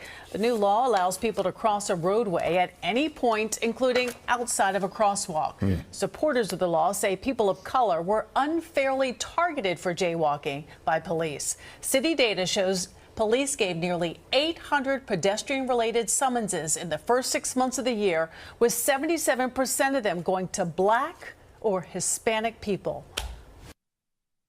Well, where was it located? Was it in an area where a lot of Black or Hispanic people live? Yeah, what is the population there? And, I mean, I'm good with it. It's Heck, hard cross enough what to you want. dodge, the taxis and everything in New York on the crosswalk. I can't imagine crossing in the middle of the street. You want to shake hands with danger? Go ahead.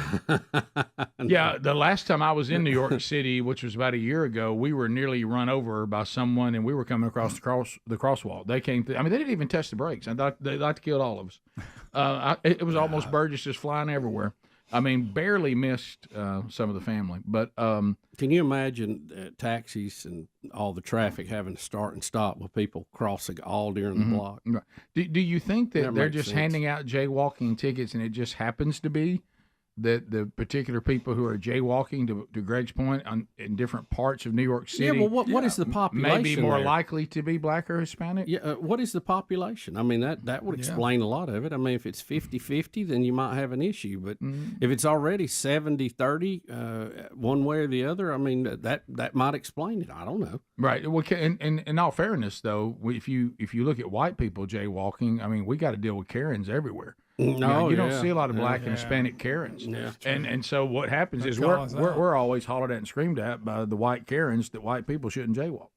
I didn't know they actually wrote people up for jaywalking. Apparently they do, and I thought the law was for safety. So I think it is. So would we go back to say, now let's really play the fun game like A.J. Rice and Matt Walsh are playing. Let's have some fun with this. So let's say, well, let's not say it's happened. I've done away with jaywalking because it's racist. Because the police only want to ticket Hispanics and Black people for jaywalking. Okay. Now, we got any study shows they're letting honkies walk? Haven't. They're just saying they gave you the percentages. Now, they didn't give us a lot of information on that. Might be a lot of reasons for that. It's hard for me to believe that all police who give jaywalking citations are racist. That's hard for me to believe. There might be one or two. There may be. But I will go back to this. So now what's going to happen, if there seems to be an alarming amount of Hispanics and Black people who jaywalk, and we had a jaywalking law that was for safety. Right. So now we've removed it. So now anybody, anywhere, at any time can jaywalk. I see where you're going. And people start getting hit by cars. And somebody comes out and says, my goodness, the largest number of people getting hit by cars are Black people and Hispanics. Now cars are racist. I mean, where are we headed with this? Now we put Latinos and Black people in unnecessary danger. You don't care about them. And we put them in danger because deep down we're all racist. Well, and the then next somebody would say, number but wait you'll a minute, see. we had a law about that and we did Yeah. away with it because we thought that was showing we weren't racist. Yeah, but now people are getting killed. Now it's your fault you're Yeah, racist. the next study will be the number of certain groups that are being run over in the street. Right. It's higher than another group. And Bubba, they're not being run over because they're doing something that at one time was illegal. Or just because unsafe. They're not doing anything unsafe. They're getting run over because people driving are racist. Yeah, that'll be the next one. This is one of the way we're treating racism these days, and bigotry and misogyny and xenophobic and all this. We are taking them and we're diluting them so much that when a case actually happens that is legitimately defined as one of those things, no one's going to take it serious. Yeah. Because we're making so many things like this that nobody even takes it serious anymore. And it's actually a disservice to actually trying to point out when that actually happened. Yeah. Think about it right now. The first time when we started taking something as serious as sexual harassment, we've talked about this before, and at one time when we heard that phrase, we thought, wow, there's a wicked person that has been really bad to somebody and they need to be held accountable. All right. Well, then we started using the title sexual harassment for somebody said something inappropriate in the break room when they walked by the break room to another person and I heard it. All right. Okay, well, that's bad behavior, but it's not really a criminal act. When everybody says, oh, no, you can be charged with sexual harassment for that too. So then over time, when you hear this phrase now, your first thought isn't, oh, no, there's someone in a place of position that is holding someone's job over their head or promotion or whatever, unless they accommodate them in some sort of intimacy, which is what sexual harassment was. Now we just think our first thought is, somebody just said something in the break room, got it right, man. We don't even take it seriously anymore. And that's what happens because too many times we don't have cases that meet the definition. And it's just going to, I mean, when you hear right now that something's racist, do you take it serious right now? Well, I just figure it's the latest campaign for something. But that doesn't mean racism is over. No, it does still exist. no. But do we ever think it really is anymore? No, it now falls on deaf ears because you hear it so much. If a man's labeled a misogynist, do you ever take that seriously anymore? Not. And does that mean like you used to. Does that mean misogyny's over? Doesn't.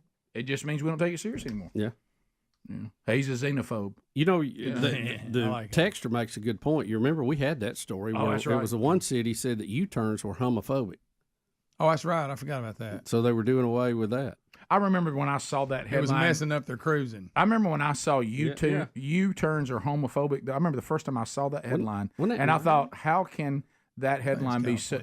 How can my day doing comedy be so good? Yeah, I thought whoever threw that Today's headline, made. Yeah. Can you imagine just somebody hand you say, hey, breaking news, and breaking news, U-turns are homophobic. I mean, you think this is Babylon B. You think somebody's... That's the reason why the Babylon B shirt that I wore the other day says fake news. No, really, fake news. Because we don't know whether it is or not. Right now, you don't have any idea. By the way, have you seen Seth Dillon of Babylon B doing his endorsement for Kamala Harris? No. Bill Bubba Bussy. It's a good one. All right, if we can find that, Speedy, I'm sorry to put that on you. That is hilarious. Rick and Bubba, Rick and Bubba.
Absolutely. Thanks for being with us today. We'll get to more of your phone calls before the day is done.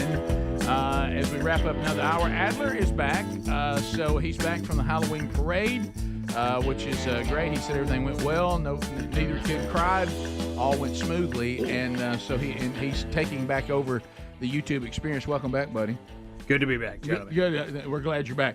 Speedy did fine. Speedy did a great job. Nothing awkward while we were gone. Nothing clunky. He does a great job. He seemed pretty smooth. I think he's getting better at it. So Babylon Bee, we have this queued up ready to go. You know, their total tongue-in-cheek humor. You know, Bubba, we love the deadpan mockumentary delivery. We have loved it. Best in Show. Waiting for Guffman. Spinal Tap, even the Pitch Perfect series. And when they're just deadpan serious and saying something completely outrageous, and we're living in a time where people will see Babylon Bee's Seth Dillon and they'll think he's being serious. They really will, and that's why they keep having to say fake news. No, really, we're just pretending. So listen to this. He's pretending to endorse Kamala Harris.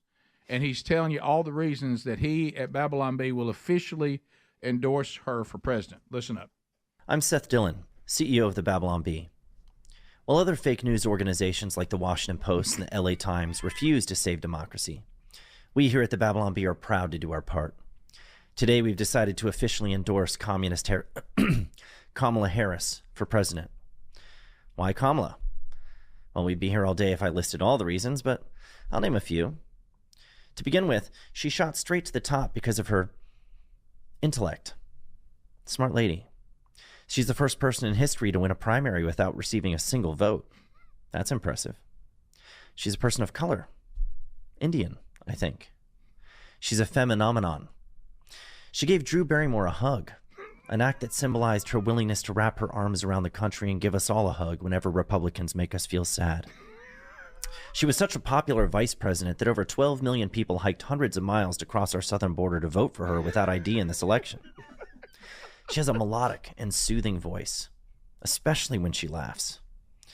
I can listen to her laugh for hours. Most importantly, though, she is not Donald Trump. Wow. How can you put into words the greatness that is Kamala Harris? She reminds us to look forward to what can be, unburdened by what has been. And so we join Eminem, Megan Thee Stallion, the Insane Clown Posse, and many other great thought leaders by proudly endorsing Kamala Harris for president. It's too good. Other great thought leaders, Eminem, Megan Thee Stallion, and the Insane Clown Posse. By the way, what a great name that one is. Oh, my God. That is good. I love, most importantly, she's not Donald Trump. Right. That's it is most important. And she hugged Drew Barry once, which was symbolic for hugging the world. Wasn't it Drew Barrymore who called her Mamala? Yes. I think so. Yeah. And she got up real close to her. Do you wonder when, like, a Drew Barrymore, and God love her, what she's been through in her life, when she was partying at, I think, 6. Yeah, it's crazy. And I saw her address that. She was like, yeah, that was, how did people let happen what happened to me as a kid? But, and that is sad, but does Drew Barrymore, do the your Bruce Springsteens, your Drew Barrymore, your Robert De Niro's, and the whole list. You can do a whole list. Are they just so separated from reality? Like when she says you're Mamala and you're the country's mother. When they're saying stuff like that, are they in reality? Arnold Schwarzenegger too just came out endorsed Kamala Harris. Oh, I'm sorry, Bubba. We were gonna keep that from Bubba. Who let that out? At what time did he do it? We weren't gonna tell Bubba that. Can we hear him doing it? Was it 7 o'clock? Yeah. What time did he do it? Does anybody know? That's so Still good. one of my A favorites. little throwback there. I said it. But you just tweet it. It's not a video. It's just a written. Don't look at this, Bubba. You were having a good day. You horrible. got your Starlink. This is my favorite. I really don't do endorsements, and then he does. Okay. Well, they really got something on him. Who is it? Who is it you think they got? I'll never watch Predator. Huh? Well, yes, I will. All right. Do we want to read all this? But anyway, he's going on another maid. He's talking about himself, and he's talking about how he doesn't do like get in line. And I was partying with Diddy, Yeah, We, I don't no. see. I don't see. That's a good one. I don't. What is he saying? My Why- time as governor taught me to love policy and ignore politics. yeah, okay. That's policy. I yeah. want to tune out, but I can't. Okay, let's get down to I'm it. American. Let's hear him say why we need Kamala. Well, it can't be because he's American. Oh my gosh, there's a bad word. I'm not showing that full screen. Right, yeah, okay. All this week, I have to turn and put the junk behind us. Wait a minute. Vote this week. I Turn think- the page and put this junk behind. Isn't she in the current She administration? is. I think the only Aren't we way to taking do that is junk? with Harris and Walls. Aren't we taking the junk with us? If we... Everything, but see, everything he listed in the list, including that one off-color word, everything he listed in that list, that's what they represent. They don't solve Look, those problems. They this don't do any of those things. This is Arnold wanting to be an ambassador. Okay.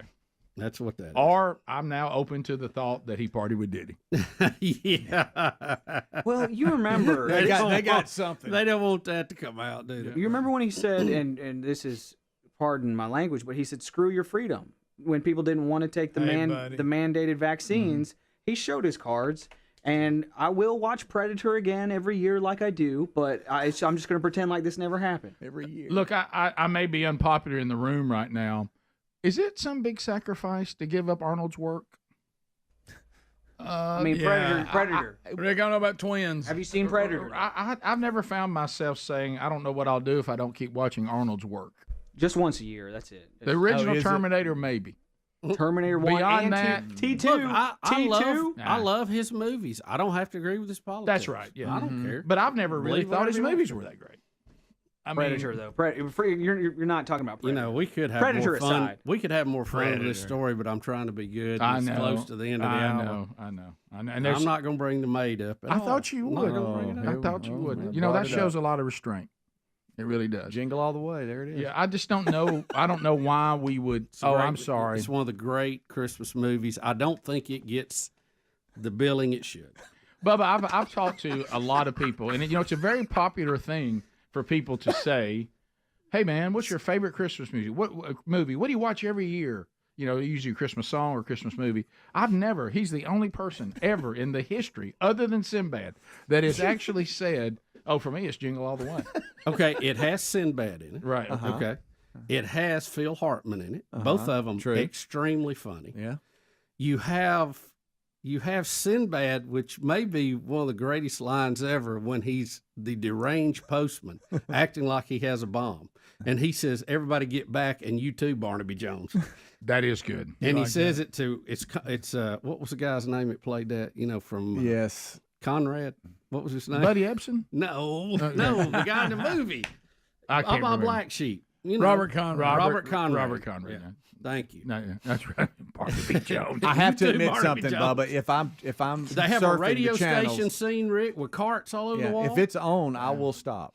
And No, just let me tell you what it is. entertain. Here's what I think Jingle It's All the not Way a is. Hallmark and movie I like could Greg relate likes. to that. I think every parent could relate to.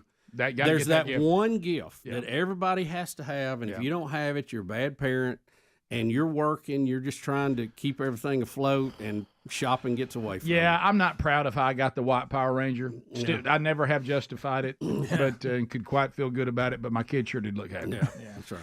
And I apologize to the one woman who thought she had it. And it gave us so many things we've talked about Not a on the very good show grip. that is humorous. One, the friendly Henry. Yes. That lives next door. True. That's always doing jobs for your wife because you can't get them done, and you go, "Hey, spending a little too much time over here." And all that. I mean, that's funny. Do you That's think funny stuff? And we talked about this yesterday, so you weren't here, but I'm going to go as far as to say Greg that- introduced us to the term friendly Henry. He did. That Jingle All the Way may be the meatloaf of Christmas movies. You think you don't like it, Right. And then Yeah. all of a sudden you turn Until it on. you sit down for a Yeah, helping that's of a it. good You point. turn it on, you go, "Gosh, I really like this." They have a Isn't bad. fight on top of the building. I mean, it's great. You know what, Bubba? Total Recall too. Also, I'm going to add Total Recall to that. You make a great As a case. Christmas music? for No, Jingle just All a the Way. Schwarzenegger acceptable film. Yeah. Okay. Sorry, I'm so sorry. Okay, why don't you just go vote for Kamala? All right, sorry. And Conan the Barbarian. Okay. What's the one? That's it. That's it. That's I'll tell you another one he did that I always liked. I don't think got as much billing. Was it True Lies? True Lies. That Okay, is a and funny- True Lies. What about Funny Last movie. Action Hero? That's a good one. That's a terrible movie. No, I like Is it? that. Oh, it's horrible. Never heard of it. Somebody just put it on text. It's a horrible movie. When he didn't- comes you out of the ever see that? screen, He comes out off of the the screen. I remember it. And becomes a real life hero. And in real life, things don't end like they do in the movies. What are we gonna do with Running Man? And That's too stupid. it's overrated. Oh, thanks, Greg. Errol, he's awake. I'm confused. Quit worrying about that. No right twins. You tell me I got to hurry. Rick, help me. Running Man versus Logan's Run. so real. I get Now. It's the those same movie to confused. me. It's the same movie to me. But with different characters. Yeah, same movie. That's so real. You're assigned a time to die, and if you don't, you become an outlaw. Wasn't that kind of the thing? Oh, yeah. And Running Logan's Man, Run it was had like- that guy that I never can remember his name, but he's been in a bunch of movies. I ain't got time to bleed. That narrows it down. That wasn't Arnold. Well, still, it's That was Predator, Jesse though. Ventura. Have you seen Predator though? We'll take your phone calls next. We'll be right back. Rick and Bubba, Rick and Bubba.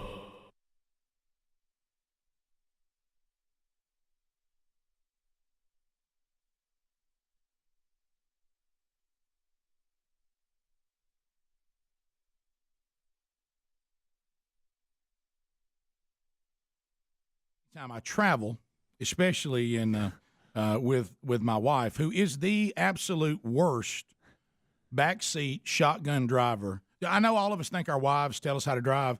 Sherry is where Chandler's the homecoming queen of Pleasant Valley High School. My wife is the homecoming queen of backseat driving. Oh, really? So she's got Rick, I don't know. I tell Bubba, you, I've Betty, never seen anything like Betty it. can hang with anybody on that. I mean, hey, you need to get in the left lane. Hey, Yes. you're about to turn here. Yes. Hey, you're going too fast. Yeah. Hey, speed up. You're not going to get in there. Did Sherry ride with you? I asked Lisa, I don't know I'll how tell I get to work every day without her in there. That's what I did. I told you this is what makes Sherry the most Ridiculous angry. what it Is is. when I start I actually get to a point. I start presenting my credentials. I said, first of all, I'd like to see my driver's license. Yeah. I said, it's here. I said, I'm 47. I've been driving for a long time. I said, you wouldn't believe the places I get to and get back to without your help. I start listening. Let me tell you where I've been today. And I said, I went to work. Drive across the country. I met you over at Herman Cain. You didn't help me get there. Right. You didn't help me get home from that. You know, I go all kinds of places And then without when you your help. ride when you ride with your wife, do they scare you? Yes, because they'll scream. They'll just let out scream, ah! And I'm like, what? Yeah. She goes, you get too close to this person. I said, Sherry, I'm No, nowhere I mean near when this person. when they're driving. Yeah. Do you ever ride? No, I don't want to do that. That's even worse. And I have followed my wife, and I've called her and gone, "What are you doing up there? Right. You're all over the place." Right. No, I'm not. Yeah. Yes, yes, you Guys, are. my How wife does she is. say? No, I'm not. How about you? You're you know, this is the one that made her mad the other day. She goes, I don't know why you're in this lane. I said, well, I'll tell you what. I'll tell you why I'm in this lane.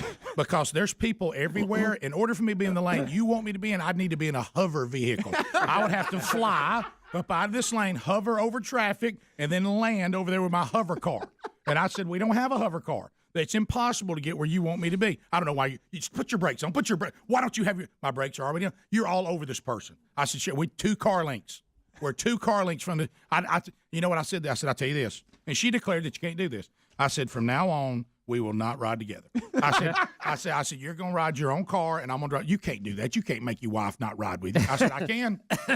We got more than one car. We're going to be known as the 2-car family That's everywhere right. we go. I said, now we're going to be in trouble with the new green movement. Yeah. We're having 2 cars, and we don't need it. I said, but you are driving me crazy. I said, I think I'm going to wreck by all your instruction. Here's And one then of she my just let favorite. out a scream, oh, my gosh. And I'm like, watch, because you're all over his truck. Yeah, and it scares you to death. You think you've hit something. Rick, you're I get off the that. road. You're off the road. I'm like, if I was off the road, gravel would be flying up. I'm not off the road. You know what it is? See, they're used to being on the other side of the lane, and when you're sitting in the passenger seat, it's a totally different perspective. But yeah, a line that really got me in trouble. I said one time, it's a shame I grabbed the steering wheel that they don't put one of these wheels on that side too. You're right. You know? Right. Well, so I want you to know that you wouldn't believe, Greg, what I went through to get to Jacksonville and back. Especially that's with a tough trip. I mean, because that time of day on that day, the whole that's tough. Halfway across the state. Yeah, you are on the most dangerous road in our state. I know, but believe it or not, I've successfully maneuvered it before. Right. Thousands of times. You wouldn't believe all the places I get to. Oh, I can't stand when you do it. You smart aleck. I'm just like, I'd like to list where I've been today. I made it to Vestavia Hills. I maneuvered over to wherever that Herman Cain thing was that we couldn't find. Right. Made it fine. Right. Who told you where that was? Because I'd already got there. So it was just. So, well, let me ask you, how was the trip home? Was it a little bit more? Was it quieter, or was it? No, you know what I do? I pray she More goes quiet, to sleep. Whatever. I pray she falls asleep. Yeah, please pass out over there. Go to sleep. Go to sleep. Play instrumental music. Honey, why don't you go ahead and go to sleep over there? Take you a nap. I'll wake you up when we get there. Yeah. Well, I don't know how I can sleep because there's no telling what you're going to do. Mine's worse on parking spots when you got to the stadium. Yeah. Was it, hey, park right here, park right here? Well, no. Well, no, what? Well, you missed it now. We parked the same. We parked the same spot. Yeah, that was it too. Don't park here. I said, honey, it appears if people are already here, there are no parking places closer. No, move up here. Turn up here. Ask this policeman. Ask the policeman where to park. Betty's worse. And if we is parked back exits. there, we'd already be walking in. If Betty has a marquee moment backseat driving, it's with exits. She will just start screaming, "This is the exit," and I'll know it's not the exit. But I think she's about to grab the wheel, so I'll go ahead and get off. And we're not off that exit. I mean, not 2 seconds. She'll go, "This ain't the right exit." My wife does exactly, and you know what it is? They're so convincing because they can talk us into anything. Yeah, they talk, and I start going, "You must be right," even though I know you're wrong. And then we'll get on there. Oh, this isn't it. Rick and Bubba, Rick and Bubba.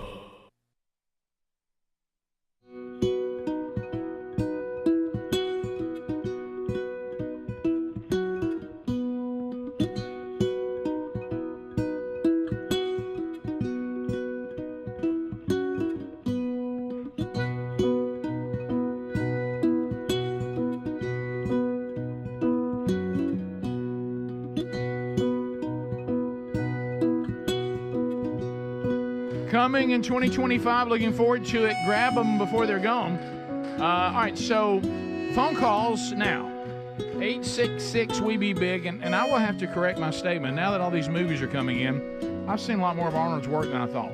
Oh, yeah. You forget how many he's in. So, but, I mean, I can't think of any of them that I got to have, though. Except, Bubba, I will say this for you, Jingle All the Way. And again, I say this every time. I know it's a repeat. Yes, He's the only actor Here we go. with an accent that we don't require him to learn an American accent. You're right. Because he's not playing people from Austria in these shows. He's playing regular people. Do you ever But find- he's never, his speech is nowhere near, and it hadn't gotten any better. Yeah, He's been here a long time. You see all these other actors when they interview them and they got British accents and you had no idea.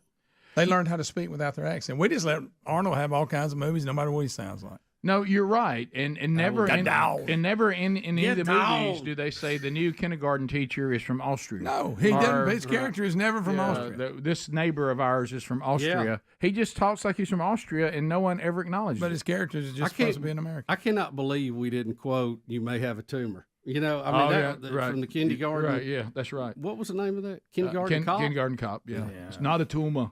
It's not a tumor. It's not Get down. Get down. Yeah, Get but down. again- Get down. But if That's always bothered me. if you, no, you're right, because we look at, say, what's her name? Used to be married to Tom Cruise. Yeah, Nicole Kidman. We don't. We make Nicole Kidman decide. Are you going to speak with an Australian accent? I've seen her speak with an Irish accent. She speaks with no accent. She's whatever. But we don't tell her. She's had a lot to say lately. The Yeah, entire wow. cast, just about, of Walking Dead, if you see interviews with them, every one of them has a British accent. But they don't in the show. Right, exactly. To the phones we go. Let's go That's the only one I can think to. of, Walking Dead. Let's go to Preston, Starkville, Mississippi, 96.1. Go ahead, Preston. Yeah, y'all were talking about the jaywalking law in New York, Yes. and think maybe the people that are ticketed, the minority groups, maybe they're getting ticketed because they're doing the most jaywalking. You know, that is a possibility a lot of people have not discussed. That's outrageous. Yeah. And you better not bring that up. Easy. Clearly, white supremacist calling the show. We continue. Chris Florence, WLAY. Chris, go ahead. Biggins, how's it going this morning? We're good. We're good. Got a couple of questions for you guys. First question is, if Trump is elected, will he be able to pardon himself for all the trumped-up charges immediately after he's elected as president-elect? And then my next question is, if Kamala loses the election and she has to go and certify the votes, will she throw a fit and not go, and who would be her backup to certify those votes? Deep thoughts. questions. Deep thoughts. Deep and wide. I guess, can he pardon himself? You know, he brought that issue up one time before. I don't know, Rick. Honestly, I don't know we've ever bridged that question Right. completely. Yes. That would have to be addressed by somebody else. I'm gonna. I probably don't need to say this, but Oh boy. Can Kamala say, I'm not going to certify the vote?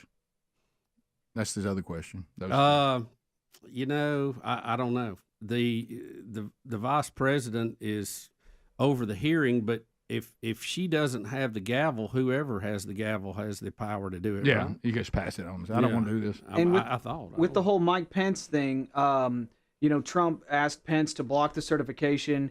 After that, they clarified that law that this is just merely ceremonial. This is not an actual power of the vice president to. You're right. Yeah, that has been fixed. Yeah, Mike Pence kept saying he was asking me to do something I didn't even have the authority to do. Right. He didn't think he hear had the that. authority to do it, and his lawyers didn't think he had the authority to do it. Now, Trump and his lawyers thought he did. Yeah. Marcus out of Muscle Shoals, WLAY. Marcus, go ahead. Who would have thought that? Lawyers disagree. Oh, how about that? Wait a minute. Marcus, what happened? Let me bring you back. Statue. Yeah, go ahead, Mark. I'm sorry you were there, then you went away, now you're back. Go ahead. Oh, sorry, guys.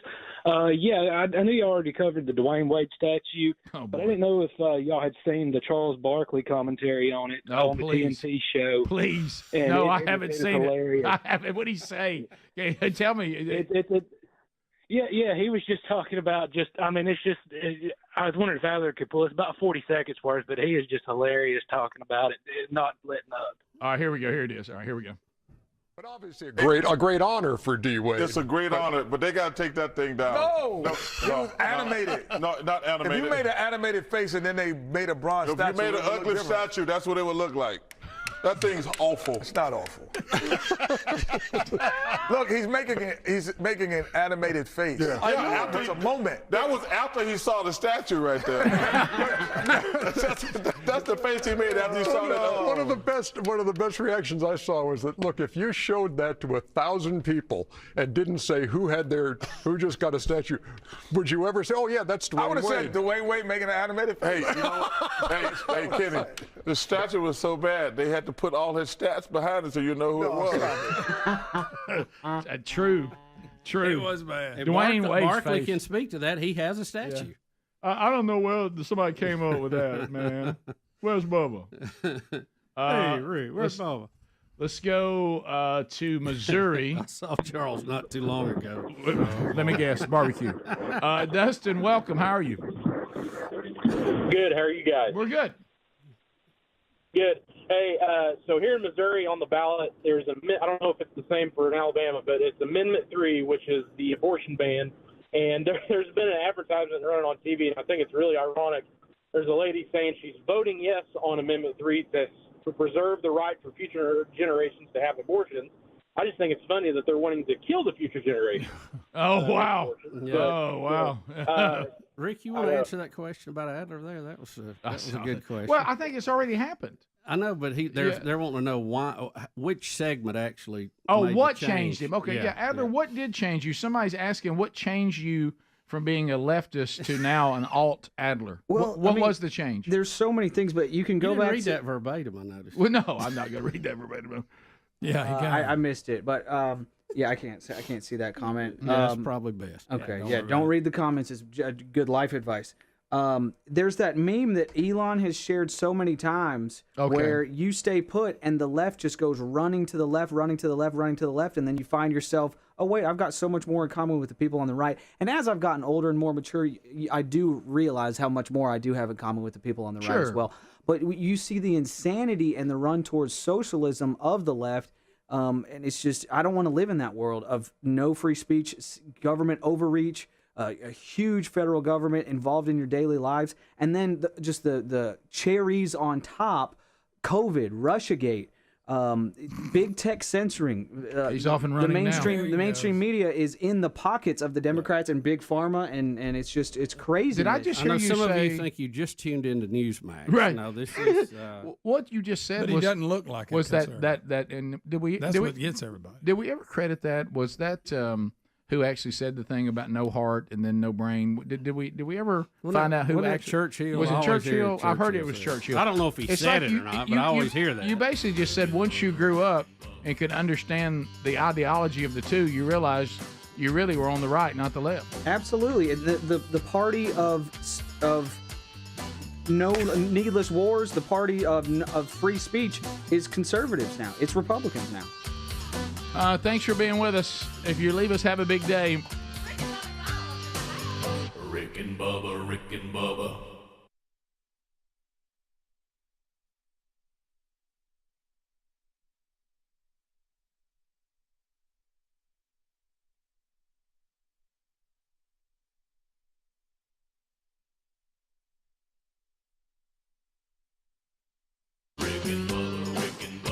This is the Rick and Bubba Show. Watch more at blazetv.com/Rick and Bubba.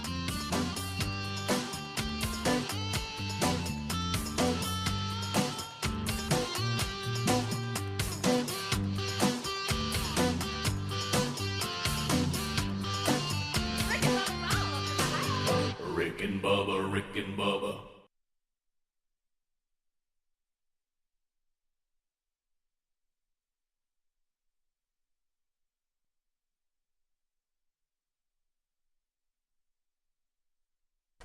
Boo! Happy Halloween, everybody!